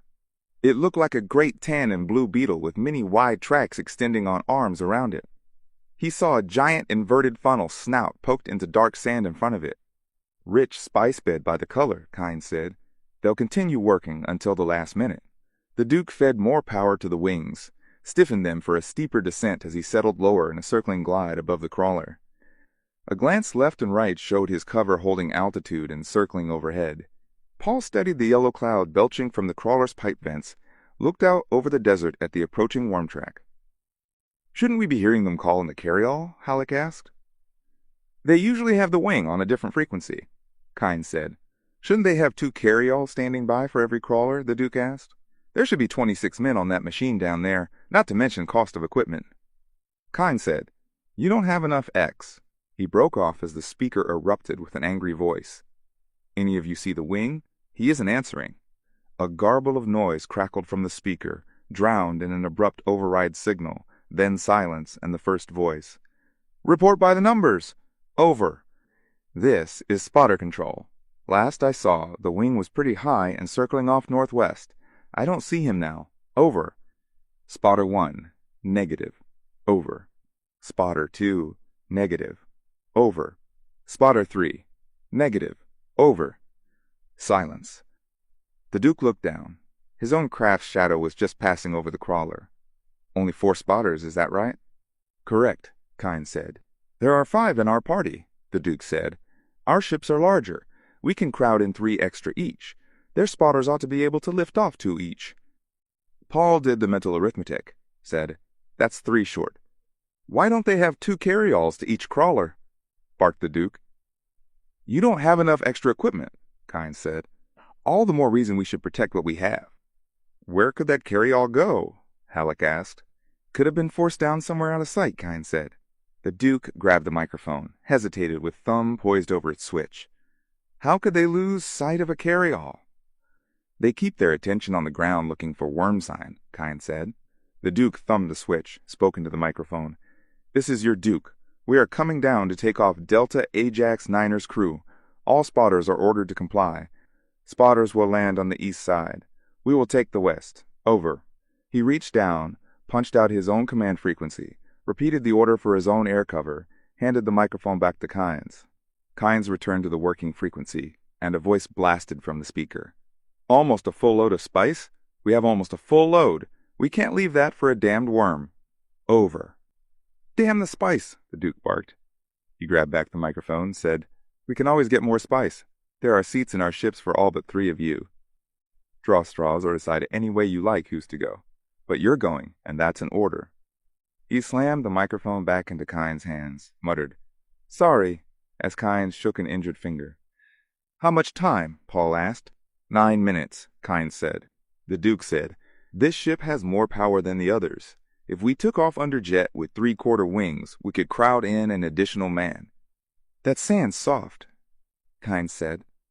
With 4 extra men aboard on a jet takeoff, we could snap the wings, sire, Halleck said. Not on this ship, the Duke said. He hauled back on the controls as the thopter glided in beside the crawler. The wings tipped up, braked the thopter to a skidding stop within 20 meters of the factory. The crawler was silent now, no sand spouting from its vents. Only a faint mechanical rumble issued from it, becoming more audible as the Duke opened his door. Immediately, their nostrils were assailed by the odor of cinnamon, heavy and pungent. With a loud flapping, the spotter aircraft glided down to the sand on the other side of the crawler. The Duke's own escort swooped in to land in line with him. Paul, looking out at the factory, saw how all the thopters were dwarfed by gnats beside a warrior beetle. "Gurney, you and Paul toss out that rear seat," the Duke said. He manually cranked the wings out to 3/4, set their angle, checked the jet pod controls. "Why the devil aren't they coming out of that machine?" "They're hoping the carryall will show up," Kynes said. "They still have a few minutes." He glanced off to the east. All turned to look the same direction, seeing no sign of the worm, but there was a heavy, charged feeling of anxiety in the air. The Duke took the microphone, punched for his command frequency, said, "Two of you toss out your shield generators. By the numbers. You can carry one more man that way. We're not leaving any men for that monster." He keyed back to the working frequency, barked, "All right, you and Delta Ajax Niner, out! Now! This is a command from your Duke. On the double or I'll cut that crawler apart with a lasgun." A hatch snapped open near the front of the factory, another at the rear, another at the top. Men came tumbling out, sliding and scrambling down to the sand. A tall man in a patched working robe was the last to emerge. He jumped down to a track and then to the sand. The Duke hung the microphone on the panel, swung out onto the wing step, shouted, "2 men, each into your spotters." The man in the patched robe began lolling off pairs of his crew, pushing them toward the craft waiting on the other side. "4 over here," the Duke shouted. "4 into that ship back there." He jabbed a finger at an escort thopter directly behind him. The guards were just wrestling the shield generator out of it. "And 4 into that ship over there." He pointed to the other escort that had shed its shield generator. 3 each into the others. Run, you sand dogs." The tall man finished counting off his crew, came slogging across the sand, followed by 3 of his companions. "I hear the worm, but I can't see it," Kynes said. The others heard it then, an abrasive slithering, distant and growing louder. "Damn sloppy way to operate," the Duke muttered. Aircraft began flapping off the sand around them. It reminded the Duke of a time in his home planet's jungles, a sudden emergence into a clearing, and carrion birds lifting away from the carcass of a wild ox. The spice workers slogged up to the side of the thopter, started climbing in behind the Duke. Halleck helped, dragging them into the rear. "In you go, boys," he snapped. "On the double!" Paul, crowded into a corner by sweating men, smelled the perspiration of fear, saw that 2 of the men had poor neck adjustments on their stillsuits. He filed the information in his memory for future action. His father would have to order tighter stillsuit discipline. Men tended to become sloppy if you didn't watch such things. The last man came gasping into the rear, said, "The worm! It's almost on us! Blast off!" The Duke slid into his seat, frowning, said, "We still have almost 3 minutes on the original contact estimate. Is that right, Kynes?" He shut his door, checked it. "Almost exactly, my lord," Kynes said, and he thought, "A cool one, this Duke." "All secure here, sire," Halleck said.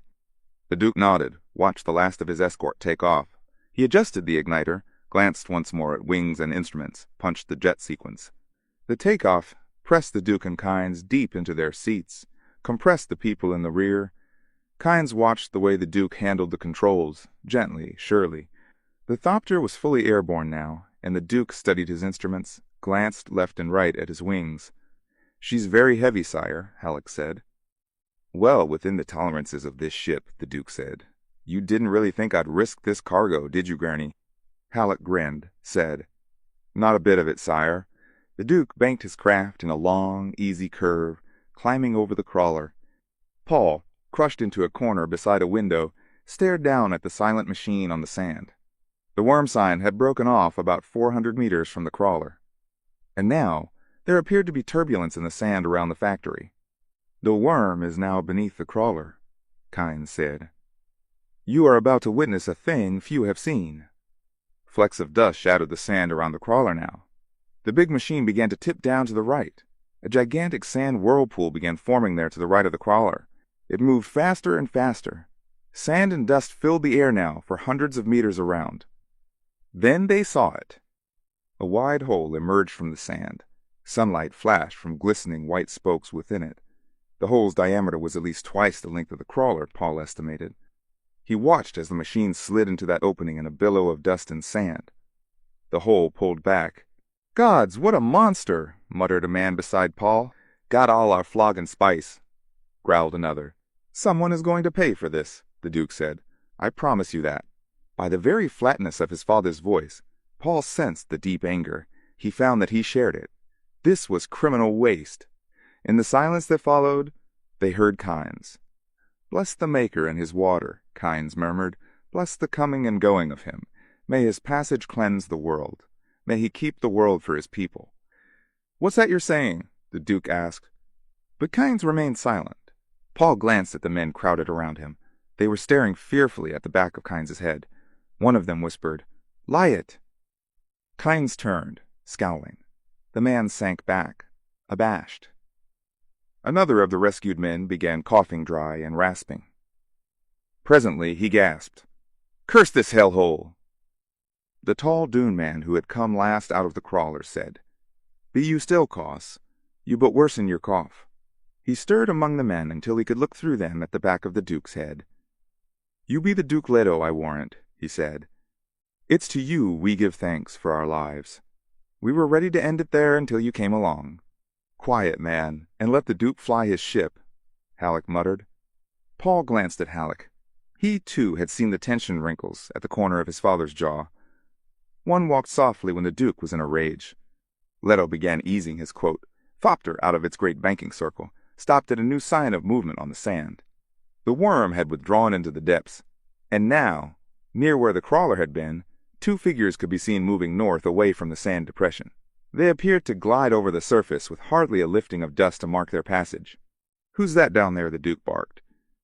"Two Johnnies who came along for the ride, sor," said the tall Dune man. "Why wasn't something said about them?" "It was the chance they took, sor," the Dune man said. "My lord," said Kynes, "these men know it's of little use to do anything about men trapped on the desert in worm country." "We'll send a ship from base for them," the Duke snapped. "As you wish, my lord," Kynes said. "But likely when the ship gets here, there'll be no one to rescue."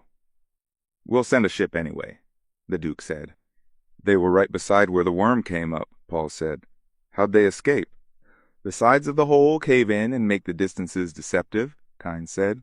"You waste fuel here, sire," Halleck ventured. "Aye, Gurney." The Duke brought his craft around toward the shield wall. His escort came down from circling stations, took up positions above and on both sides. Paul thought about what the Dune man and Kynes had said. He sensed half-truths, outright lies. The man on the sand had glided across the surface so surely, moving in a way obviously calculated to keep from luring the worm back out of its depths. Fremen, Paul thought. Who else would be so sure on the sand? Who else might be left out of your worries as a matter of course because they are in no danger? They know how to live here. They know how to outwit the worm. "What were Fremen doing on that crawler?" Paul asked. Kynes whirled. The tall Dune man turned wide eyes on Paul Blue within blue, within blue. "Who be this lad?" he asked. Halleck moved to place himself between the man and Paul, said, "This is Paul Atreides, the ducal heir." "Why, says he there were Fremen on our rumbler?" the man asked. "They fit the description," Paul said. Kynes snorted. "You can't tell Fremen just by looking at them." He looked at the Dune man. "You! Who were those men?" "Friends of one of the others," the Dune man said. "Just friends from a village who wanted to see the spice sands." Kynes turned away. "Fremen!" But he was remembering the words of the legend. "The Lisan al-Gaib shall see through all subterfuge." "They be dead now, most likely, young sir," the Dune man said. "We should not speak unkindly on them." But Paul heard the falsehood in their voices, felt the menace that had brought Halleck instinctively into guarding position. Paul spoke dryly. "A terrible place for them to die." Without turning, Kynes said, "When God hath ordained a creature to die in a particular place, he causeth that creature's wants to direct him to that place." Leto turned a hard stare at Kynes, and Kynes, returning the stare, found himself troubled by a fact he had observed here. This Duke was concerned more over the men than he was over the spice. He risked his own life and that of his son to save the men. He passed off the loss of a spice crawler with a gesture. The threat to men's lives had him in a rage.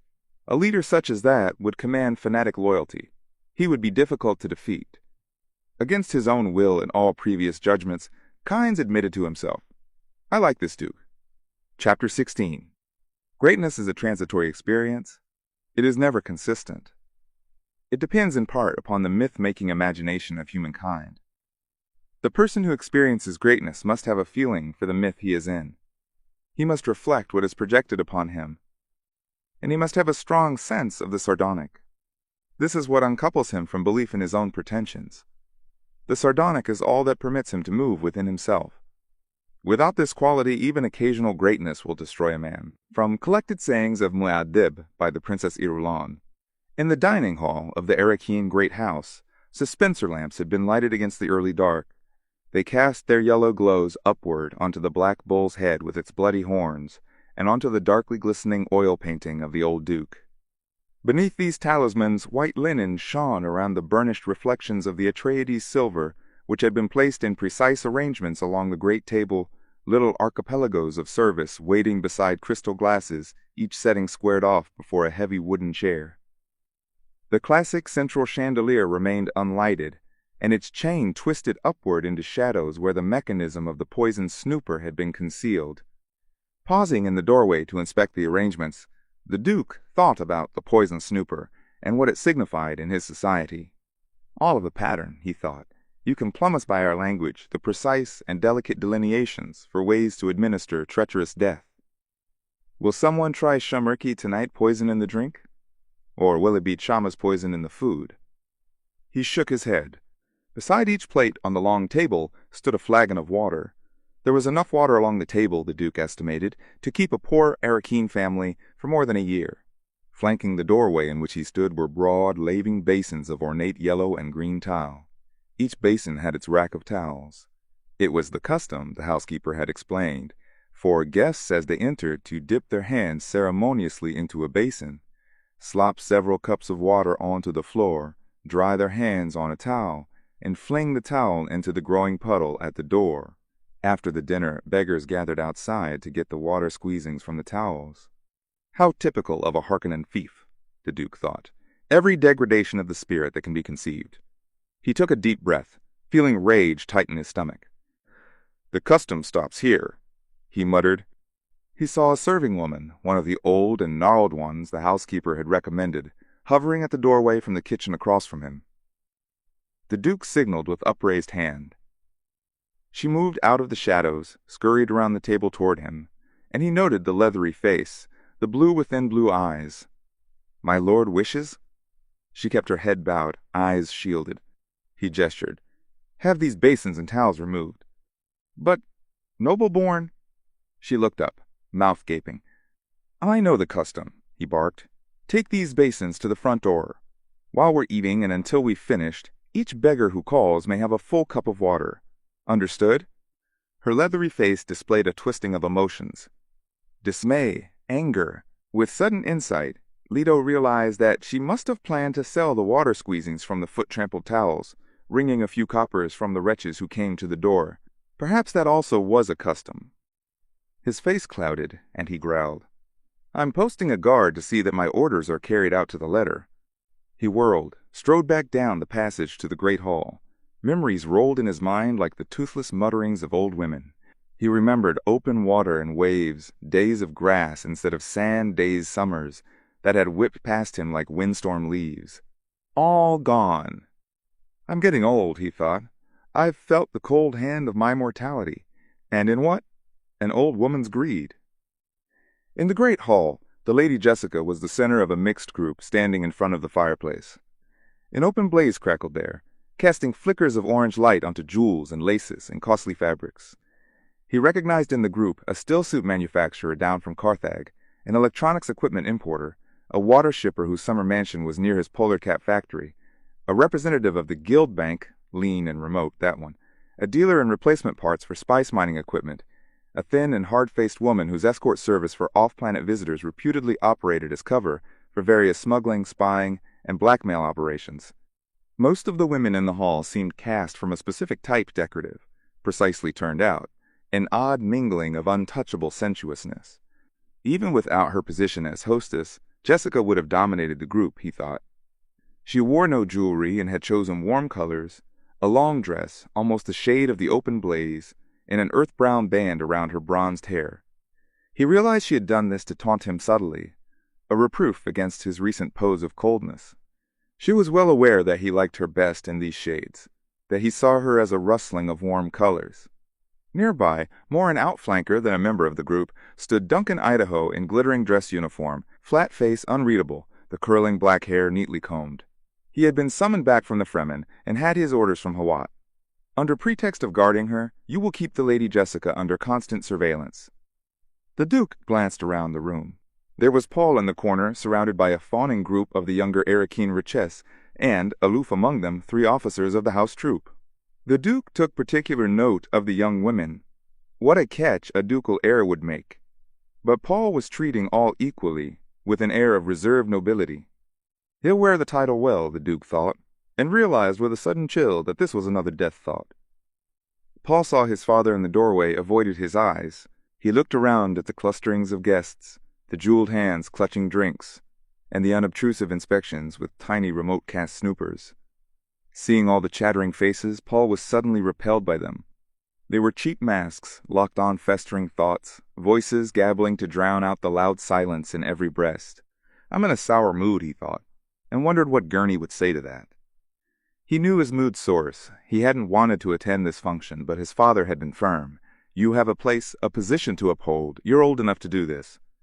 You're almost a man. Paul saw his father emerge from the doorway, inspect the room, then cross to the group around the Lady Jessica. As Leto approached Jessica's group, the water shipper was asking, "Is it true the Duke will put in weather control?" From behind the man, the Duke said, "We haven't gone that far in our thinking, sir." The man turned, exposing a bland, round face, darkly tanned. "Ah, the Duke," he said. "We missed you." Leto glanced at Jessica. "A thing needed doing." He returned his attention to the water shipper, explained what he had ordered for the laving basins, adding, "As far as I'm concerned, the old custom ends now." "Is this a ducal order, my lord?" the man asked. "I leave that to your own." "Ah, conscience," the Duke said. He turned, noting Kynes come up to the group.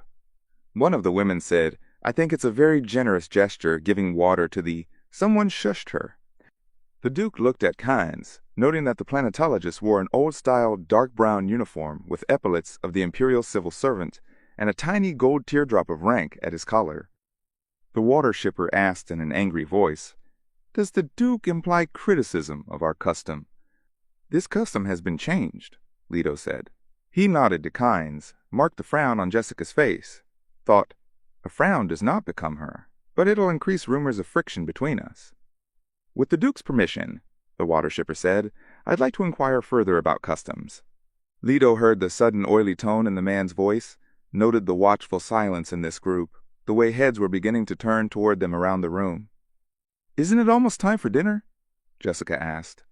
"But our guest has some questions," Leto said, and he looked at the water shipper, seeing a round-faced man with large eyes and thick lips, recalling Hawat's memorandum.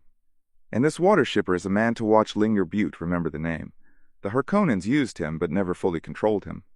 "Water customs are so interesting," Butte said, and there was a smile on his face. "I'm curious what you intend about the conservatory attached to this house. Do you intend to continue flaunting it in the people's faces, my lord?" Leto held anger in check, staring at the man. Thoughts raced through his mind. It had taken bravery to challenge him in his own ducal castle, especially since they now had Butte's signature over a contract of allegiance. The action had taken, also, a knowledge of personal power. Water was indeed power here. If water facilities were mined, for instance, ready to be destroyed at a signal, the man looked capable of such a thing. Destruction of water facilities might well destroy Arrakis. That could well have been the club this Butte held over the Harkonnens. "My lord, the Duke, and I have other plans for our conservatory," Jessica said. She smiled at Leto. "We intend to keep it, certainly, but only to hold it in trust for the people of Arrakis. It is our dream that someday the climate of Arrakis may be changed sufficiently to grow such plants anywhere in the open." "Bless her," Leto thought. "Let our water shipper chew on that." "Your interest in water and weather control is obvious," the Duke said. "I'd advise you to diversify your holdings. One day, water will not be a precious commodity on Arrakis." And he thought, Hawat must redouble his efforts at infiltrating this Butte's organization, and we must start on standby water facilities at once. No man is going to hold a club over my head. Butte nodded, the smile still on his face. A commendable dream, my lord. He withdrew a pace. Leto's attention was caught by the expression on Kyne's face. The man was staring at Jessica. He appeared transfigured like a man in love, or caught in a religious trance. Kyne's thoughts were overwhelmed at last by the words of prophecy. And they shall share your most precious dream. He spoke directly to Jessica. Do you bring the shortening of the way? Ah, Dr. Kynes, the water shipper said, you've come in from tramping around with your mobs of Fremen. How gracious of you. Kynes passed an unreadable glance across Butte, said, It is said in the desert that possession of water in great amount can inflict a man with fatal carelessness. They have many strange sayings in the desert, Butte said, but his voice betrayed uneasiness. Jessica crossed to Leto, slipped her hand under his arm to gain a moment in which to calm herself. Kynes had said, the shortening of the way. In the old tongue, the phrase translated as Kusatz Hadarak. The planetologist's odd question seemed to have gone unnoticed by the others, and now Kynes was bending over one of the consort women, listening to a low-voiced coquetry. Kwisatz Haderach, Jessica thought. Did our Missionaria Protectiva plant that legend here too? The thought fanned her secret hope for Paul. He could be the Kwisatz Haderach. He could be. The Guildbank representative had fallen into conversation with the water shipper, and Butte's voice lifted above the renewed hum of conversations. Many people have sought to change Iraqis. The Duke saw how the words seemed to pierce Kynes, jerking the planetologist upright and away from the flirting woman. Into the sudden silence, a house trooper in uniform of a footman cleared his throat behind Leto, said, Dinner is served, my lord. The Duke directed a questioning glance down at Jessica. The custom here is for host and hostess to follow their guests to table, she said and smiled. Shall we change that one too, my lord? He spoke coldly. That seems a goodly custom. We shall let it stand for now. The illusion that I suspect her of treachery must be maintained, he thought. He glanced at the guests filing past them. Who among you believes this lie? Jessica, sensing his remoteness, wondered at it as she had done frequently the past week. He acts like a man struggling with himself, she thought. Is it because I moved so swiftly setting up this dinner party? Yet, he knows how important it is that we begin to mix our officers and men with the locals on a social plane. We are father and mother, surrogate to them all. Nothing impresses that fact more firmly than this sort of social sharing. Leto, watching the guests file past, recalled what Thufir Hawat had said when informed of the affair. Sire, I forbid it. A grim smile touched the Duke's mouth. What a scene that had been, and when the Duke had remained adamant about attending the dinner. Hawat had shaken his head. I have bad feelings about this, my lord, he'd said. Things move too swiftly on Arrakis. That's not like the Harkonnens. Not like them at all. Paul passed his father, escorting a young woman half a head taller than himself. He shot a sour glance at his father, nodded at something the young woman said. Her father manufactures still suits, Jessica said. I'm told that only a fool would be caught in the deep desert wearing one of the man's suits. Who's the man with the scarred face ahead of Paul? The Duke asked. I don't place him. A late addition to the list, she whispered. Gurney arranged the invitation. Smuggler.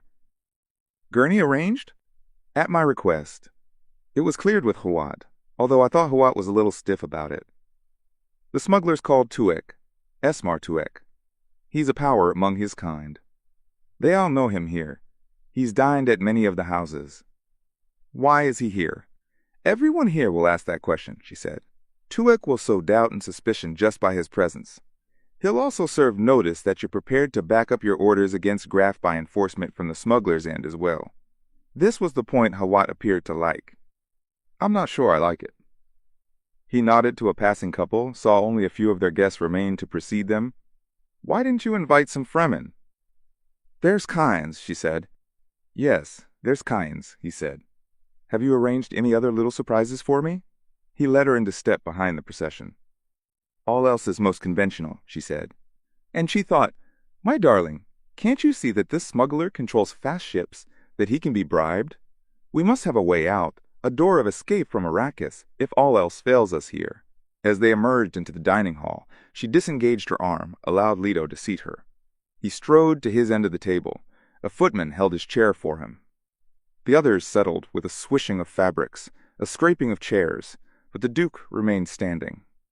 He gave a hand signal, and the house troopers in footman uniform around the table stepped back, standing at attention.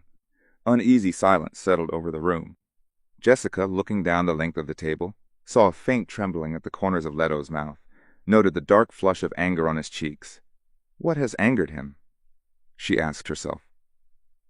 Surely not my invitation to the smuggler. Some question my changing of the laving basin custom, Leto said. This is my way of telling you that many things will change. Embarrassed silence settled over the table. They think him drunk, Jessica thought.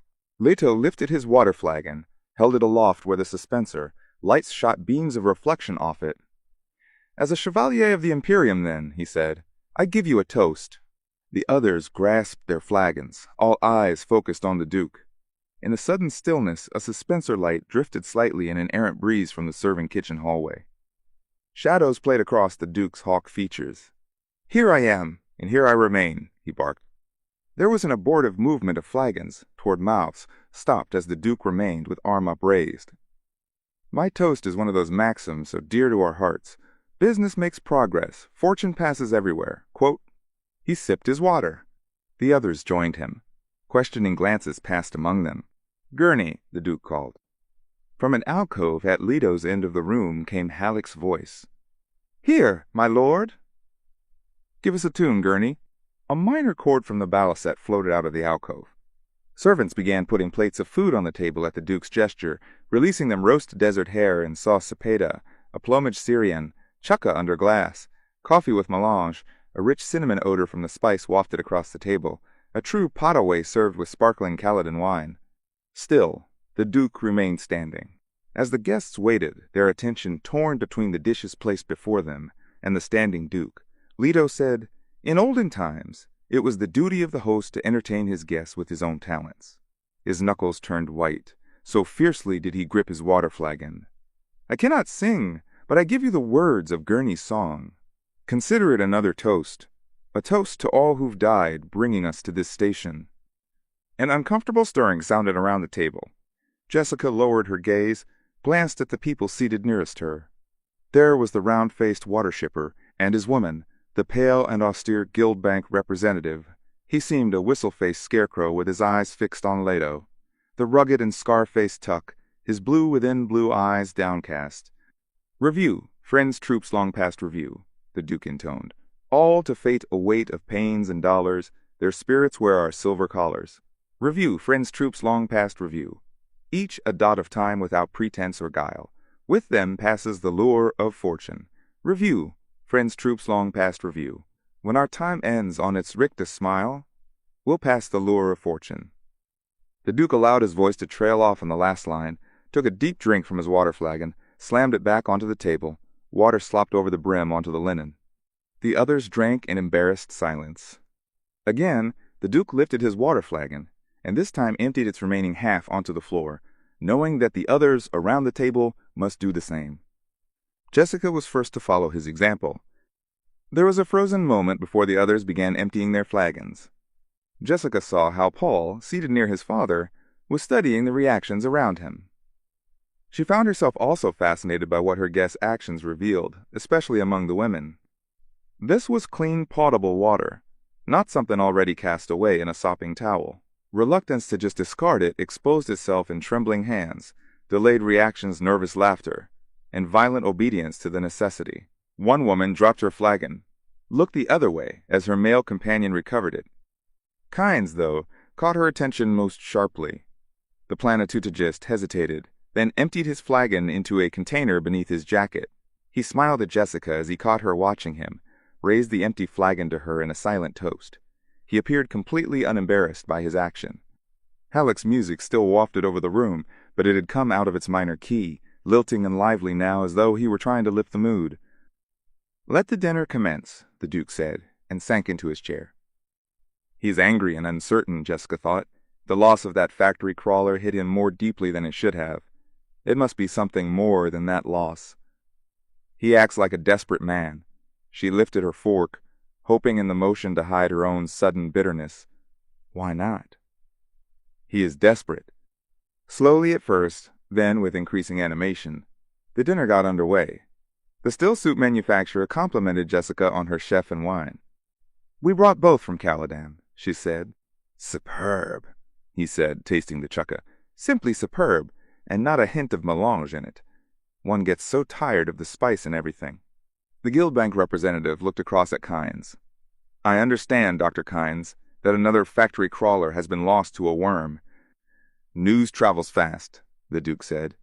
"Then it's true?" the banker asked, shifting his attention to Leto.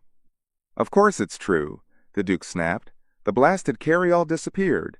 It shouldn't be possible for anything that big to disappear." "When the worm came, there was nothing to recover the crawler," Kynes said. "It should not be possible," the Duke repeated. "No one saw the carry-all leave?" the banker asked. "Spotters customarily keep their eyes on the sand," Kynes said. "They're primarily interested in worm sign." A carry-all's complement usually has 4 men, 2 pilots, and 2 journeymen attachers.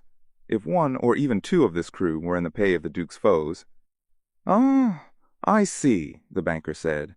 "And you, as judge of the change, do you challenge this?" "I shall have to consider my position carefully," Kynes said, "and I certainly will not discuss it at table." And he thought, that pale skeleton of a man, he knows this is the kind of infraction I was instructed to ignore. The banker smiled, returned his attention to his food. Jessica sat remembering a lecture from her Bene Gesserit school days. The subject had been espionage and counter-espionage. A plump, happy-faced Reverend Mother had been the lecturer, her jolly voice contrasting weirdly with the subject matter. A thing to note about any espionage and or counter-espionage school is the similar basic reaction pattern of all its graduates. Any enclosed discipline sets its stamp, its pattern, upon its students. That pattern is susceptible to analysis and prediction. Now, motivational patterns are going to be similar among all espionage agents.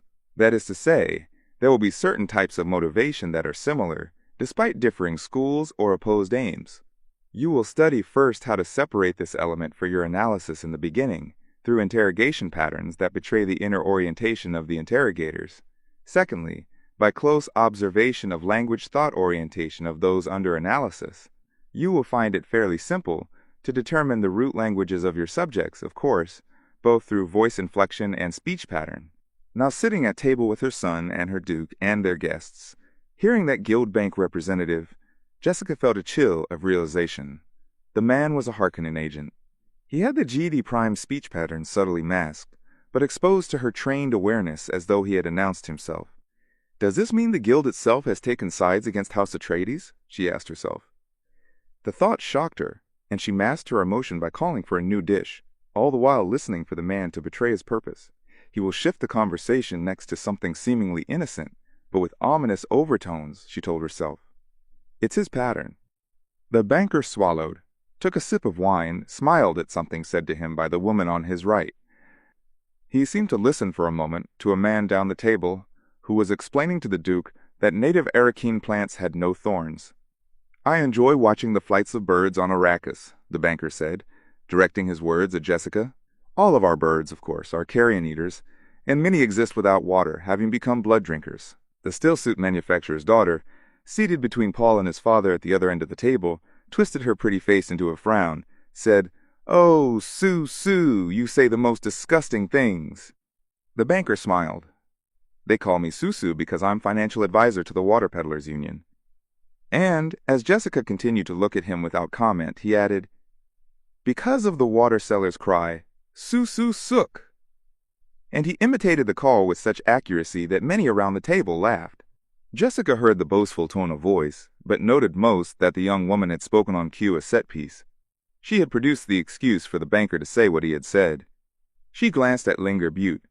The water magnate was scowling, concentrating on his dinner. It came to Jessica that the banker had said, "I, too, control that ultimate source of power on Arrakis water." Paul had marked the falseness in his dinner companion's voice, saw that his mother was following the conversation with Bene Gesserit intensity. On impulse, he decided to play the foil, draw the exchange out. He addressed himself to the banker. "Do you mean, sir, that these birds are cannibals?" That's an odd question, young master, the banker said. I merely said the birds drink blood. It doesn't have to be the blood of their own kind, does it? It was not an odd question, Paul said, and Jessica noted the brittle riposte quality of her training exposed in his voice. Most educated people know that the worst potential competition for any young organism can come from its own kind. He deliberately forked a bite of food from his companion's plate, ate it. They are eating from the same bowl. They have the same basic requirements.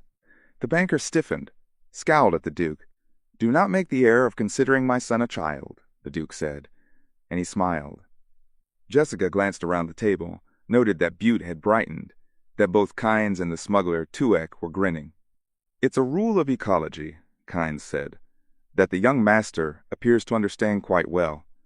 The struggle between life elements is the struggle for the free energy of a system. Blood's an efficient energy source. The banker put down his fork, spoke in an angry voice. It's said that the Fremen scum drink the blood of their dead. Kynes shook his head, spoke in a lecturing tone. Not the blood, sir, but all of a man's water ultimately belongs to his people, to his tribe. It's a necessity when you live near the Great Flat. All water's precious there, and the human body is composed of some 70% water by weight. A dead man surely no longer requires that water. The banker put both hands against the table beside his plate, and Jessica thought he was going to push himself back, leave in a rage. Kynes looked at Jessica. Forgive me, my lady, for elaborating on such an ugly subject at table, but you were being told falsehood, and it needed clarifying. You've associated so long with Fremen that you've lost all sensibilities, the banker rasped. Kynes looked at him calmly, studied the pale, trembling face. Are you challenging me, sir? The banker froze. He swallowed, spoke stiffly. Of course not. I'd not so insult our host and hostess. Jessica heard the fear in the man's voice, saw it in his face, in his breathing, in the pulse of a vein at his temple. The man was terrified of Kynes. Our host and hostess are quite capable of deciding for themselves when they've been insulted, Kynes said. They're brave people who understand defensive honor. We all may attest to their courage by the fact that they are here, now, on Arrakis. Jessica saw that Leto was enjoying this. Most of the others were not. People all around the table sat poised for flight, hands out of sight under the table. Two notable exceptions were Butte, who was openly smiling at the banker's discomfiture, and the smuggler, Tuek, who appeared to be watching Kynes for a cue. Jessica saw that Paul was looking at Kynes in admiration. Well, Kynes said. I meant no offense, the banker muttered. If offense was taken, please accept my apologies. Freely given, freely accepted, Kynes said. He smiled at Jessica, resumed eating as though nothing had happened. Jessica saw that the smuggler, too, had relaxed. She marked this. The man had shown every aspect of an aide ready to leap to Kynes' assistance. There existed an accord of some sort between Kynes and Tuek. Leto, toyed with a fork, looked speculatively at Kynes. The geologist's manner indicated a change in attitude toward the house of Atreides. Kynes had seemed colder on their trip over the desert. Jessica signaled for another course of food and drink. Servants appeared with Langue de Lapin de Guérin red wine and a sauce of mushroom yeast on the side. Slowly, the dinner conversation resumed, but Jessica heard the agitation in it, the brittle quality, saw that the banker ate in sullen silence. Kynes would have killed him without hesitating, she thought, and she realized that there was an offhand attitude toward killing in Kynes' manner. He was a casual killer, and she guessed that this was a Fremen quality. Jessica turned to the still-suit manufacturer on her left, said, I find myself continually amazed by the importance of water on Arrakis. Very important, he agreed. What is this dish? It's delicious. Tongues of wild rabbit in a special sauce, she said. A very old recipe. I must have that recipe, the man said. She nodded. I'll see that you get it. Kynes looked at Jessica, said, The newcomer to Arrakis frequently underestimates the importance of water here. You are dealing, you see, with the law of the minimum. She heard the testing quality in his voice, said growth is limited by that necessity which is present in the least amount, and, naturally, the least favorable condition controls the growth rate. It's rare to find members of a great house aware of planetological problems, Kynes said. Water is the least favorable condition for life on Arrakis. And remember that growth itself can produce unfavorable conditions, unless treated with extreme care. Jessica sensed a hidden message in Kynes' words but knew she was missing it. Growth, she said. Do you mean Arrakis can have an orderly cycle of water to sustain human life under more favorable conditions? Impossible, the water magnate barked. Jessica turned her attention to Butte. Impossible? Impossible on Arrakis, he said. Don't listen to this dreamer. All the laboratory evidence is against him. Kynes looked at Butte, and Jessica noted that the other conversations around the table had stopped while people concentrated on this new interchange. Laboratory evidence tends to blind us to a very simple fact, Kynes said. That fact is this. We are dealing here with matters that originated and exist out of doors where plants and animals carry on their normal existence. Normal? Butte snorted. Nothing about Arrakis is normal. Quite the contrary, Kynes said. Certain harmonies could be set up here along self-sustaining lines. You merely have to understand the limits of the planet and the pressures upon it. It'll never be done, Butte said. The Duke came to a sudden realization, placing the point where Kynes' attitude had changed. It had been when Jessica had spoken of holding the conservatory plants in trust for Arrakis. What would it take to set up the self-sustaining system, Dr. Kynes? Leto asked. If we can get 3% of the green plant element on Arrakis involved in forming carbon compounds as foodstuffs, we've started the cyclic system, Kynes said. Water is the only problem? The Duke asked. He sensed Kynes' excitement, felt himself caught up in it.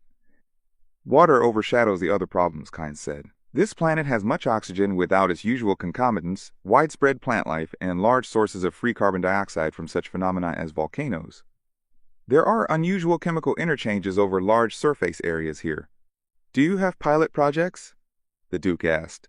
We've had a long time in which to build up the Tansley effect small unit experiments on an amateur basis, from which my science may now draw its working facts, Kynes said. There isn't enough water, Butte said. There just isn't enough water. Master Butte is an expert on water, Kynes said. He smiled, turned back to his dinner. The Duke gestured sharply down with his right hand, barked. No, I want an answer. Is there enough water, Dr. Kynes? Kynes stared at his plate. Jessica watched the play of emotion on his face. He masks himself well, she thought, but she had him registered now and read that he regretted his words. Is there enough water? The Duke demanded. There. Maybe, Kynes said. He's faking uncertainty, Jessica thought. With his deeper truth sense, Paul caught the underlying motive, had to use every ounce of his training to mask his excitement. There is enough water. But Kynes doesn't wish it to be known. Our planetologist has many interesting dreams, Butte said. He dreams with the Fremen of prophecies and messiahs. Chuckles sounded at odd places around the table. Jessica marked them the smuggler, the stillsuit manufacturer's daughter, Duncan, Idaho, the woman with the mysterious escort service. Tensions are oddly distributed here tonight, Jessica thought. There's too much going on, of which I'm not aware. I'll have to develop new information sources. The Duke passed his gaze from Kynes to Butte to Jessica. He felt oddly let down, as though something vital had passed him here. Maybe, he muttered. Kynes spoke quickly. Perhaps we should discuss this another time, my lord. There are so many. The planetologist broke off as an uniformed Atreides trooper hurried in through the service door, was passed by the guard, and rushed to the Duke's side. The man bent, whispering into Leto's ear. Jessica recognized the cap sign of Hawat's Corps, fought down uneasiness. She addressed herself to the stillsuit manufacturer's feminine companion, a tiny, dark-haired woman with a doll face, a touch of epicanthic fold to the eyes. You've hardly touched your dinner, my dear, Jessica said. May I order you something? The woman looked at the stillsuit manufacturer before answering. Then, I'm not very hungry.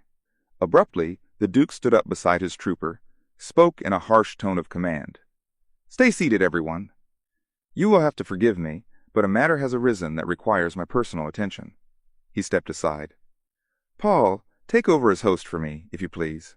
Paul stood, wanting to ask why his father had to leave, knowing he had to play this with the grand manner. He moved around to his father's chair, sat down in it. The Duke turned to the alcove where Halleck sat, said, Gurney, please take Paul's place at table. We mustn't have an odd number here. When the dinner's over, I may want you to bring Paul to the field CP. Wait for my call. Halleck emerged from the alcove in dress uniform, his lumpy ugliness seeming out of place in the glittering finery. He leaned his balisette against the wall, crossed to the chair Paul had occupied, sat down. There's no need for alarm, the Duke said. but I must ask that no one leave until our house guard says it's safe. You will be perfectly secure as long as you remain here, and we'll have this little trouble cleared up very shortly." Paul caught the code words in his father's message, "Guard safe, secure," shortly. The problem was security, not violence. He saw that his mother had read the same message. They both relaxed. The Duke gave a short nod, wheeled and strode through the service door, followed by his trooper. Paul said, "Please go on with your dinner. I believe Dr. Kynes was discussing water." "May we discuss it another time?" Kynes asked. "By all means," Paul said. And Jessica noted with pride her son's dignity, the mature sense of assurance. The banker picked up his water flagon, gestured with it at Butte. None of us here can surpass Master Lingard Butte in flowery phrases. One might almost assume he aspired to great house status. "Come, Master Butte, lead us in a toast. Perhaps you've a dollop of wisdom for the boy who must be treated like a man." Jessica clenched her right hand into a fist beneath the table. She saw a hand signal pass from Halleck to Idaho, saw the house troopers along the walls move into positions of maximum guard. Butte cast a venomous glare at the banker. Paul glanced at Halleck, took in the defensive positions of his guards, looked at the banker until the man lowered the water flagon. He said, "Once, on Caladan, I saw the body of a drowned fisherman recovered. He—" "Drowned?" It was the stillsuit manufacturer's daughter. Paul hesitated then. "Yes, immersed in water until dead. Drowned." "What an interesting way to die," she murmured. Paul's smile became brittle. He returned his attention to the banker. "The interesting thing about this man was the wounds on his shoulders made by another fisherman's claw boots. This fisherman was one of several in a boat, a craft for traveling on water that foundered, sank beneath the water. Another fisherman helping recover the body said he'd seen marks like this man's wounds several times. They meant another drowning fisherman had tried to stand on this poor fellow's shoulders in the attempt to reach up to the surface to reach air." "Why is this interesting?" the banker asked. "Because of an observation made by my father at the time. He said the drowning man who climbs on your shoulders to save himself is understandable, except when you see it happen in the drawing room." Paul hesitated just long enough for the banker to see the point coming, then, "And I should add, except when you see it at the dinner table." A sudden stillness enfolded the room. That was rash, Jessica thought. This banker might have enough rank to call my son out. She saw that Idaho was poised for instant action. The house troopers were alert. Gurney Halleck had his eyes on the men opposite him. "Ho, ho, ho!" It was the smuggler, Tuick, head thrown back, laughing with complete abandon. Nervous smiles appeared around the table. Butte was grinning. The banker had pushed his chair back, was glaring at Paul. Kynes said, "One baits an Atreides at his own risk." "Is it Atreides' custom to insult their guests?" the banker demanded. Before Paul could answer, Jessica leaned forward, said, "Sir," and she thought, "We must learn this Harkonnen creature's game. Is he here to try for Paul? Does he have help?" "My son displays a general garment and you claim it's cut to your fit?" Jessica asked. What a fascinating revelation. She slid a hand down to her leg to the crysknife she had fastened in a calf sheath. The banker turned his glare on Jessica. Eyes shifted away from Paul, and she saw him ease himself back from the table, freeing himself for action. He had focused on the code word, garment. Prepare for violence. Quote. Kynes directed a speculative look at Jessica, gave a subtle hand signal to Tuick. The smuggler lurched to his feet, lifted his flagon. "I'll give you a toast," he said, "to young Paul Atreides, still a lad by his looks, but a man by his actions." "Why do they intrude?" Jessica asked herself. The banker stared now at Kynes, and Jessica saw terror return to the agent's face. People began responding all around the table. Where Kynes leads, people follow, Jessica thought. He has told us he sides with Paul. What's the secret of his power? It can't be because he's judge of the change. That's temporary, and certainly not because he's a civil servant. She removed her hand from the crysknife hilt, lifted her flagon to Kynes, who responded in kind. Only Paul and the banker, Su, what an idiotic nickname, Jessica thought, remained empty-handed. The banker's attention stayed fixed on Kynes. Paul stared at his plate. I was handling it correctly, Paul thought. Why do they interfere? He glanced covertly at the male guest nearest him. Prepare for violence? From whom? Certainly not from that banker fellow. Halleck stirred, spoke as though to no one in particular, directing his words over the heads of the guests across from him. "In our society, people shouldn't be quick to take offense. It's frequently suicidal." He looked at the still-suit manufacturer's daughter beside him. "Don't you think so, miss?" "Oh, yes. Yes, indeed I do," she said. "There's too much violence. It makes me sick. And lots of times, no offense is meant, but people die anyway. It doesn't make sense." "Indeed it doesn't," Halleck said. Jessica saw the near perfection of the girl's act, realized that empty-headed little female is not an empty-headed little female. She saw then the pattern of the threat, and understood that Halleck, too, had detected it. They had planned to lure Paul with sex. Jessica relaxed. Her son had probably been the first to see it. His training hadn't overlooked that obvious gambit. Kynes spoke to the banker. "Isn't another apology in order?" The banker turned a sickly grin toward Jessica, said, "My lady, I fear I've overindulged in your wines. You serve potent drink at table, and I'm not accustomed to it." Jessica heard the venom beneath his tone, spoke sweetly. "When strangers meet, great allowance should be made for differences of custom and training." "Thank you, my lady," he said. The dark-haired companion of the still-suit manufacturer leaned toward Jessica, said, "The Duke spoke of our being secure here. I do hope that doesn't mean more fighting." She was directed to lead the conversation this way, Jessica thought. "Likely this will prove unimportant," Jessica said. "But there's so much detail requiring the Duke's personal attention in these times. As long as enmity continues between Atreides and Harkonnen, we cannot be too careful. The Duke has sworn Canley. He will leave no Harkonnen agent alive on Arrakis, of course." She glanced at the Guild Bank agent. "And the conventions, naturally, support him in this." She shifted her attention to Kynes. "Is this not so, Dr. Kynes?" "Indeed it is," Kynes said. The still-suit manufacturer pulled his companion gently back. She looked at him, said, "I do believe I'll eat something now. I'd like some of that bird dish you served earlier." Jessica signaled a servant, turned to the banker, "And you, sir, were speaking of birds earlier and of their habits. I find so many interesting things about Arrakis. Tell me, where is the spice found? Do the hunters go deep into the desert?" "Oh, no, my lady," he said. "Very little's known of the deep desert, and almost nothing of the southern regions." "There's a tale that a great mother-lode of spice is to be found in the southern reaches," Kynes said, "but I suspect it was an imaginative invention made solely for purposes of a song. Some daring spice hunters do, on occasion, penetrate into the edge of the central belt, but that's extremely dangerous. Navigation is uncertain, storms are frequent. Casualties increase dramatically the farther you operate from shield wall bases.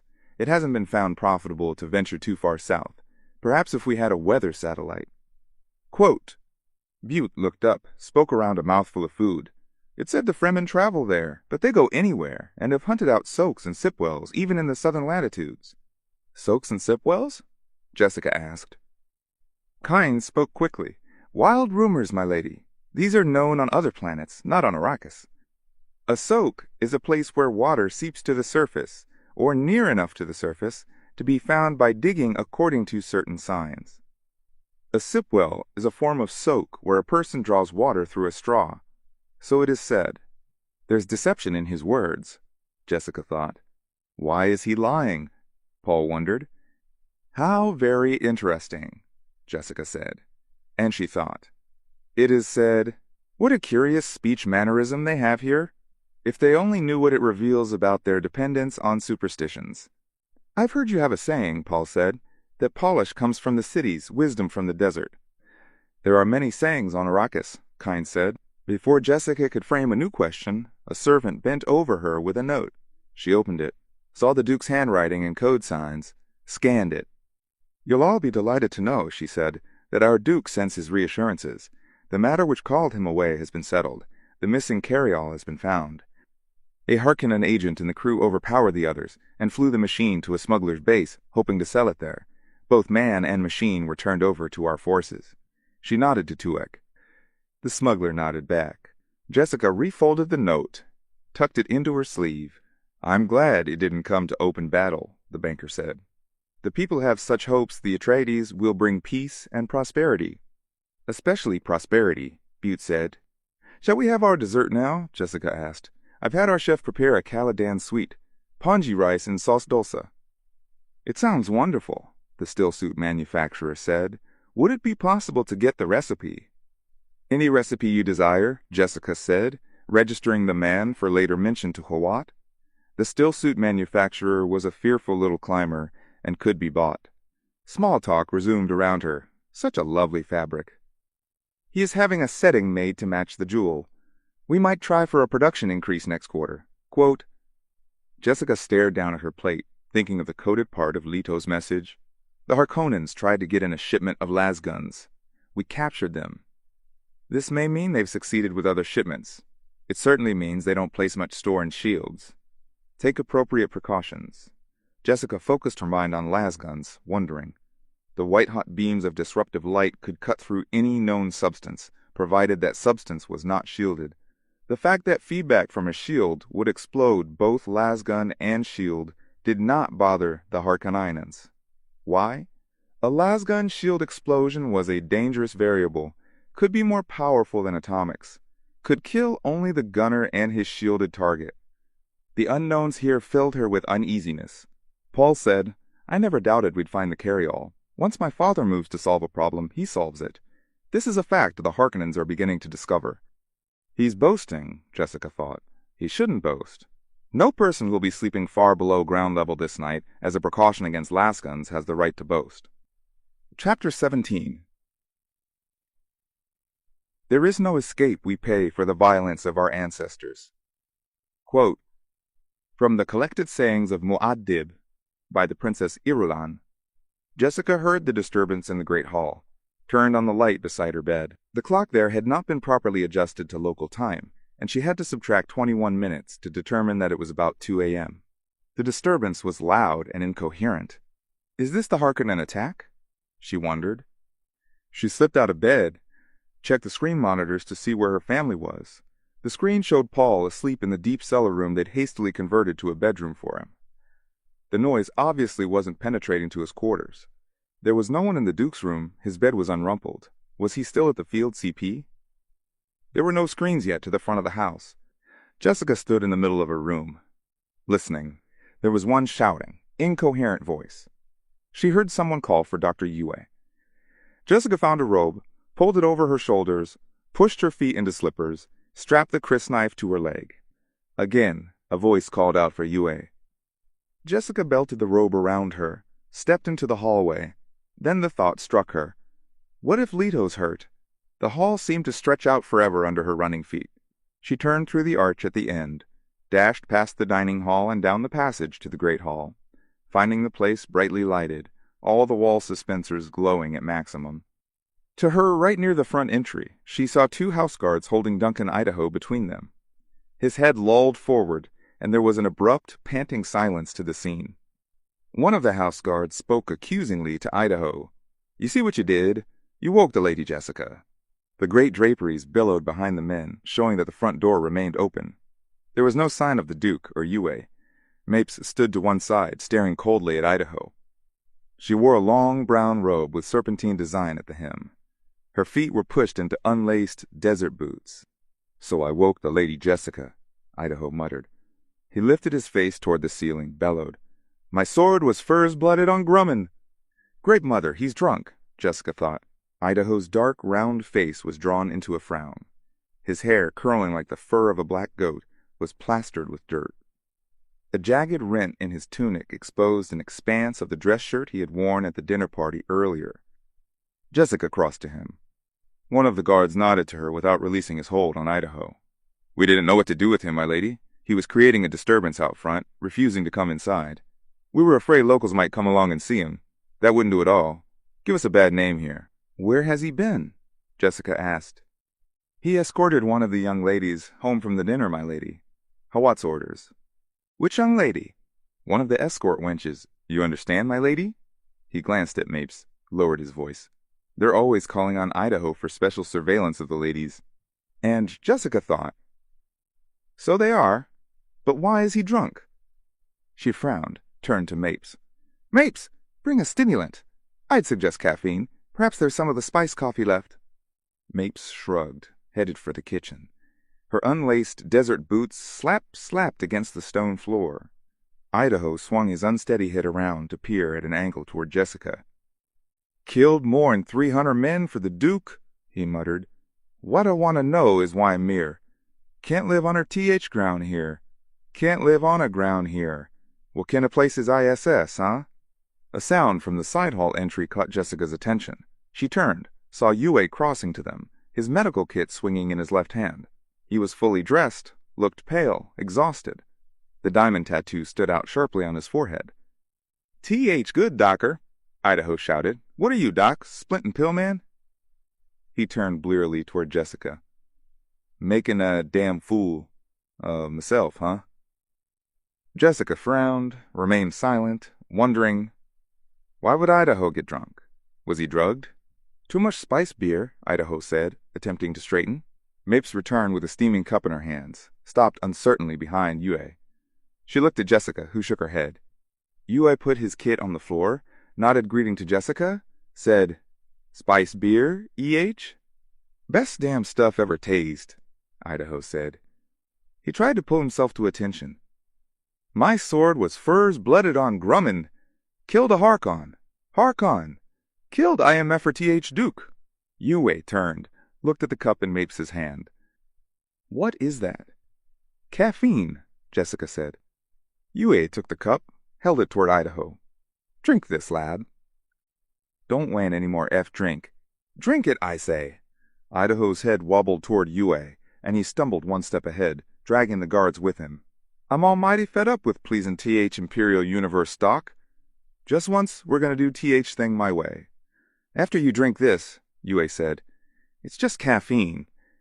Sproly like all this place. Damn sun stew bride. Nothing has right color. Everything's wrong, or, quote. Well, it's nighttime now, Yue said. He spoke reasonably. Drink this like a good lad. It'll make you feel better. Don't want to feel better. We can't argue with him all night, Jessica said, and she thought, this calls for shock treatment. There's no reason for you to stay, my lady, Yue said. I can take care of this. Jessica shook her head. She stepped forward, slapped Idaho sharply across the cheek. He stumbled back with his guards, glaring at her. This is no way to act in your Duke's home, she said. She snatched the cup from Yue's hands, spilling part of it, thrust the cup toward Idaho. Now drink this. That's an order. Idaho jerked himself upright, scowling down at her. He spoke slowly, with careful and precise enunciation. I do not take orders from a damn Harkonnen spy. Yue stiffened, whirled to face Jessica. Her face had gone pale, but she was nodding. It all became clear to her. The broken stems of meaning she had seen in words and actions around her these past few days could now be translated. She found herself in the grip of anger almost too great to contain. It took the most profound of her Bene Gesserit training to quiet her pulse and smooth her breathing. Even then she could feel the blaze flickering. They were always calling on Idaho for surveillance of the ladies. She shot a glance at Yue. The doctor lowered his eyes. You knew this? She demanded. I heard rumors, my lady. But I didn't want to add to your burdens. Hawat, she snapped. I want Thufa Hawat brought to me immediately. But my lady. Immediately. It has to be Hawat, she thought. Suspicions such as this could come from no other source without being discarded immediately. Idaho shook his head, mumbled. Chuck TH whole damn thing. Jessica looked down at the cup in her hand, abruptly dashed its contents across Idaho's face. Lock him in one of the guest rooms of the East Wing, she ordered. Let him sleep it off. The two guards stared at her unhappily. One ventured, Perhaps we should take him someplace else, milady. We could. Quote, He's supposed to be here, Jessica snapped. He has a job to do here. Her voice dripped bitterness. He's so good at watching the ladies. The guard swallowed. Do you know where the Duke is? She demanded. He's at the command post, my lady. Is Hawat with him? Hawat's in the city, my lady. You will bring Hawat to me at once, Jessica said. I will be in my sitting room when he arrives. But, my lady, if necessary, I will call the Duke, she said. I hope it will not be necessary. I would not want to disturb him with this. Yes, my lady. Jessica thrust the empty cup into Mapes's hands, met the questioning stare of the blue within blue eyes. You may return to bed, Mapes. You're sure you'll not need me? Jessica smiled grimly. I'm sure. Perhaps this could wait until tomorrow, Yue said. I could give you a sedative and, quote, You will return to your quarters and leave me to handle this my way, she said. She patted his arm to take the sting out of her command. This is the only way. Abruptly, head high, she turned and stalked off through the house to her rooms. Cold walls, passages, a familiar door. She jerked the door open, strode in, and slammed it behind her. Jessica stood there, glaring at the shield-blanked windows of her sitting room. How? Could he be the one the Harkonnens bought? We shall see. Jessica crossed to the deep, old-fashioned armchair with an embroidered cover of schlagskin, moved the chair into position to command the door. She was suddenly very conscious of the crysknife in its sheath on her leg. She removed the sheath and strapped it to her arm, tested the drop of it. Once more she glanced around the room, placing everything precisely in her mind against any emergency. The chaise near the corner, the straight chairs along the wall, the two low tables, her stand-mounted zither beside the door to her bedroom. Pale rose light glowed from the dispenser lamps. She dimmed them, sat down in the armchair, patting the upholstery, appreciating the chair's regal heaviness for this occasion. Now, let him come, she thought. We shall see what we shall see. And she prepared herself in the Bene Gesserit fashion for the wait, accumulating patience, saving her strength. Sooner than she had expected, a rap sounded at the door, and Hawat entered at her command. She watched him without moving from the chair, seeing the crackling sense of drug-induced energy in his movements, seeing the fatigue beneath. Hawat's roomy old eyes glittered. His leathery skin appeared faintly yellow in the room's light, and there was a wide, wet stain on the sleeve of his knife arm. She smelled blood there. Jessica gestured to one of the straight-backed chairs, said, "Bring that chair and sit facing me." Hawat bowed, obeyed. That drunken fool of an Idaho, he thought. He studied Jessica's face, wondering how he could save this situation. "It's long past time to clear the air between us," Jessica said. "What troubles, my lady?" He sat down, placed hands on knees. "Don't play coy with me," she snapped. "If Yue didn't tell you why I summoned you, then one of your spies in my household did. Shall we be at least that honest with each other?" "As you wish, my lady." "First, you will answer me one question," she said. "Are you now a Harkonnen agent?" Hawat surged half out of his chair, his face dark with fury, demanding, "You dare insult me so?" "Sit down," she said. "You insulted me so." Slowly, he sank back into the chair, and Jessica, reading the signs of this face that she knew so well, allowed herself a deep breath. "It isn't Hawat." "Now I know you remain loyal to my Duke," she said. "I'm prepared, therefore, to forgive your affront to me." "Is there something to forgive?" Jessica scowled, wondering, "Shall I play my trump? Shall I tell him of the Duke's daughter I've carried within me these few weeks? No. Leto himself doesn't know. This would only complicate his life, divert him in a time when he must concentrate on our survival. There is yet time to use this." "A truthsayer would solve this," she said. "But we have no truthsayer qualified by the High Board." "As you say, we've no truthsayer." "Is there a traitor among us?" she asked. "I've studied our people with great care. Who could it be? Not Gurney. Certainly not Duncan.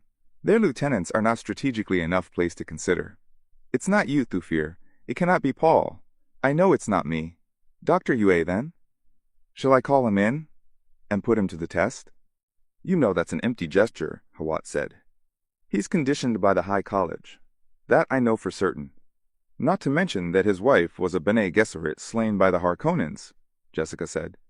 "So that's what happened to her," Hawat said. "Haven't you heard the hate in his voice when he speaks the Harkonnen name?" "You know I don't have the ear," Hawat said. "What brought this base suspicion on me?" she asked. Hawat frowned. "My lady puts her servant in an impossible position. My first loyalty is to the Duke." "I'm prepared to forgive much because of that loyalty," she said. "And again I must ask, is there something to forgive? Stalemate?" she asked. He shrugged. "Let us discuss something else for a minute, then," she said. "Duncan Idaho, the admirable fighting man whose abilities at guarding and surveillance are so esteemed. Tonight he overindulged in something called spice beer. I hear reports that others among our people have been stupefied by this concoction. Is that true?" "You have your reports, my lady." "So I do. Don't you see this drinking as a symptom, Thufir?" "My lady speaks riddles." Apply your mentat abilities to it, she snapped. What's the problem with Duncan and the others? I can tell you in 4 words they have no home. He jabbed a finger at the floor. Arrakis. That's their home. Arrakis is an unknown. Caladan was their home, but we've uprooted them. They have no home, and they fear the Duke's failing them. He stiffened. Such talk from one of the men would be cause for... Oh, stop that, Thufir. Is it defeatist or treacherous for a doctor to diagnose a disease correctly? My only intention is to cure the disease. The Duke gives me charge over such matters. But you understand I have a certain natural concern over the progress of this disease, she said, and perhaps you'll grant I have certain abilities along these lines. Will I have to shock him severely, she wondered. He needs shaking up something to break him from routine. There could be many interpretations for your concern, Hawat said. He shrugged. Then you've already convicted me? Of course not, my lady. But I cannot afford to take any chances, the situation being what it is. A threat to my son got past you right here in this house, she said. Who took that chance? His face darkened. I offered my resignation to the Duke. Did you offer your resignation to me? Or to Paul? Now he was openly angry, betraying it, in quickness of breathing, in dilation of nostrils, a steady stare. She saw a pulse beating at his temple. I'm the Duke's man, he said, biting off the words. There is no traitor, she said. The threat's something else. Perhaps it has to do with the lasguns. Perhaps they'll risk secreting a few lasguns with timing mechanisms aimed at house shields. Perhaps they'll, quote, and who could tell after the blast if the explosion wasn't atomic, he asked. No, my lady, they'll not risk anything that illegal. Radiation lingers. The evidence is hard to erase. No, they'll observe most of the forms. It has to be a traitor. You're the Duke's man, she sneered. Would you destroy him in the effort to save him? He took a deep breath then. If you're innocent, you'll have my most abject apologies. Look at you now, Thufir, she said. Humans live best when each has his own place, when each knows where he belongs in the scheme of things. Destroy the place and destroy the person. You and I, Thufir, of all those who love the Duke, are most ideally situated to destroy the other's place. Could I not whisper suspicions about you into the Duke's ear at night? When would he be most susceptible to such whispering, Thufir? Must I draw it for you more clearly? You threaten me, he growled. Indeed not. I merely point out to you that someone is attacking us through the basic arrangement of our lives. It's clever, diabolical. I propose to negate this attack by so ordering our lives that there'll be no chinks for such barbs to enter. You accuse me of whispering baseless suspicions? Baseless, yes. You'd meet this with your own whispers? Your life is compounded of whispers, not mine, Thufir. Then you question my abilities, she sighed. Thufir, I want you to examine your own emotional involvement in this. The natural human's an animal without logic. Your projections of logic onto all affairs is unnatural, but suffered to continue for its usefulness. You're the embodiment of logic, a mentat. Yet your problem solutions are concepts that, in a very real sense, are projected outside yourself, there to be studied and rolled around, examined from all sides. You think now to teach me my trade? He asked, and he did not try to hide the disdain in his voice. Anything outside yourself, this you can see and apply your logic to it, she said. But it's a human trait that when we encounter personal problems, those things most deeply personal are the most difficult to bring out for our logic to scan.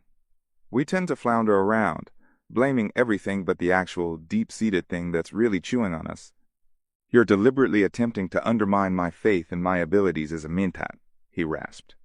Were I to find one of our people attempting thus to sabotage any other weapon in our arsenal, I should not hesitate to denounce and destroy him. The finest mentats have a healthy respect for the error factor in their computations, she said. I've never said otherwise. Then apply yourself to these symptoms we've both seen. Drunkenness among the men. Quarrels they gossip, and exchange wild rumors about Arrakis. They ignore the most simple. Idleness no more, he said. Don't try to divert my attention by trying to make a simple matter appear mysterious. She stared at him, thinking of the Duke's men rubbing their woes together in the barracks until you could almost smell the charge there, like burnt insulation. They're becoming like the men of the pre-guild legend, she thought, like the men of the Lost Star Searcher, Ampeliro sick at their guns, forever seeking, forever prepared, and forever unready. "Why have you never made full use of my abilities in your service to the Duke?" she asked. "Do you fear a rival for your position?" He glared at her, the old eyes blazing. "I know some of the training they give you, Bene Gesserit." He broke off, scowling. "Go ahead, say it," she said. "Bene Gesserit witches." "I know something of the real training they give you," he said. "I've seen it come out in Paul. I'm not fooled by what your schools tell the public. You exist only to serve." The shock must be severe, and he's almost ready for it, she thought. "You listen respectfully to me in counsel," she said, "yet you seldom heed my advice. Why?"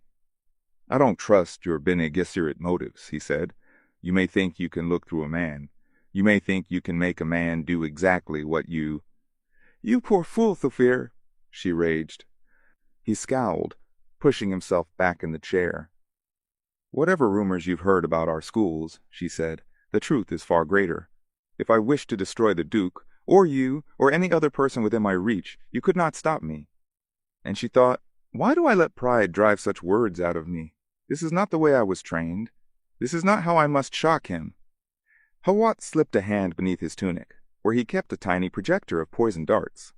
She wears no shield, he thought. Is this just a brag she makes? I could slay her now, but, the consequences if I'm wrong. Jessica saw the gesture toward his pocket, said, "Let us pray violence shall never be necessary between us."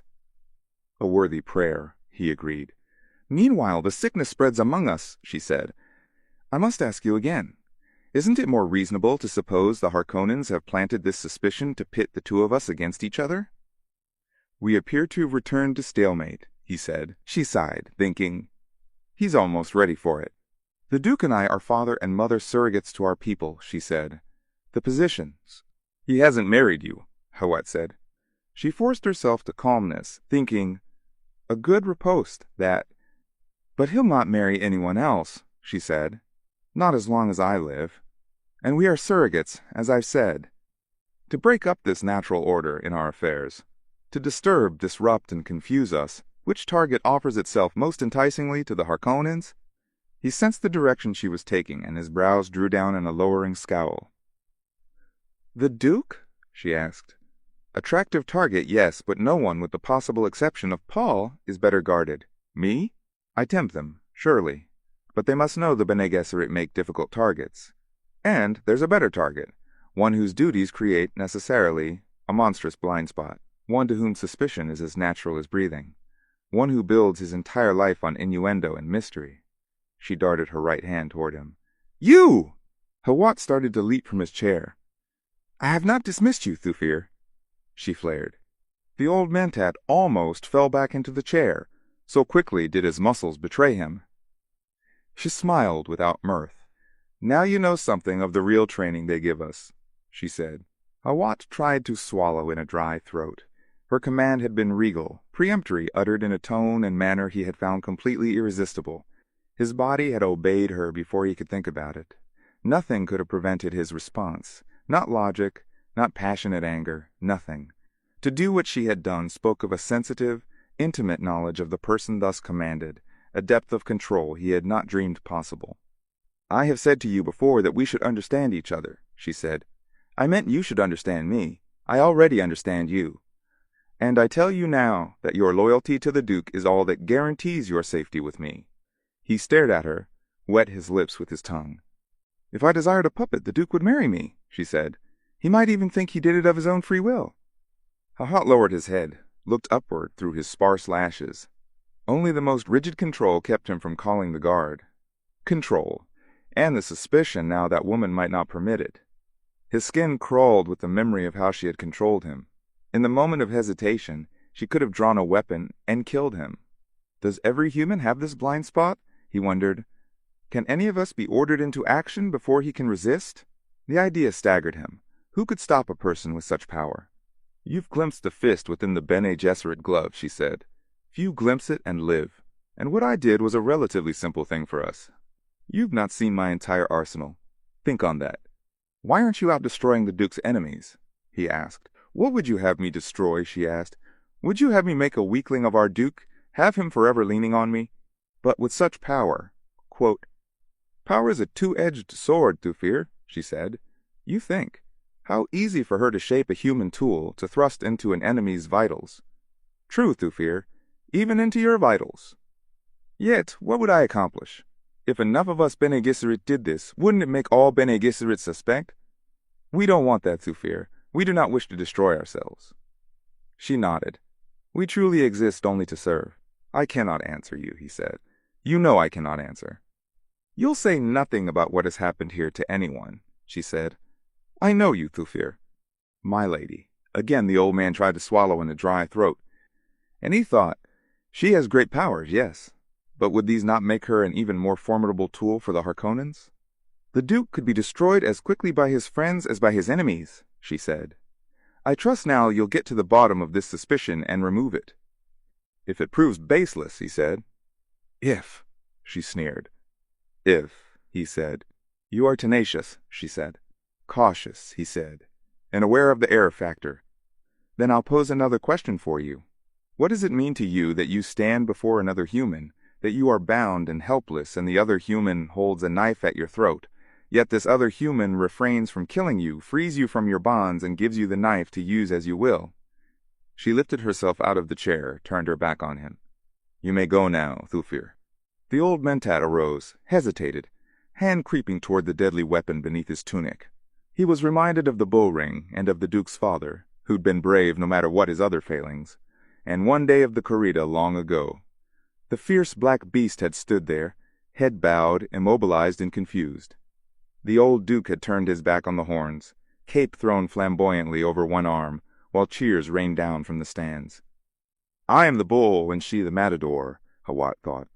He withdrew his hand from the weapon, glanced at the sweat glistening in his empty palm, and he knew that whatever the facts proved to be in the end, he would never forget this moment, nor lose this sense of supreme admiration for the Lady Jessica. Quietly, he turned and left the room. Jessica lowered her gaze from the reflection in the windows, turned, and stared at the closed door. Now we'll see some proper action, she whispered. Chapter 18. Do you wrestle with dreams? Do you contend with shadows? Do you move in a kind of sleep? Time has slipped away. Your life is stolen. You tarried with trifles, victim of your folly. Dirge for Jameis on the funeral plain, from Songs of Muad'Dib by the Princess Irulan. Leto stood in the foyer of his house, studying a note by the light of a single suspensor lamp. Dawn was yet a few hours away, and he felt his tiredness. A Fremen messenger had brought the note to the outer guard, just now, as the Duke arrived from his command post. The note read, A column of smoke by day, a pillar of fire by night. There was no signature. What does it mean? He wondered. The messenger had gone without waiting for an answer, and before he could be questioned. He had slipped into the night like some smoky shadow. Leto pushed the paper into a tunic pocket, thinking to show it to Hawat later. He brushed a lock of hair from his forehead, took a sighing breath. The anti-fatigue pills were beginning to wear thin. It had been a long 2 days since the dinner party, and longer than that since he had slept. On top of all the military problems, there had been the disquieting session with Hawat, the report on his meeting with Jessica. Should I awaken Jessica? He wondered. There's no reason to play the secrecy game with her any longer. Or is there? Blast and damn that Duncan, Idaho! He shook his head. No, not Duncan. I was wrong not to take Jessica into my confidence from the first. I must do it now, before more damage is done. The decision made him feel better, and he hurried from the foyer, through the great hall, and down the passages toward the family wing. At the turn where the passages split to the service area, he paused. A strange mewling came from somewhere down the service passage. Leto put his left hand to the switch on his shield belt, slipped his kinjal into his right hand. The knife conveyed a sense of reassurance. That strange sound had sent a chill through him. Softly, the Duke moved down the service passage, cursing the inadequate illumination. The smallest of suspensors had been spaced about 8 meters apart along here, and tuned to their dimmest level. The dark stone walls swallowed the light. A dull blob stretching across the floor appeared out of the gloom ahead. Leto hesitated, almost activated his shield, but refrained because that would limit his movements, his hearing, and because the captured shipment of lasguns had left him filled with doubts. Silently, he moved toward the gray blob, saw that it was a human figure, a man face down on the stone. Leto turned him over with a foot, knife poised, bent close in the dim light to see the face. It was the smuggler, Tuik, a wet stain down his chest. The dead eyes stared with empty darkness. Leto touched the stain warm. How could this man be dead here? Leto asked himself. Who killed him? The mewling sound was louder here. It came from ahead and down the side passage to the central room where they had installed the main shield generator for the house. Hand on belt switch, kinjal poised, the Duke skirted the body, slipped down the passage, and peered around the corner toward the shield generator room. Another gray blob lay stretched on the floor a few paces away, and he saw at once this was the source of the noise. The shape crawled toward him with painful slowness, gasping, mumbling. Leto stilled his sudden constriction of fear, darted down the passage, crouched beside the crawling figure. It was Mapes, the Fremen housekeeper, her hair tumbled around her face, clothing disarrayed. A dull shininess of dark stain spread from her back along her side. He touched her shoulder, and she lifted herself on her elbows, head tipped up to peer at him, the eyes black shadowed emptiness. "Sue?" she gasped. "Killed? Guard? Sent? Get! Tuik, escape! Milady? You, here! No!" She flopped forward, her head thumping against the stone. Leto felt for pulse at the temples. There was none. He looked at the stain. She'd been stabbed in the back. Who? His mind raced. Did she mean someone had killed a guard? And Tuik had Jessica sent for him? Why? He started to stand up. A sixth sense warned him. He flashed a hand toward the shield switch too late. A numbing shock slammed his arm aside. He felt pain there, saw a dart protruding from the sleeve, sensed paralysis spreading from it up his arm. It took an agonizing effort to lift his head and look down the passage. U.S. stood in the open door of the generator room. His face reflected yellow from the light of a single, brighter suspensor above the door. There was stillness from the room behind him, no sound of generators. Yeah, Leto thought. He sabotaged the house generators. We're wide open. Yue began walking toward him, pocketing a dart gun. Leto found he could still speak, gasped. Yeah, how? Then the paralysis reached his legs and he slid to the floor with his back propped against the stone wall. Yue's face carried a look of sadness as he bent over, touched Leto's forehead. The Duke found he could feel the touch, but it was remote, dull. The drug on the dart is selective, Yue said. You can speak, but I'd advise against it.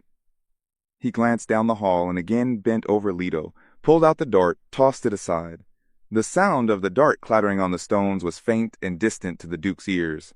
It can't be Yue, Leto thought. He's conditioned. How? Leto whispered. I'm sorry, my dear Duke, but there are things which will make greater demands than this. He touched the diamond tattoo on his forehead. I find it very strange, myself an override on my poetic conscience, but I wish to kill a man. Yes, I actually wish it. I will stop at nothing to do it. He looked down at the Duke. Oh, not you, my dear Duke. The Baron Harkonnen. I wish to kill the Baron. Bar on Har. Be quiet, please, my poor Duke. You haven't much time. That peg tooth I put in your mouth after the tumble at Narkol, that tooth must be replaced. In a moment, I'll render you unconscious and replace that tooth. He opened his hand, stared at something in it. An exact duplicate. Its core shaped most exquisitely like a nerve. It'll escape the usual detectors, even a fast scanning. But if you bite down hard on it, the cover crushes. Then, when you expel your breath sharply, you fill the air around you with a poison gas most deadly. Leto stared up at Yue, seeing madness in the man's eyes, the perspiration along brow and chin. You were dead anyway, my poor Duke, Yue said, but you will get close to the Baron before you die. He'll believe you're stupefied by drugs beyond any dying effort to attack him, and you will be drugged and tied. But attack can take strange forms, and you will remember the tooth. The tooth, Duke Leto Atreides. You will remember the tooth. The old doctor leaned closer and closer, until his face and drooping mustache dominated Leto's narrowing vision. The tooth, Yue muttered. Why? Leto whispered. Yue lowered himself to one knee beside the Duke. I made a shaitan's bargain with the Baron, and I must be certain he has fulfilled his half of it. When I see him, I'll know. When I look at the Baron, then I will know. But I'll never enter his presence without the price. You're the price, my poor Duke. And I'll know when I see him. My poor Juana taught me many things, and one is to see certainty of truth when the stress is great. I cannot do it always, but when I see the Baron, then I will know. Leto tried to look down at the tooth in Yue's hand. He felt this was happening in a nightmare it could not be. Yue's purple lips turned up in a grimace. I'll not get close enough to the Baron, or I'd do this myself. No, I'll be detained at a safe distance. But you... now. You, my lovely weapon, he'll want you close to him to gloat over you, to boast a little. Leto found himself almost hypnotized by a muscle on the left side of Yue's jaw. The muscle twisted when the man spoke. Yue leaned closer. And you, my good Duke, my precious Duke, you must remember this tooth. He held it up between thumb and forefinger. It will be all that remains to you. Leto's mouth moved without sound, then. Refuse. Ah, no, you mustn't refuse. Because, in return for this small service, I'm doing a thing for you. I will save your son and your woman. No other can do it. They can be removed to a place where no Harkonnen can reach them. How save them? Leto whispered. By making it appear they're dead, by secreting them among people who draw a knife at hearing the Harkonnen name, who hate the Harkonnen so much they'll burn a chair in which a Harkonnen has sat, salt the ground over which a Harkonnen has walked. He touched Leto's jaw. Can you feel anything in your jaw? The Duke found that he could not answer. He sensed distant tugging, saw Yuan's hand come up with the ducal signet ring. For Paul, Yue said. You'll be unconscious presently. Goodbye, my poor Duke. When next we meet, we'll have no time for conversation. Cool remoteness spread upward from Leto's jaw, across his cheeks.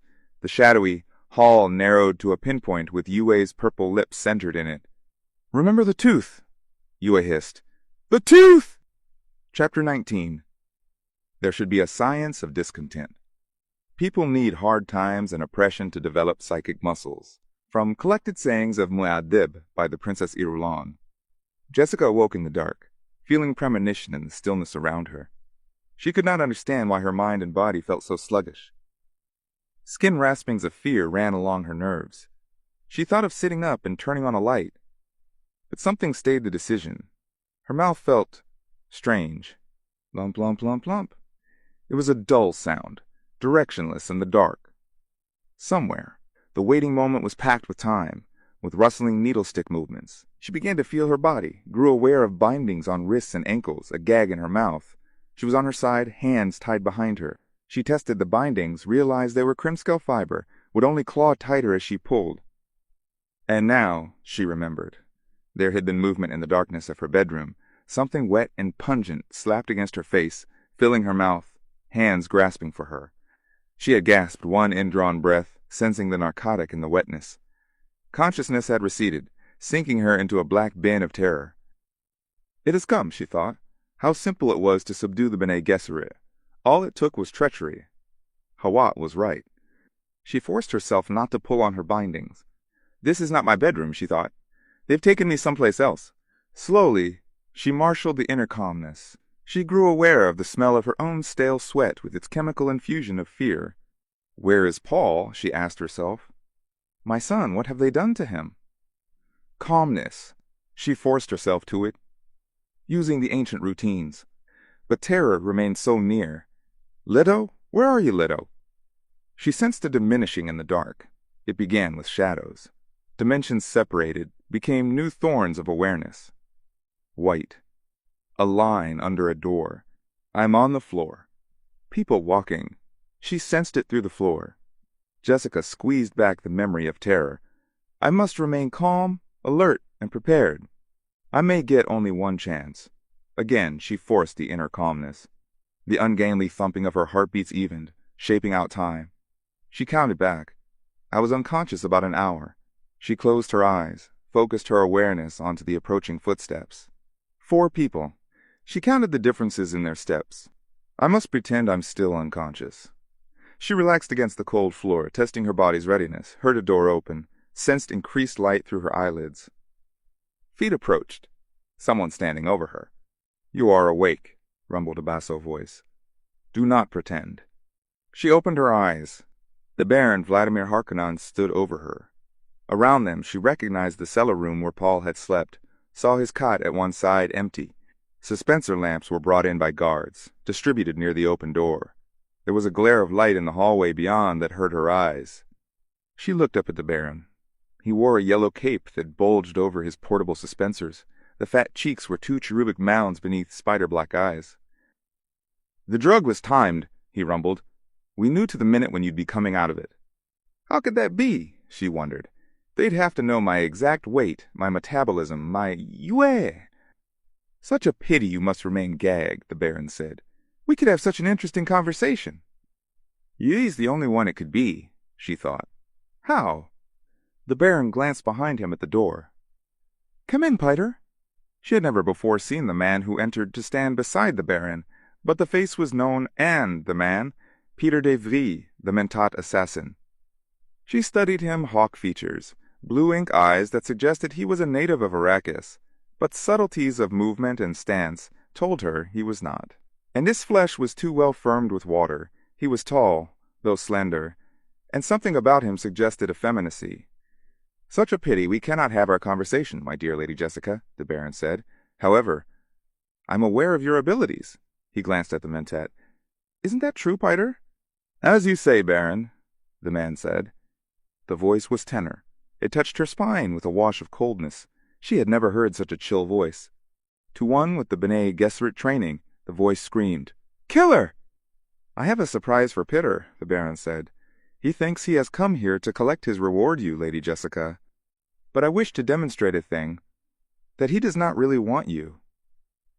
"You play with me, Baron?" Peter asked, and he smiled. Seeing that smile, Jessica wondered that the Baron did not leap to defend himself from this Peter. Then she corrected herself. The Baron could not read that smile. He did not have the training. "In many ways, Piter is quite naive," the Baron said. "He doesn't admit to himself what a deadly creature you are, Lady Jessica. I'd show him, but it'd be a foolish risk." The Baron smiled at Piter, whose face had become a waiting mask. "I know what Piter really wants. Piter wants power." "You promised I could have her," Piter said. The tenor voice had lost some of its cold reserve. Jessica heard the clue tones in the man's voice, allowed herself an inward shudder. How could the Baron have made such an animal out of a Mentat? "I give you a choice, Piter," the Baron said. "What choice?" The Baron snapped fat fingers. "This woman, an exile from the Imperium, or the Duchy of Atreides on Arrakis, to rule as you see fit in my name." Jessica watched the Baron's spider eyes study Piter.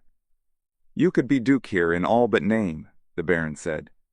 "Is my Leto dead, then?" Jessica asked herself. She felt a silent wail begin somewhere in her mind. The Baron kept his attention on the Mentat. "Understand yourself, Piter. You want her because she was a duke's woman, a symbol of his power, beautiful, useful, exquisitely trained for a role. But an entire duchy, Piter, that's more than a symbol. That's the reality. With it you could have many women, and more." "You not joke with Piter?" The Baron turned with that dancing lightness the suspensors gave him. "Joke? I? Remember, I am giving up the boy. You heard what the traitor said about the lad's training. They are alike, this mother and son, deadly." The Baron smiled. "I must go now. I will send in the guard I've reserved for this moment. He's stone deaf. His orders will be to convey you on the first leg of your journey into exile. He will subdue this woman. If he sees her gain control of you, he'll not permit you to untie her gag until you're off Arrakis. If you choose not to leave, he has other orders." "You don't have to leave," Piter said. "I've chosen." "Ah!" the Baron chortled. "Such quick decision can mean only one thing." "I will take the duchy," Piter said. And Jessica thought, doesn't Piter know the Baron's lying to him? But how could he know? He's a twisted Mentat. The Baron glanced down at Jessica. "Is it not wonderful that I know Peter so well? I wagered with my master-at-arms that this would be Peter's choice. Ha! Well, I leave now. This is much better. Ah, much better. You understand, Lady Jessica? I hold no rancor toward you. It's a necessity. Much better this way. Yes, and I've not actually ordered you destroyed. When it's asked of me what happened to you, I can shrug it off in all truth." "You leave it to me, then?" Peter asked. "The guard I send you will take your orders," the Baron said. "Whatever's done I leave to you." He stared at Piter. "Yes, there will be no blood on my hands here. It's your decision. Yes. I know nothing of it. You will wait until I've gone before doing whatever you must do. Yes. Well, yes, good. He fears the questioning of a truth-sayer, Jessica thought. Who? The Reverend Mother Gaius Helen, of course. If he knows he must face her questions, then the Emperor is in on this for sure. Aha, my poor Leto. With one last glance at Jessica, the Baron turned, went out the door. She followed him with her eyes, thinking, it's as the Reverend Mother warned too potent an adversary. 2 Harkonnen troopers entered. Another, his face a scarred mask, followed and stood in the doorway with drawn lasgun. The deaf one, Jessica thought, studying the scarred face. The Baron knows I could use the voice on any other man. Scarface looked at Piter. We've the boy on a litter outside. What are your orders? Piter spoke to Jessica. I'd thought of binding you by a threat held over your son, but I begin to see that would not have worked, I let Emotion Cloud reason. Bad policy for a mentat. He looked at the first pair of troopers, turning so the deaf one could read his lips. Take them into the desert as the traitor suggested for the boy. His plan is a good one. The worms will destroy all evidence. Their bodies must never be found. You don't wish to dispatch them yourself? Scarface asked. He reads lips, Jessica thought. I follow my Baron's example, Piter said. Take them where the traitor said. Jessica heard the harsh mentat control in Piter's voice, thought, he too fears the truth-sayer. Piter shrugged, turned, and went through the doorway. He hesitated there, and Jessica thought he might turn back for a last look at her, but he went out without turning. Me? I wouldn't like the thought of facing that truth-sayer after this night's work, Scarface said. You ain't likely ever to run into that old witch, one of the other troopers said. He went around to Jessica's head, bent over her. It ain't getting our work done standing around here chattering. Take her feet and... Why ain't we kill him here? Scarface asked. Too messy, the first one said. Unless you wants to strangle him. Me, I likes a nice straightforward job. Drop him on the desert like that traitor said. Cut him once or twice, leave the evidence for the worms. Nothing to clean up afterwards. Yeah, well, I guess you're right, Scarface said. Jessica listened to them, watching, registering. But the gag blocked her voice, and there was the deaf one to consider. Scarface holstered his lasgun, took her feet. They lifted her like a sack of grain, maneuvered her through the door, and dumped her onto a suspensor-buoyed litter with another bound figure. As they turned her, fitting her to the litter, she saw her companion's face. Paul! He was bound, but not gagged. His face was no more than 10 centimeters from hers. Eyes closed. His breathing even. Is he drugged? She wondered. The troopers lifted the litter, and Paul's eyes opened the smallest fraction dark slit staring at her. He mustn't try the voice, she prayed. The deaf guard. Paul's eyes closed. He had been practicing the awareness breathing, calming his mind, listening to their captors. The deaf one posed a problem, but Paul contained his despair. The mind-calming Bene Gesserit regimen his mother had taught him kept him poised, ready to expand any opportunity. Paul allowed himself another slit-eyed inspection of his mother's face. She appeared unharmed. Gagged, though. He wondered who could have captured her. His own captivity was plain enough to bed, with a capsule prescribed by Yue, awaking to find himself bound to this litter. Perhaps a similar thing had befallen her. Logic said the traitor was Yue, but he held final decision in abeyance. There was no understanding it. A Sook doctor, a traitor. The litter tipped slightly as the Harkonnen troopers maneuvered it through a doorway into starlit night. A suspensor buoy rasped against the doorway. Then they were on sand, feet grating in it. A thopter wing loomed overhead, blotting the stars. The litter settled to the ground. Paul's eyes adjusted to the faint light. He recognized the deaf trooper as the man who opened the, quote, thopter door, peered inside at the green gloom illuminated by the instrument panel. This the thopter we're supposed to use? He asked, and turned to watch his companion's lips.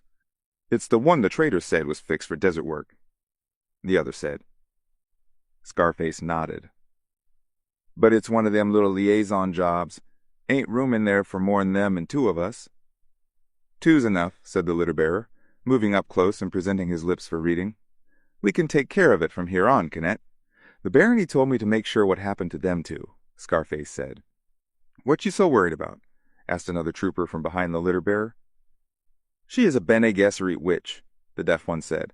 "They have powers." "Ah?" The litter bearer made the sign of the fist at his ear. "One of them, EH? Know what you mean." The trooper behind him grunted. "She'll be worm meat soon enough. Don't suppose even a Bene Gesserit witch has powers over one of them big worms." "EH? Chigo?" He nudged the litter bearer. "Yee up," the litter bearer said. He returned to the litter, took Jessica's shoulders. "Come on, Canet. You can go along if you wants to make sure what happens." "It is nice of you to invite me, Chigo," Scarface said. Jessica felt herself lifted, the winged shadow spinning stars. She was pushed into the rear of the quote, Thopter, her crimskull fiber bindings examined, and she was strapped down. Paul was jammed in beside her, strapped securely, and she noted his bonds were simple rope. Scarface, the deaf one they called Canet, took his place in front. The litter bearer, the one they called Chigo, came around and took the other front seat. Canet closed his door, bent to the controls. The Thopter took off in a wing-tucked surge, headed south over the shield wall. Chigo tapped his companion's shoulder, said, "Why don't you turn around and keep an eye on them two?" "Sure you know the way to go?" Canet watched Chigo's lips. "I listened to the traitor same's you." Canet swiveled his seat. Jessica saw the glint of starlight on a lasgun in his hand. The Thopter's light-walled interior seemed to collect illumination as her eyes adjusted, but the guard's scarred face remained dim. Jessica tested her seatbelt, found it loose. She felt roughness in the strap against her left arm, realized the strap had been almost severed, would snap at a sudden jerk. "Has someone been at this Thopter, preparing it for us?" she wondered. "Who?" Slowly, she twisted her bound feet clear of Paul's. "Sure do seem ashamed to waste a good-looking woman like this," Scarface said. "You ever have any highborn types?" He turned to look at the pilot. "Bene Gesserit ain't all highborn," the pilot said, "but they all looks heighty." He can see me plain enough, Jessica thought. She brought her bound legs up onto the seat, curled into a sinuous ball, staring at Scarface. "Real pretty she is," Canet said. He wet his lips with his tongue. "Sure do seem a shame," he looked at Chijago. "You thinking what I think you're thinking?" the pilot asked. "Who'd be to know?" the guard asked. "Afterwards." He shrugged. "I just never had me no highborns. Might never get a chance like this one again." "You lay a hand on my mother," Paul grated. He glared at Scarface. "Hey," the pilot laughed. "Cub's got a bark. Ain't got no bite, though." And Jessica thought, Paul's pitching his voice too high. It may work, though. They flew on in silence. These poor fools, Jessica thought, studying her guards and reviewing the Baron's words. They'll be killed as soon as they report success on their mission. The Baron wants no witnesses. The Thopter banked over the southern rim of the shield wall, and Jessica saw a moon-shadowed expanse of sand beneath them. "This ought to be far enough," the pilot said. "The traitor said to put him on the sand anywhere near the shield wall." He dipped the craft toward the dunes in a long, falling stoop, brought it up stiffly over the desert surface. Jessica saw Paul begin taking the rhythmic breaths of the calming exercise. He closed his eyes, opened them. Jessica stared, helpless to aid him. He hasn't mastered the voice yet, she thought, if he fails. The Thopter touched sand with a soft lurch, and Jessica, looking north back across the shield wall, saw a shadow of wings settle out of sight up there. "Someone's following us," she thought. "Who?" Then, "The ones the Baron set to watch this pair. And there'll be watchers for the watchers, too." Chigo shut off his wing rotors. Silence flooded in upon them. Jessica turned her head. She could see out the window beyond Scarface a dim glow of light from a rising moon, a frosted rim of rock rising from the desert. Sandblast ridges streaked its sides. Paul cleared his throat. The pilot said, "Now, Canet?" "I don't know, Chigo." Chigo turned, said, "Look." He reached out for Jessica's skirt. "Remove her gag," Paul commanded. Jessica felt the words rolling in the air, the tone, the timbre, excellent imperative, very sharp. A slightly lower pitch would have been better, but it could still fall within this man's spectrum. Chigo shifted his hand up to the band around Jessica's mouth, slipped the knot on the gag. "Stop that," Canet ordered. "Shut your trap," Chigo said. "Her hands are tied." He freed the knot, and the binding dropped. His eyes glittered as he studied Jessica. Kenneth put a hand on the pilot's arm. "Look, Chigo, no need to—" Quote. Jessica twisted her neck, spat out the gag. She pitched her voice in low, intimate tones. "Gentlemen, no need to fight over me."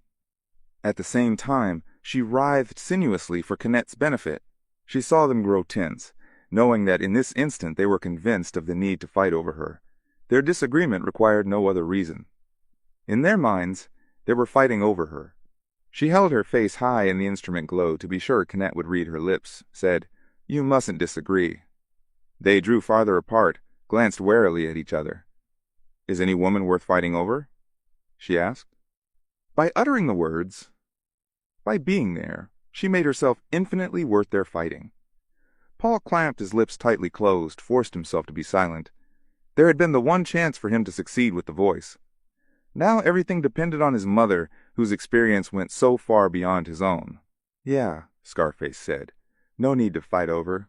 Quote. His hand flashed toward the pilot's neck. The blow was met by a splash of metal that caught the arm and in the same motion slammed into Kenneth's chest. Scarface groaned, sagged backward against his door.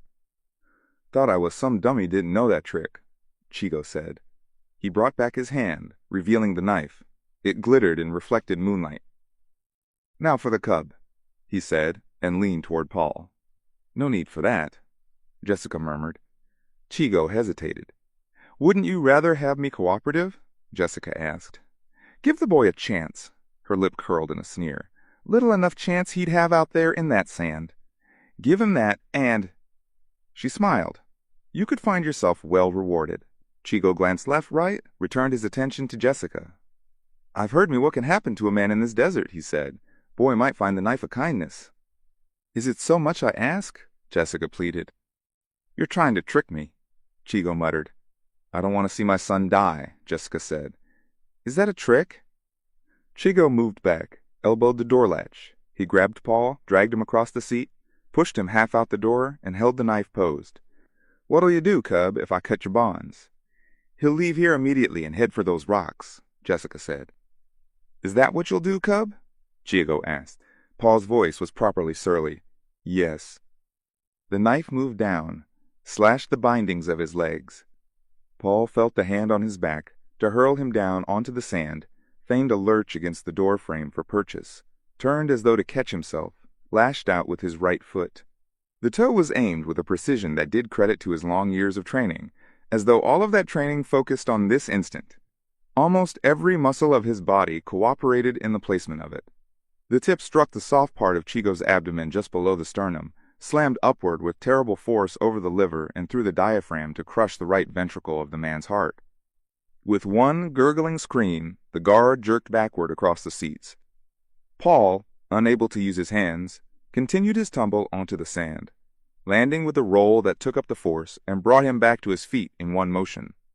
He dove back into the cabin, found the knife and held it in his teeth while his mother sawed her bonds. She took the blade and freed his hands. "I could have handled him," she said. "He'd have had to cut my bindings. That was a foolish risk. I saw the opening and used it," he said. She heard the harsh control in his voice said, "U.S. house sign is scrawled on the ceiling of this cabin." He looked up, saw the curling symbol. "Get out and let us study this craft," she said. "There's a bundle under the pilot's seat. I felt it when we got in." "Bomb?" "Doubt it. There's something peculiar here." Paul leaped out to the sand, and Jessica followed. She turned, reached under the seat for the strange bundle, seeing Chigo's feet close to her face, feeling dampness on the bundle as she removed it, realizing the dampness was the pilot's blood. Waste of moisture, she thought, knowing that this was keen thinking. Paul stared around them, saw the rock scarp lifting out of the desert like a beach rising from the sea, wind-carved palisades beyond. He turned back as his mother lifted the bundle from the thopter, saw her stare across the dunes toward the shield wall. He looked to see what drew her attention, saw another thopter swooping toward them, realized they'd not have time to clear the bodies out of this thopter and escape. "Run, Paul!" Jessica shouted. "It's Harkonnens!" Chapter 20. Erikis teaches the attitude of the knife chopping off what's incomplete and saying, "Now it's complete because it's ended here." From Collected Sayings of Muad'Dib by the Princess Irulan. A man in Harkonnen uniform skidded to a stop at the end of the hall, stared in at Yue, taking in at a single glance Mappe's body, the sprawled form of the Duke, Yue, standing there. The man held a lasgun in his right hand. There was a casual air of brutality about him, a sense of toughness and poise that sent a shiver through Yue. Sardaukar, Yue thought, a Bashar by the look of him. Probably one of the Emperor's own sent here to keep an eye on things. No matter what the uniform, there's no disguising them. "You're Yue," the man said. He looked speculatively at the Sukskul ring on the doctor's hair, stared once at the diamond tattoo, and then met Yue's eyes. "I am Yue," the doctor said. "You can relax, Yue," the man said. "When you dropped the house shields, we came right in. Everything's under control here. Is this the Duke?" "This is the Duke." "Dead?" "Merely unconscious. I suggest you tie him." "Did you do for these others?" He glanced back down the hall where Mapes' body lay. "More's the pity," Yue muttered. "Pity," the Sordaka sneered. He advanced, looked down at Leto. "So that's the great Red Duke." If I had doubts about what this man is, that would end them, Yue thought. Only the Emperor calls the Atreides the Red Duke. The Sardaukar reached down, cut the Red Hawk insignia from Leto's uniform. "Little souvenir," he said. "Where's the ducal signet ring?" "He doesn't have it on him," Yue said. "I can see that," the Sardaukar snapped. "Yes, stiffened, swallowed. If they press me, bring in a truth-sayer, they'll find out about the ring. About the thopter I prepared all will fail. Sometimes the Duke sent the ring with a messenger, as surety that an order came directly from him," Ya said. "Must be damned trusted messengers," the Sardaukar muttered. "Aren't you going to tie him?" Yue ventured. "How long will he be unconscious?" 2 hours or so. I wasn't as precise with his dosage as I was for the woman and boy. The Sardaukar spurned the Duke with his toe. This was nothing to fear even when awake. "When will the woman and boy awaken?" "About 10 minutes. "So soon. I was told the Baron would arrive immediately behind his men." "So he will. You'll wait outside, Yue." He shot a hard glance at Yue. "Now." Yue glanced at Leto.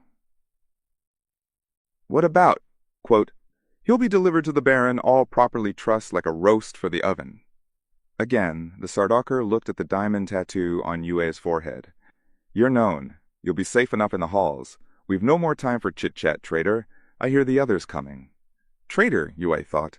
He lowered his gaze, pressed past the Sardaukar, knowing this is a foretaste of how history would remember him. Yue the traitor. He passed more bodies on his way to the front entrance and glanced at them, fearful that one might be Paul or Jessica. All were house troopers or wore Harkonnen uniform.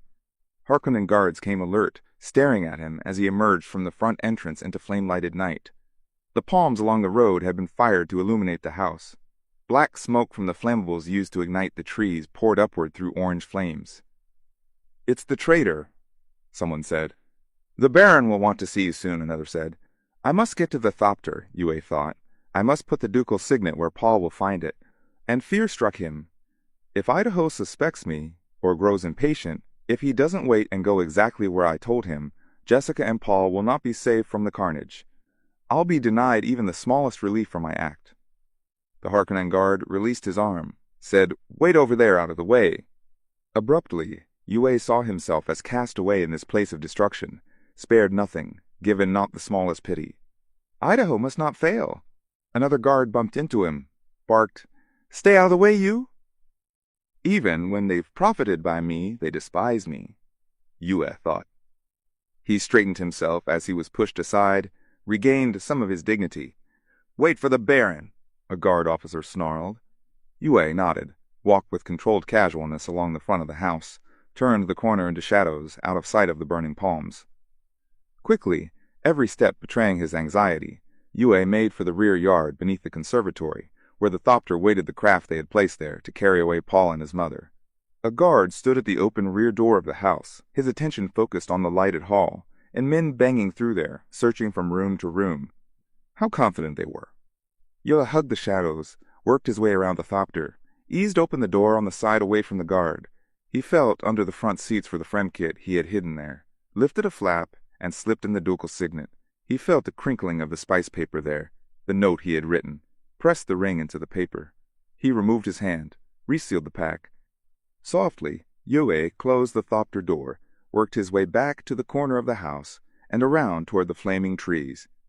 Now it is done, he thought. Once more, he emerged into the light of the blazing palms. He pulled his cloak around him, stared at the flames. Soon I will know. Soon I will see the Baron, and I will know. And the Baron he will encounter a small tooth. Chapter 21. There is a legend that the instant the Duke Leto Atreides died, a meteor streaked across the skies above his ancestral palace on Caladan. The Princess Irulan. Introduction to a Child's History of Muad'Dib. The Baron, Vladimir Harkonnen, stood at a viewport of the grounded lighter he was using as a command post. Out the port he saw the flame-lighted night of Arrakeen. His attention focused on the distant shield wall, where his secret weapon was doing its work. Explosive artillery. The guns nibbled at the caves, where the Duke's fighting men had retreated for a last-ditch stand. Slowly measured bites of orange glare, showers of rock and dust in the brief illumination, and the Duke's men were being sealed off to die by starvation, caught like animals in their burrows. The Baron could feel the distant chomping a drumbeat carried to him through the ship's metal. Broomp, broomp. Then, B-R-O-O-M-P, broomp. Who would think of reviving artillery in this day of shields? The thought was a chuckle in his mind, but it was predictable the Duke's men would run for those caves. And the Emperor will appreciate my cleverness in preserving the lives of our mutual force. He adjusted one of the little suspensors that guarded his fat body against the pull of gravity. A smile creased his mouth, pulled at the lines of his jowls. A pity to waste such fighting men as the Duke's, he thought. He smiled more broadly, laughing at himself. Pity should be cruel, he nodded. Failure was, by definition, expendable.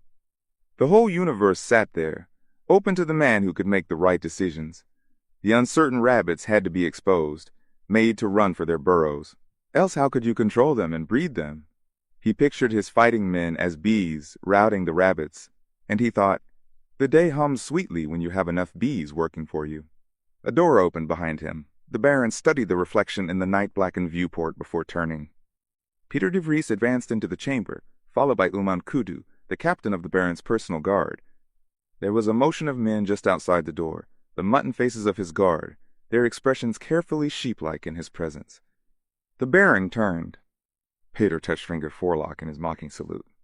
Good news, my lord. The Sardaukar have brought in the Duke. Of course they have, the Baron rumbled. He studied the somber mask of villainy on Peter's effeminate face. And the eyes, those shaded slits of bluest blue and blue. Soon, I must remove him, the Baron thought. He has almost outlasted his usefulness, almost reached the point of positive danger to my person. First, though, he must make the people of Arrakis hate him. Then, they will welcome my darling Feyd-Rautha as a savior. The Baron shifted his attention to the guard captain Uman Kudu, scissors line of jaw muscles, chin like a boot toe, a man to be trusted because the captain's vices were known. First, where is the traitor who gave me the Duke? The Baron asked. I must give the traitor his reward. Peter turned on one toe, motioned to the guard outside. A bit of black movement there, and Yue walked through. His motions were stiff and stringy. The mustache drooped beside his purple lips. Only the old eyes seemed alive. Yue came to a stop 3 paces into the room, obeying a motion from Peter, and stood there staring across the open space at the Baron. Ah, Dr. Yue? Milord Harkonnen. You have given us the Duke, I hear. My half of the bargain, my lord. The Baron looked at Peter. Peter nodded. The Baron looked back at Yue. The letter of the bargain, E.H.? And I? He spat the words out. What was I to do in return? You remember quite well, my Lord Harkonnen. And Yue allowed himself to think now, hearing the loud silence of clocks in his mind. He had seen the subtle betrayals in the Baron's manner. Wana was indeed dead gone, far beyond their reach. Otherwise, there'd still be a hold on the weak doctor. The Baron's manner showed there was no hold. It was ended. Do I? The Baron asked. You promised to deliver my Wana from her agony. The Baron nodded. Oh yes, now, I remember. So I did. That was my promise. That was how we bent the Imperial conditioning. You couldn't endure seeing your Bene Gesserit witch grovel in Peter's pain amplifiers. Well, the Baron Vladimir Harkonnen always keeps his promises. I told you I'd free her from the agony and permit you to join her. So be it. He waved a hand at Peter. Piter's blue eyes took a glazed look. His movement was cat-like in its sudden fluidity. The knife in his hand glistened like a claw as it flashed into Yue's back. The old man stiffened, never taking his attention from the Baron. "So, join her," the Baron spat. Yue stood, swaying. His lips moved with careful precision, and his voice came in oddly measured cadence. "You think. You defeated me. You think. I did not know what I bought for my Wana." He toppled. No bending or softening. It was like a tree falling. "So join her," the Baron repeated, but his words were like a weak echo. Yue had filled him with a sense of foreboding. He whipped his attention to Piter, watched the man wipe the blade on a scrap of cloth, watched the creamy look of satisfaction in the blue eyes. "So that's how he kills by his own hand," the Baron thought. "It's well to know." "He did give us the Duke?" the Baron asked. "Of a certainty, my lord," Peter said. "Then get him in here." Piter glanced at the guard captain, who whirled to obey. The Baron looked down at Yue. From the way the man had fallen, you could suspect oak in him instead of bones. "I never could bring myself to trust a traitor," the Baron said. "Not even a traitor I created." He glanced at the night-shrouded viewport. That black bag of stillness out there was his, the Baron knew. There was no more crump of artillery against the shield wall caves. The burrow traps were sealed off. Quite suddenly, the Baron's mind could conceive of nothing more beautiful than that utter emptiness of black. Unless it were white on the black. Plated white on the black. Porcelain white. But there was still the feeling of doubt. What had the old fool of a doctor meant? Of course, he'd probably known what would happen to him in the end.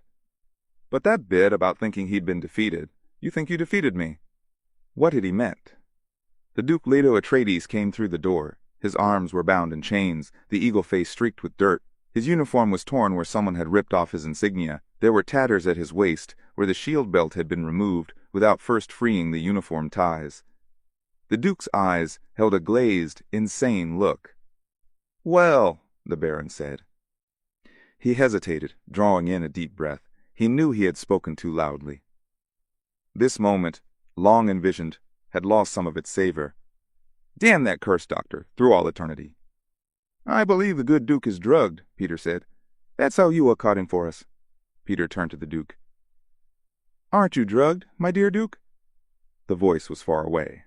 Leto could feel the chains, the ache of muscles, his cracked lips, his burning cheeks, the dry taste of thirst whispering its grit in his mouth. But sounds were dull, hidden by a cottony blanket, and he saw only dim shapes through the blanket. "What of the woman and the boy, Piter?" the Baron asked. "Any word yet?" Piter's tongue darted over his lips. "You've heard something," the Baron snapped. "What?" Peter glanced at the guard captain, back to the Baron. "The men who were sent to do the job, my lord.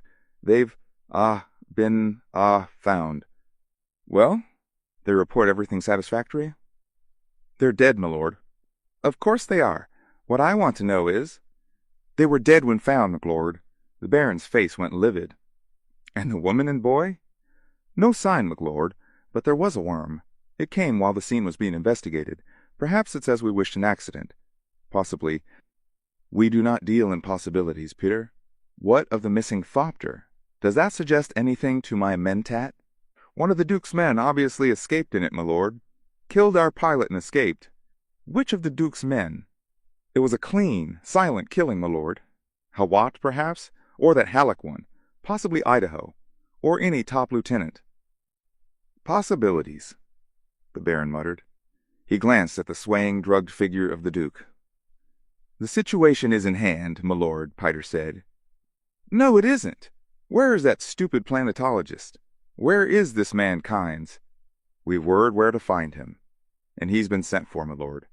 "I don't like the way the Emperor's servant is helping us," the Baron muttered. They were words through a cottony blanket, but some of them burned in Leto's mind. Woman and boy, no sign. Paul and Jessica had escaped. And the fate of Hawat, Halleck, and Idaho remained an unknown. There was still hope. "Where's the ducal signet ring?" the Baron demanded. "His finger is bare." "The Sardaukar say it was not on him when he was taken, my lord," the guard captain said. "You killed the doctor too soon," the Baron said. "That was a mistake. You should have warned me, Piter. You moved too precipitately for the good of our enterprise, he scowled. Possibilities? The thought hung like a sine wave in Leto's mind. Paul and Jessica have escaped. And there was something else in his memory. A bargain. He could almost remember it. The tooth. He remembered part of it now. A pill of poison gas shaped into a false tooth. Someone had told him to remember the tooth. The tooth was in his mouth. He could feel its shape with his tongue. All he had to do was bite sharply on it. Not yet. The someone had told him to wait until he was near the Baron. Who had told him? He couldn't remember. How long will he remain drugged like this? The Baron asked. Perhaps another hour, McLord. Perhaps, the Baron muttered. Again he turned to the night-blackened window. I am hungry. That's the Baron, that fuzzy gray shape there, Leto thought. The shape danced back and forth, swaying with the movement of the room, and the room expanded and contracted. It grew brighter and darker. It folded into blackness and faded. Time became a sequence of layers for the Duke. He drifted up through them. I must wait. There was a table. Leto saw the table quite clearly, and a gross, fat man on the other side of the table, the remains of a meal in front of him. Leto felt himself sitting in a chair across from the fat man, felt the chains, the straps that held his tingling body in the chair. He was aware there had been a passage of time, but its length escaped him. I believe he's coming around. Baron? A silky voice. That one. That was Piter. So I see, Piter. A rumbling basso. The Baron. Leto sensed increasing definition in his surroundings. The chair beneath him took on firmness, the bindings were sharper, and he saw the Baron clearly now. Leto watched the movements of the man's hands. Compulsive touchings, the edge of a plate, the handle of a spoon, a finger tracing the fold of a jowl. Leto watched the moving hand, fascinated by it. You can hear me, Dublado, the Baron said. I know you can hear me. We want to know from you where to find your concubine, and the child you sired on her. No sign escaped Leto, but the words were a wash of calmness through him. It's true, then. They don't have Paul and Jessica. This is not a child's game we play, the Baron rumbled. You must know that. He leaned toward Leto, studying the face. It pained the Baron that this could not be handled privately, just between the two of them. To have others see royalty in such straits, it set a bad precedent. Leto could feel strength returning. And now the memory of the false tooth stood out in his mind like a steeple in a flat landscape, the nerve-shaped capsule within that tooth, the poison gas he remembered, who had put the deadly weapon in his mouth. Yue! Drug-fogged memory of seeing a limp corpse dragged past him in his room hung like a vapor in Leto's mind. He knew it had been Yue. Do you hear that noise, Duke Leto? The Baron asked. Leto grew conscious of a frog sound, the bird mewling of someone's agony. We caught one of your men disguised as a Fremen, the Baron said. We penetrated the disguise quite easily. The eyes, you know. He insists he was sent among the Fremen to spy on them. I've lived for a time on this planet, Sure Cousin. One does not spy on those ragged scum of the desert. Tell me, did you buy their help? Did you send your woman and son to them? Leto felt fear tighten his chest. If Yue sent them to the desert fold, the search won't stop until they are found. Come, come, the Baron said. We don't have much time, and pain is quick. Please don't bring it to this, my dear Duke. The Baron looked up at Peter, who stood at Leto's shoulder. Piter doesn't have all his tools here, but I'm sure he could improvise. Improvisation is sometimes the best, Baron. That silky, insinuating voice? Leto heard it at his ear. You had an emergency plan, the Baron said. Where have your woman and the boy been sent? He looked at Leto's hand. Your ring is missing. Does the boy have it? The Baron looked up, stared into Leto's eyes. You don't answer, he said. Will you force me to do a thing I do not want to do? Piter will use simple, direct methods. I agree they're sometimes the best, but it's not good that you should be subjected to such things. Hot tallow on the back, perhaps, or on the eyelids, Piter said. Perhaps on other portions of the body. It's especially effective when the subject doesn't know where the tallow will fall next. It's a good method, and there's a sort of beauty in the pattern of pus-white blisters on naked skin. Baron?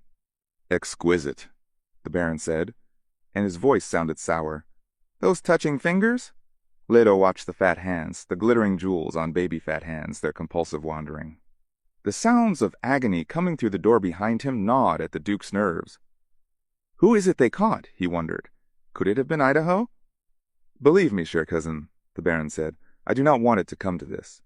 You think of nerve couriers racing to summon help that cannot come, Peter said. There's an artistry in this, you know. You're a superb artist, the Baron growled. Now have the decency to be silent. Leto suddenly recalled a thing Gurney Halleck had said once, seeing a picture of the Baron. And I stood upon the sand of the sea, and saw a beast rise up out of the sea, and upon his heads the name of blasphemy. Quote, We waste time, Baron, Peter said. Perhaps, the Baron nodded. You know, my dear Leto, you'll tell us in the end where they are. There's a level of pain that'll buy you. He's most likely correct, Leto thought, were if not for the tooth, and the fact that I truly don't know where they are. The Baron picked up a sliver of meat, pressed the morsel into his mouth, chewed slowly, swallowed. We must try a new tack, he thought. Observe this prize person who denies he's for hire, the Baron said. Observe him, Piter. And the Baron thought, yes, see him there, this man who believes he cannot be bought. See him detained there by 1,000,000 shares of himself sold in dribbles every second of his life. If you took him up now and shook him, he'd rattle inside. Emptied, sold out. What difference how he dies now? The frog sounds in the background stopped. The Baron saw Umankudu, the guard captain, appear in the doorway across the room, shake his head. The captive hadn't produced the needed information. Another failure. Time to quit stalling with this fool Duke, this stupid soft fool, who didn't realize how much hell there was so near him only a nerve's thickness away. This thought calmed the Baron, overcoming his reluctance to have a royal person subject to pain. He saw himself suddenly as a surgeon, exercising endless, supple scissor dissections, cutting away the masks from fools, exposing the hell beneath. Rabbits, all of them. And how they cowered when they saw the carnivore. Leto stared across the table, wondering why he waited. The tooth would end it all quickly. Still, it had been good, much of this life. He found himself remembering an antenna kite up-dangling in the shell-blue sky of Caladan, and Paul laughing with joy at the sight of it. And he remembered sunrise here on Arrakis-colored strata of the shield wall mellowed by dust haze. Too bad, the Baron muttered. He pushed himself back from the table, stood up lightly in his suspensors, and hesitated, seeing a chain come over the Duke. He saw the man draw in a deep breath, the jawline stiffen, the ripple of a muscle there as the Duke clamped his mouth shut. How he fears me, the Baron thought. Shocked by fear that the Baron might escape him, Leto bit sharply on the capsule tooth, felt it break. He opened his mouth, expelled the biting vapor he could taste as it formed on his tongue. The Baron grew smaller, a figure seen in a tightening tunnel. Leto heard a gasp beside his ear, the silky-voiced one. Piter, it got him too. Piter, what's wrong? The rumbling voice was far away. Leto sensed memories rolling in his mind, the old toothless mutterings of hags. The room, the table, the Baron, a pair of terrified eyes blue within blue, the eyes all compressed around him in ruined symmetry. There was a man with a boot-toe chin, a toy man falling. The toy man had a broken nose slanted to the left. An off-beat metronome caught forever at the start of an upward stroke. Leto heard the crash of crockery so distant, a roaring in his ears. His mind was a bin without end, catching everything. Everything that had ever been. Every shout, every whisper, every silence. One thought remained to him. Leto saw it in formless light on rays of black. The day the flesh shapes, and the flesh the day shapes. The thought struck him with a sense of fullness he knew he could never explain. Silence. The Baron stood with his back against his private door, his own bolt hole behind the table. He had slammed it on a room full of dead men. His senses took in guards swarming around him. Did I breathe it? He asked himself. Whatever it was in there, did it get me too? Sounds returned to him, and reason. He heard someone shouting orders gas masks. Keep a door closed. Get blowers going. The others fell quickly, he thought. I'm still standing. I'm still breathing. Merciless hell! That was close! He could analyze it now. His shield had been activated, set low but still enough to slow molecular interchange across the field barrier.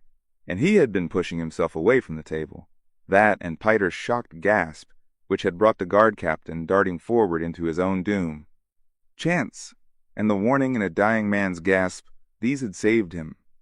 The Baron felt no gratitude to Piter. The fool had got himself killed. And that stupid guard captain! He'd said he scoped everyone before bringing them into the Baron's presence. How had it been possible for the Duke? No warning. Not even from the poisoned snooper over the table until it was too late. How? Well, no matter now, the Baron thought, his mind firming. The next guard captain will begin by finding answers to these questions. He grew aware of more activity down the hall around the corner at the other door to that room of death. The Baron pushed himself away from his own door, studied the lackeys around him. They stood there staring, silent, waiting for the Baron's reaction. Would the Baron be angry? And the Baron realized only a few seconds had passed since his flight from that terrible room. Some of the guards had weapons leveled at the door. Some were directing their ferocity toward the empty hall that stretched away toward the noises around the corner to their right. A man came striding around that corner, gas mask dangling by its straps at his neck, his eyes intent on the overhead poison snoopers that lined this corridor. He was yellow-haired, flat of face with green eyes. Crisp lines radiated from his thick-lipped mouth. He looked like some water creature misplaced among those who walked the land. The Baron stared at the approaching man, recalling the name. Nefud. Yakin Nefud. Guard Corporal. Nefud was addicted to Samuta, the drug-music combination that played itself in the deepest consciousness. A useful item of information, that. The man stopped in front of the Baron, saluted. Corridor is clear, McLord. I was outside watching and saw that it must be poison gas. Ventilators in your room were pulling air in from these corridors. He glanced up at the snooper over the Baron's head. None of the stuff escaped. We have the room cleaned out now. What are your orders? The Baron recognized the man's voice, the one who'd been shouting orders. Efficient, this corporal, he thought. They're all dead in there? The Baron asked. Yes, my lord. Well, we must adjust, the Baron thought. First, he said, let me congratulate you, Nefud. You're the new captain of my guard, and I hope you'll take to heart the lesson to be learned from the fate of your predecessor. The Baron watched the awareness grow in his newly promoted guardsman. Nefud knew he'd never again be without his Samuta. Nefud nodded. My lord knows I'll devote myself entirely to his safety. Yes, well, to business. I suspect the Duke had something in his mouth. You will find out what that something was, how it was used, who helped him put it there. You'll take every precaution. He broke off, his chain of thought shattered by a disturbance in the corridor behind him. Guards at the door to the lift from the lower levels of the frigate, trying to hold back a tall Colonel Bashar who had just emerged from the lift. The Baron couldn't place the Colonel Bashar's face, thin with mouth like a slash in leather, twin ink spots for eyes. Get your hands off me, you pack of carrion-eaters, the man roared, and he dashed the guards aside. One of the Sardaukar, the Baron thought. The Colonel Bashar came striding toward the Baron, whose eyes went to slits of apprehension. The Sardaukar officers filled him with unease. They all seemed to look like relatives of the Duke, the late Duke, and their manners with the Baron. The Colonel Bashar planted himself half a pace in front of the Baron, hands on hips. The guard hovered behind him in twitching uncertainty. The Baron noted the absence of salute, the disdain in the Sardaukar's manner, and his unease grew. There was only the one legion of them, locally 10 brigades reinforcing the Harkonnen legions, but the Baron did not fool himself. That one legion was perfectly capable of turning on the Harkonnens and overcoming them. Tell your men they are not to prevent me from seeing you, Baron, the Sardaukar growled. My men brought you the Atreides Duke before I could discuss his fate with you. We will discuss it now. I must not lose face before my men, the Baron thought. So? It was a coldly controlled word, and the Baron felt proud of it. My Emperor has charged me to make certain his royal cousin dies cleanly without agony, the Colonel Bashar said. Such were the imperial orders to me, the Baron lied. Did you think I'd disobey? I'm to report to my Emperor what I see with my own eyes, the Sardaukar said. The Duke's already dead, the Baron snapped, and he waved a hand to dismiss the fellow. The Colonel Bashar remained planted, facing the Baron. Not by flicker of eye or muscle did he acknowledge he had been dismissed. How? He growled. Really, the Baron thought. This is too much. By his own hand, if you must know, the Baron said, He took poison. I will see the body now, the Colonel Bashar said. The Baron raised his gaze to the ceiling in feigned exasperation while his thoughts raced. Damnation! This sharp-eyed Sardaukar will see the room before a thing's been changed. Now, the Sardaukar growled, I'll see it with my own eyes. There was no preventing it, the Baron realized. The Sardaukar would see all. He'd know the Duke had killed Harkonnen men, that the Baron most likely had escaped by a narrow margin. There was the evidence of the dinner remnants on the table, and the dead Duke across from it with destruction around him. No preventing it at all. I'll not be put off, the Colonel Bashar snarled. You're not being put off, the Baron said, and he stared into the Sardaukar's obsidian eyes. I hide nothing from my Emperor. He nodded to Nefud. The Colonel Bashar is to see everything, at once. Take him in by the door where you stood, Nefud. This way, sir, Nefud said. Slowly, insolently, the Sardaukar moved around the Baron, shouldered away through the guardsmen. Insufferable, the Baron thought. Now the Emperor will know how I slipped up. He'll recognize it as a sign of weakness.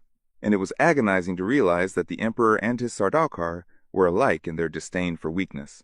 The Baron chewed at his lower lip, consoling himself that the Emperor, at least, had not learned of the Atreides' raid on G80 Pram, the destruction of the Harkonnen spice stores there.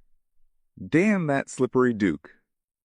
The Baron watched the retreating backs, the arrogant Sardaukar, and the stocky, efficient Nefud. We must adjust, the Baron thought. I'll have to put Raban over this damnable planet once more. Without restraint. I must spend my own Harkonnen blood to put Arrakis into a proper condition for accepting Fate Rautha. Damn that Peter! He would get himself killed before I was through with him. The Baron sighed. And I must send at once to Tligalax for a new Mentat. They undoubtedly have the new one ready for me by now. One of the guardsmen beside him coughed. The Baron turned toward the man. I am hungry. Yes, my lord. And I wish to be diverted while you're clearing out that room and studying its secrets for me, the Baron rumbled. The guardsman lowered his eyes. What diversion does my lord wish? I'll be in my sleeping chambers, the Baron said.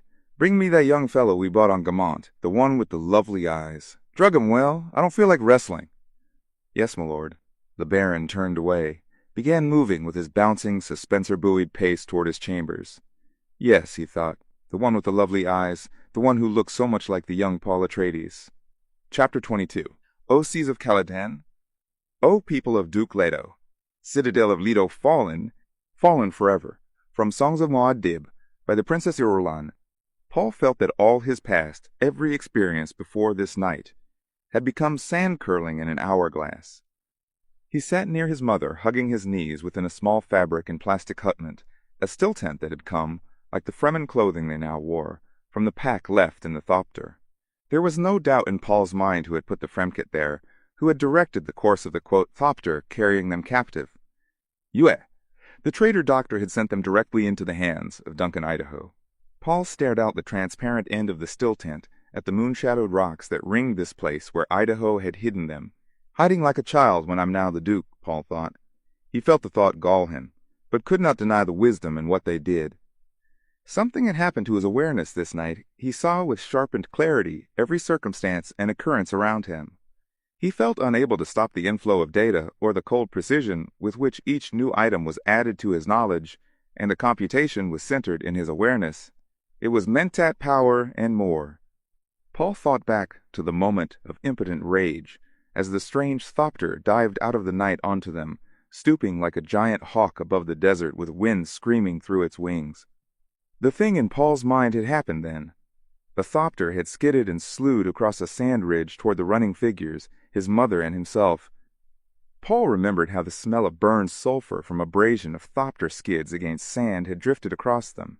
His mother, he knew, had turned, expected to meet a lasgun in the hands of Harkonnen mercenaries, and had recognized Duncan Idaho leaning out the Thopter's open door shouting, "Hurry! There's worm sign south of you." But Paul had known as he turned who piloted the, quote, Thopter, an accumulation of minutiae in the way it was flown. The dash of the landing clues so small even his mother hadn't detected them, had told Paul precisely who sat at those controls. Across the still tent from Paul, Jessica Sturd said, "There can be only one explanation. The Harkonnens held Yue's wife. He hated the Harkonnens. I cannot be wrong about that. You read his note. But why has he saved us from the carnage? She is only now seeing it, and that poorly, Paul thought. The thought was a shock. He had known this fact as a by-the-way thing, while reading the note that had accompanied the ducal signet in the pack. Do not try to forgive me, Yue had written. I do not want your forgiveness. I already have enough burdens. What I have done was done without malice or hope of another's understanding. It is my own tahaddi al-burhan, my ultimate test. I give you the Atreides ducal signet as token that I write truly. By the time you read this, Duke Leto will be dead. Take consolation from my assurance that he did not die alone, that one we hate above all others died with him. It had not been addressed or signed, but there had been no mistaking the familiar scroll Yue's. Remembering the letter, Paul re-experienced the distress of that moment, a thing sharp and strange that seemed to happen outside his new mentat alertness. He had read that his father was dead, known the truth of the words, but had felt them as no more than another datum to be entered in his mind and used. I love my father, Paul thought, and knew this for truth. I should mourn him. I should feel something. But he felt nothing except, here's an important fact. It was one with all the other facts. All the while his mind was adding sense impressions, extrapolating, computing. Halleck's words came back to Paul. Mood's a thing for cattle or for making love. You fight when the necessity arises, no matter your mood. Quote, perhaps that's it, Paul thought. I'll mourn my father later, when there's time. But he felt no let-up in the cold precision of his being. He sensed that his new awareness was only a beginning, that it was growing. The sense of terrible purpose he'd first experienced in his ordeal with the Reverend Mother Gaius Helen Mohim pervaded him. His right hand, the hand of remembered pain, tingled and throbbed. Is this what it is to be their Kwisatz Haderach? He wondered. For a while I thought Hawat had failed us again, Jessica said. I thought perhaps Yue wasn't a Suk doctor. He was everything we thought him, and more, Paul said. And he thought, why is she so slow seeing these things? He said, if Idaho doesn't get through to Kynes, we'll be... He's not our only hope, she said. Such was not my suggestion, he said. She heard the steel in his voice, the sense of command, and stared across the gray darkness of the still tent at him. Paul was a silhouette against moon-frosted rocks, seen through the tent's transparent end. Others among your father's men will have escaped, she said. We must regather them. Find. We will depend upon ourselves, he said. Our immediate concern is our family atomics. We must get them before the Harkonnens can search them out. Not likely they'll be found, she said. The way they were hidden. It must not be left to chance. And she thought, blackmail with the family atomics as a threat to the planet and its spice. That's what he has in mind. But all he can hope for, then, is escape into renegade anonymity. His mother's words had provoked another train of thought in Paul, a duke's concern for all the people they'd lost this night. People are the true strength of a great house, Paul thought, and he remembered Hawat's words. Parting with people is a sadness. A place is only a place. They're using Sardaukar, Jessica said. We must wait until the Sardaukar have been withdrawn. They think us caught between the desert and the Sardaukar, Paul said. They intend that there be no Atreides survivors' total extermination. Do not count on any of our people escaping. They cannot go on indefinitely risking exposure of the Emperor's part in this. Can't they? Some of our people are bound to escape. Are they? Jessica turned away, frightened of the bitter strength in her son's voice, hearing the precise assessment of chances. She sensed that his mind had leaped ahead of her, that it now saw more in some respects than she did. She had helped train the intelligence which did this, but now she found herself fearful of it. Her thoughts turned, seeking toward the lost sanctuary of her duke, and tears burned her eyes. This is the way it had to be, Leto, she thought, a time of love and a time of grief. She rested her hand on her abdomen, awareness focused on the embryo there. I have the Atreides daughter I was ordered to produce, but the Reverend Mother was wrong. A daughter wouldn't have saved my Leto. This child is only life reaching for the future in the midst of death. I conceived out of instinct and not out of obedience. Try the communicator receiver again, Paul said. The mind goes on working no matter how we try to hold it back, she thought. Jessica found the tiny receiver Idaho had left for them, flipped its switch. A green light glowed on the instrument's face. Tinny screeching came from its speaker. She reduced the volume, hunted across the bands. A voice, speaking Atreides' battle language, came into the tent. Back and regroup at the ridge. Fedor reports no survivors in Carthag, and the guild bank has been sacked. Carthag, Jessica thought. That was a Harkonnen hotbed. They're Sardaukar, the voice said. Watch out for Sardaukar in Atreides uniforms. They're... A roaring filled the speaker, then silence. Try the other bands, Paul said. Do you realize what that means? Jessica asked. I expected it. They want the guild to blame us for destruction of their bank. With the guild against us, we're trapped on Arrakis. Try the other bands. She weighed his words. I expected it. What had happened to him? Slowly, Jessica returned to the instrument. As she moved the band slide, they caught glimpses of violence in the few voices calling out in Atreides' battle language. Fall back. Try to regroup at... Trapped in a cave at... ... And there was no mistaking the victorious exultation in the Harkonnen gibberish that poured from the other bands. Sharp commands. Battle reports. There wasn't enough of it for Jessica to register and break the language, but the tone was obvious. Harkonnen victory. Paul shook the pack beside him, hearing the 2 litter-johns of water gurgle there. He took a deep breath, looked up through the transparent end of the tent at the rock escarpment outlined against the stars. His left hand felt the sphincter seal of the tent's entrance. It'll be dawn soon, he said. We can wait through the day for Idaho, but not through another night. In the desert you must travel by night and rest in shade through the day. Remembered lore insinuated itself into Jessica's mind. Without a stillsuit, a man sitting in shade on the desert needs 5 liters of water a day to maintain body weight. She felt the slick, soft skin of the stillsuit against her body, thinking how their lives depended on these garments. If we leave here, Idaho can't find us, she said. There are ways to make any man talk, he said. If Idaho hasn't returned by dawn, we must consider the possibility he has been captured. How long do you think he could hold out? The question required no answer, and she sat in silence. Paul lifted the seal on the pack, pulled out a tiny micro-manual with glow tab and magnifier. Green and orange letters leaped up at him from the pages. Litter-johns, still tent, energy caps, recaths, sand snork, binoculars, stillsuit rep kit, broad-eye pistol, sync chart, filt plugs, paracompass, maker hooks, thumpers, frem kit, fire pillar. Quote, so many things for survival in the desert. Presently, he put the manual aside on the tent floor. Where can we possibly go? Jessica asked. My father spoke of desert power, Paul said. The Harkonnens cannot rule this planet without it. They've never ruled this planet, nor shall they. Not even with 10,000 legions of Sardaukar. Paul, you can't think that. We've all the evidence in our hands, he said. Right here in this tent, the tent itself, this pack and its contents, these stillsuits. We know the guild wants a prohibitive price for weather satellites. We know that... What have weather satellites to do with it? She asked. They couldn't possibly... She broke off. Paul sensed the hyper-alertness of his mind reading her reactions, computing on minutiae. You see it now, he said. Satellites watch the terrain below. There are things in the deep desert that will not bear frequent inspection. You're suggesting the guild itself controls this planet? She was so slow. No, he said. The Fremen. They're paying the guild for privacy, paying in a coin that's freely available to anyone with desert power spice. This is more than a second approximation answer. It's the straight-line computation. Depend on it. Paul, Jessica said. You're not a mentat yet. You can't know for sure how. I'll never be a mentat, he said. I'm something else, a freak. Paul, how can you say such...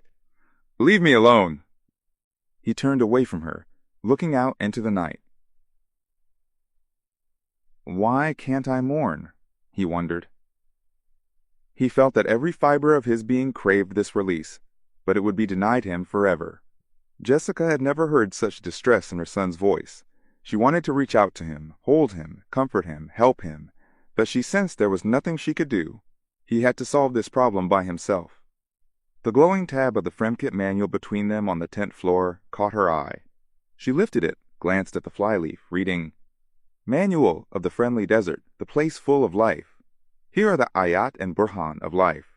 Believe, and Allah shall never burn you. It reads like the Azhar book, she thought, Recalling her studies of the great secrets, has a manipulator of religions been on Arrakis? Paul lifted the paracompass from the pack, returned it, said, "Think of all these special application Fremen machines. They show unrivaled sophistication. Admit it. The culture that made these things betrays depths no one suspected." Hesitating, still worried by the harshness in his voice, Jessica returned to the book, studied an illustrated constellation from the Arakeen sky, Muad'Dib the mouse, and noted that the tail pointed north. Paul stared into the tense darkness at the dimly discerned movements of his mother revealed by the manual's glow tab. Now is the time to carry out my father's wish, he thought. I must give her his message now while she has time for grief. Grief would inconvenience us later. And he found himself shocked by precise logic. "Mother," he said. "Yes?" She heard the change in his voice, felt coldness in her entrails at the sound. Never had she heard such harsh control.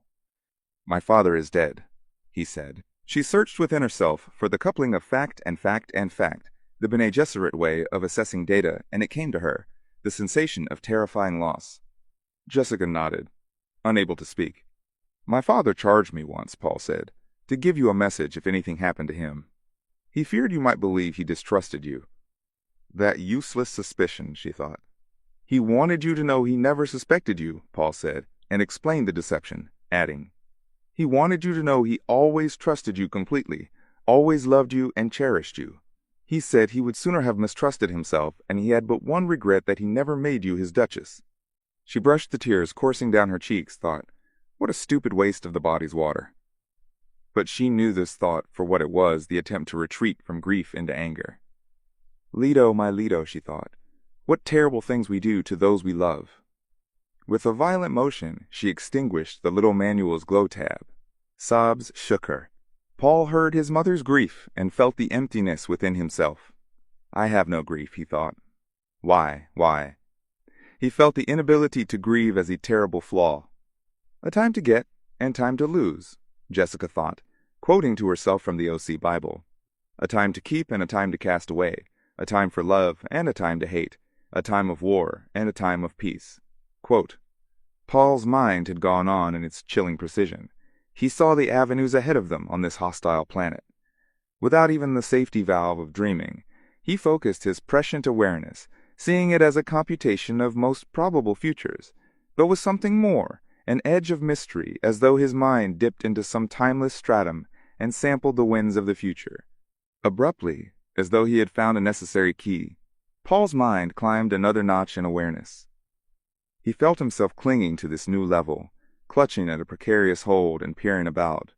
It was as though he existed within a globe with avenues radiating away in all directions, yet this only approximated the sensation. He remembered once seeing a gauze kerchief blowing in the wind, and now he sensed the future, as though it twisted across some surface as undulant and impermanent as that of the wind-blown kerchief. He saw people. He felt the heat and cold of uncounted probabilities. He knew names and places, experienced emotions without number, reviewed data of innumerable unexplored crannies. There was time to probe and test and taste, but no time to shape. The thing was a spectrum of possibilities, from the most remote past to the most remote future, from the most probable to the most improbable. He saw his own death in countless ways. He saw new planets, new cultures. People. He saw them in such swarms they could not be listed, yet his mind catalogued them. Even the guildsmen, and he thought, "The guild, there'd be a way for us," my strangeness accepted as a familiar thing of high value, always with an assured supply of the now necessary spice. But the idea of living out his life in the mind groping ahead, through possible futures that guided hurtling spaceships, appalled him. It was a way, though, and in meeting the possible future that contained guildsmen, he recognized his own strangeness. I have another kind of sight. I see another kind of terrain. The available paths. The awareness conveyed both reassurance and alarm. So many places on that other kind of terrain dipped or turned out of his sight. As swiftly as it had come, the sensation slipped away from him, and he realized the entire experience had taken the space of a heartbeat. Yet his own personal awareness had been turned over, illuminated in a terrifying way. He stared around him. Night still covered the still tent within its rock-enclosed hideaway. His mother's grief could still be heard. His own lack of grief could still be felt, that hollow place somewhere separated from his mind, which went on in its steady pace, dealing with data, evaluating, computing, submitting answers, in something like the Mentat way. And now he saw that he had a wealth of data few such minds ever before had encompassed. But this made the empty place within him no easier to bear. He felt that something must shatter. It was as though a clockwork control for a bomb had been set to ticking within him. It went on about its business no matter what he wanted. It recorded minuscule shadings of difference around him, a slight change in moisture, a fractional fall in temperature, the progress of an insect across their still-tent roof, the solemn approach of dawn in the starlighted patch of sky he could see out the tent's transparent end. The emptiness was unbearable. Knowing how the clockwork had been set in motion made no difference. He could look to his own past and see the start of it, the training, the sharpening of talents, the refined pressures of sophisticated disciplines, even exposure to the OC Bible at a critical moment, and lastly, the heavy intake of spice. And he could look ahead the most terrifying direction to see where it all pointed. "I'm a monster," he thought. "A freak." "No," he said. Then, "No, no, no!" He found that he was pounding the tent floor with his fists. The implacable part of him recorded this as an interesting emotional datum and fed it into computation. "Paul?" His mother was beside him, holding his hands, her face a gray blob peering at him. "Paul, what's wrong?" "You," he said. "I'm here, Paul," she said. "It's all right." "What have you done to me?" he demanded. In a burst of clarity, she sensed some of the roots in the question. Said, "I gave birth to you." It was, from instinct as much as her own subtle knowledge, the precisely correct answer to calm him. He felt her hands holding him, focused on the dim outline of her face. Certain gene traces in her facial structure were noted in the new way by his on-flowing mind, the clues added to other data, and a final summation answer put forward. "Let go of me," he said. She heard the iron in his voice, obeyed. "Do you want to tell me what's wrong, Paul?" "Did you know what you were doing when you trained me?" he asked. There's no more childhood in his voice, she thought, and she said, "I hoped the thing any parent hopes that you'd be superior, different." "Different?" She heard the bitterness in his tone. Said, "Paul, You didn't want a son," he said. "You wanted a Kwisatz Haderach. You wanted a male Bene Gesserit." She recoiled from his bitterness. "But Paul, did you ever consult my father in this?" She spoke gently out of the freshness of her grief. "Whatever you are, Paul, the heredity is as much your father as me." "But not the training," he said. "Not the things that awakened the sleeper." "Sleeper? It's here." He put a hand to his head and then to his breast. "In me. It goes on and on and on and on and on and—" "Paul?" She had heard the hysteria edging his voice. "Listen to me," he said. "You wanted the Reverend Mother to hear about my dreams. You listen in her place now. I've just had a waking dream. Do you know why?" "You must calm yourself," she said. "If there's—" "The spice," he said. "It's in everything here, the air, the soil, the food, the geriatric spice. It's like the truth-sayer drug. It's a poison." She stiffened. His voice lowered, and he repeated, "A poison so subtle, so insidious, so irreversible. It won't even kill you unless you stop taking it. We can't leave Arrakis unless we take part of Arrakis with us." The terrifying presence of his voice brooked no dispute. "You and the spice," Paul said. "The spice changes anyone who gets this much of it, but thanks to you, I could bring the change to consciousness. I don't get to leave it in the unconscious, where its disturbance can be blanked out. I can see it." "Paul, you—" "I see it," he repeated. She heard madness in his voice, didn't know what to do. But he spoke again, and she heard the iron control return to him. "We're trapped here." "We're trapped here," she agreed. And she accepted the truth of his words. No pressure of the Bene Gesserit, no trickery or artifice could pry them completely free from Arrakis. The spice was addictive. Her body had known the fact, long before her mind awakened to it. "So here we live out our lives," she thought, "on this hell planet. The place is prepared for us, if we can evade the Harkonnens. And there's no doubt of my course.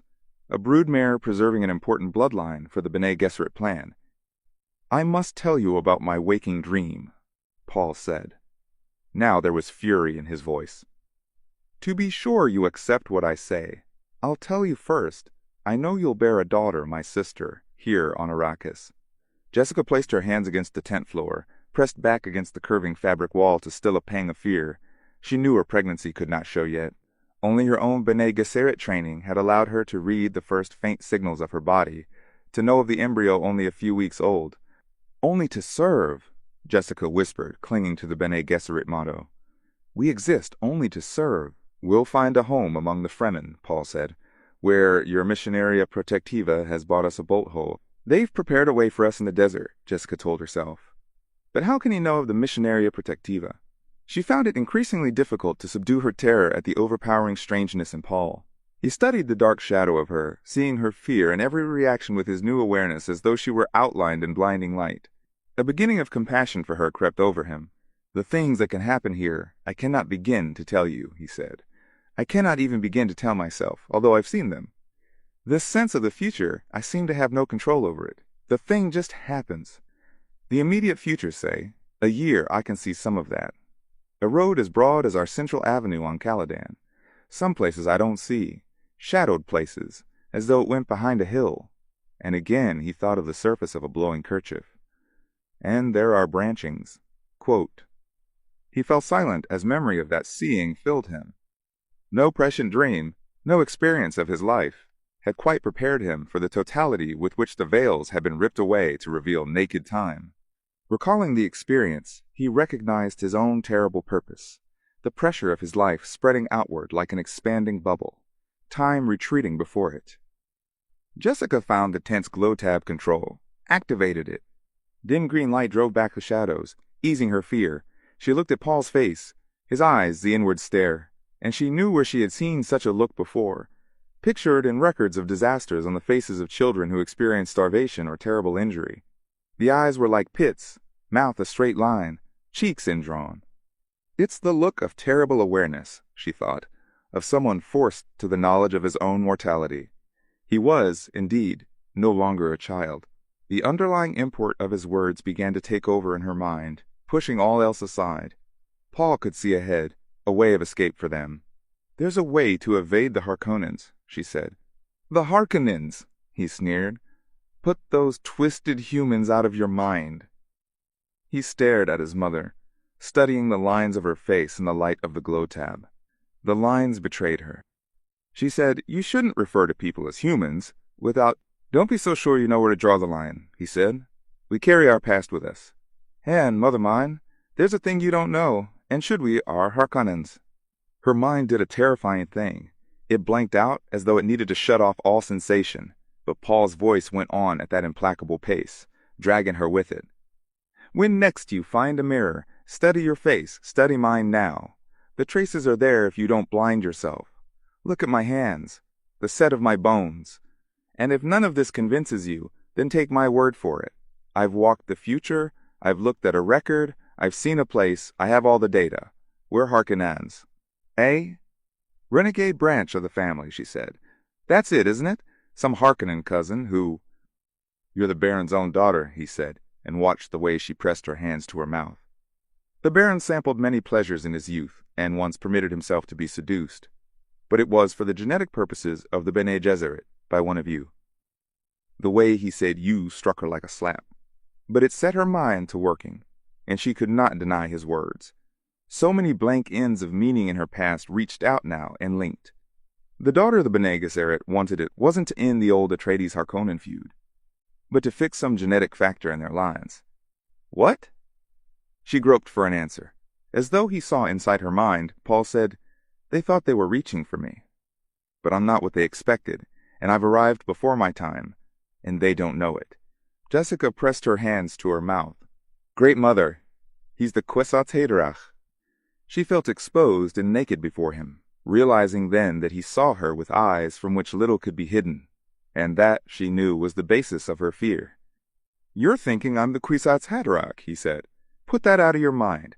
I'm something unexpected. I must get word out to one of the schools, she thought. The mating index may show what has happened. They won't learn about me until it's too late, he said. She sought to divert him, lowered her hands and said, We'll find a place among the Fremen.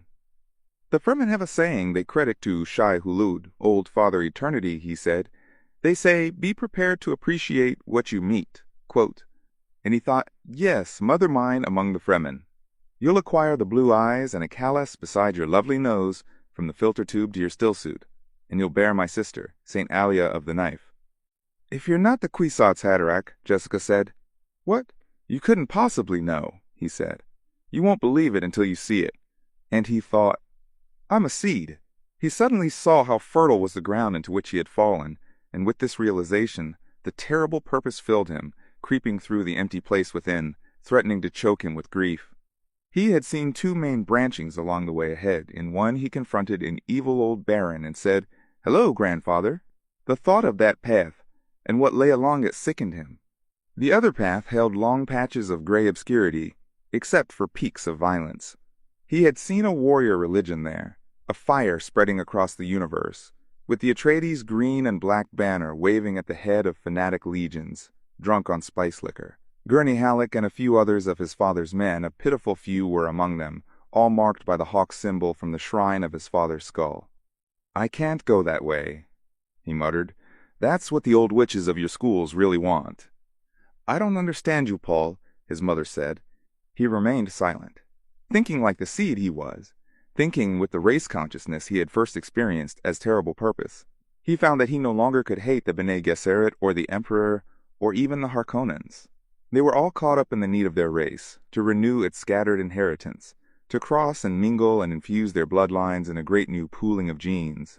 And the race knew only one sure way for this, the ancient way, the tried and certain way that rolled over everything in its path, jihad. Surely I cannot choose that way, he thought. But he saw again in his mind's eye the shrine of his father's skull and the violence with the green and black banner waving in its midst. Jessica cleared her throat, worried by his silence. Then, the Fremen will give us sanctuary. He looked up, staring across the green-lighted tent at the inbred patrician lines of her face. Yes, he said. That's one of the ways. He nodded. Yes. They'll call me Mu'ad'Dib, the one who points the way. Yes, that's what they'll call me. And he closed his eyes, thinking, Now, my father, I can warn you. And he felt the tears coursing down his cheeks. The End of Dune, Book 1.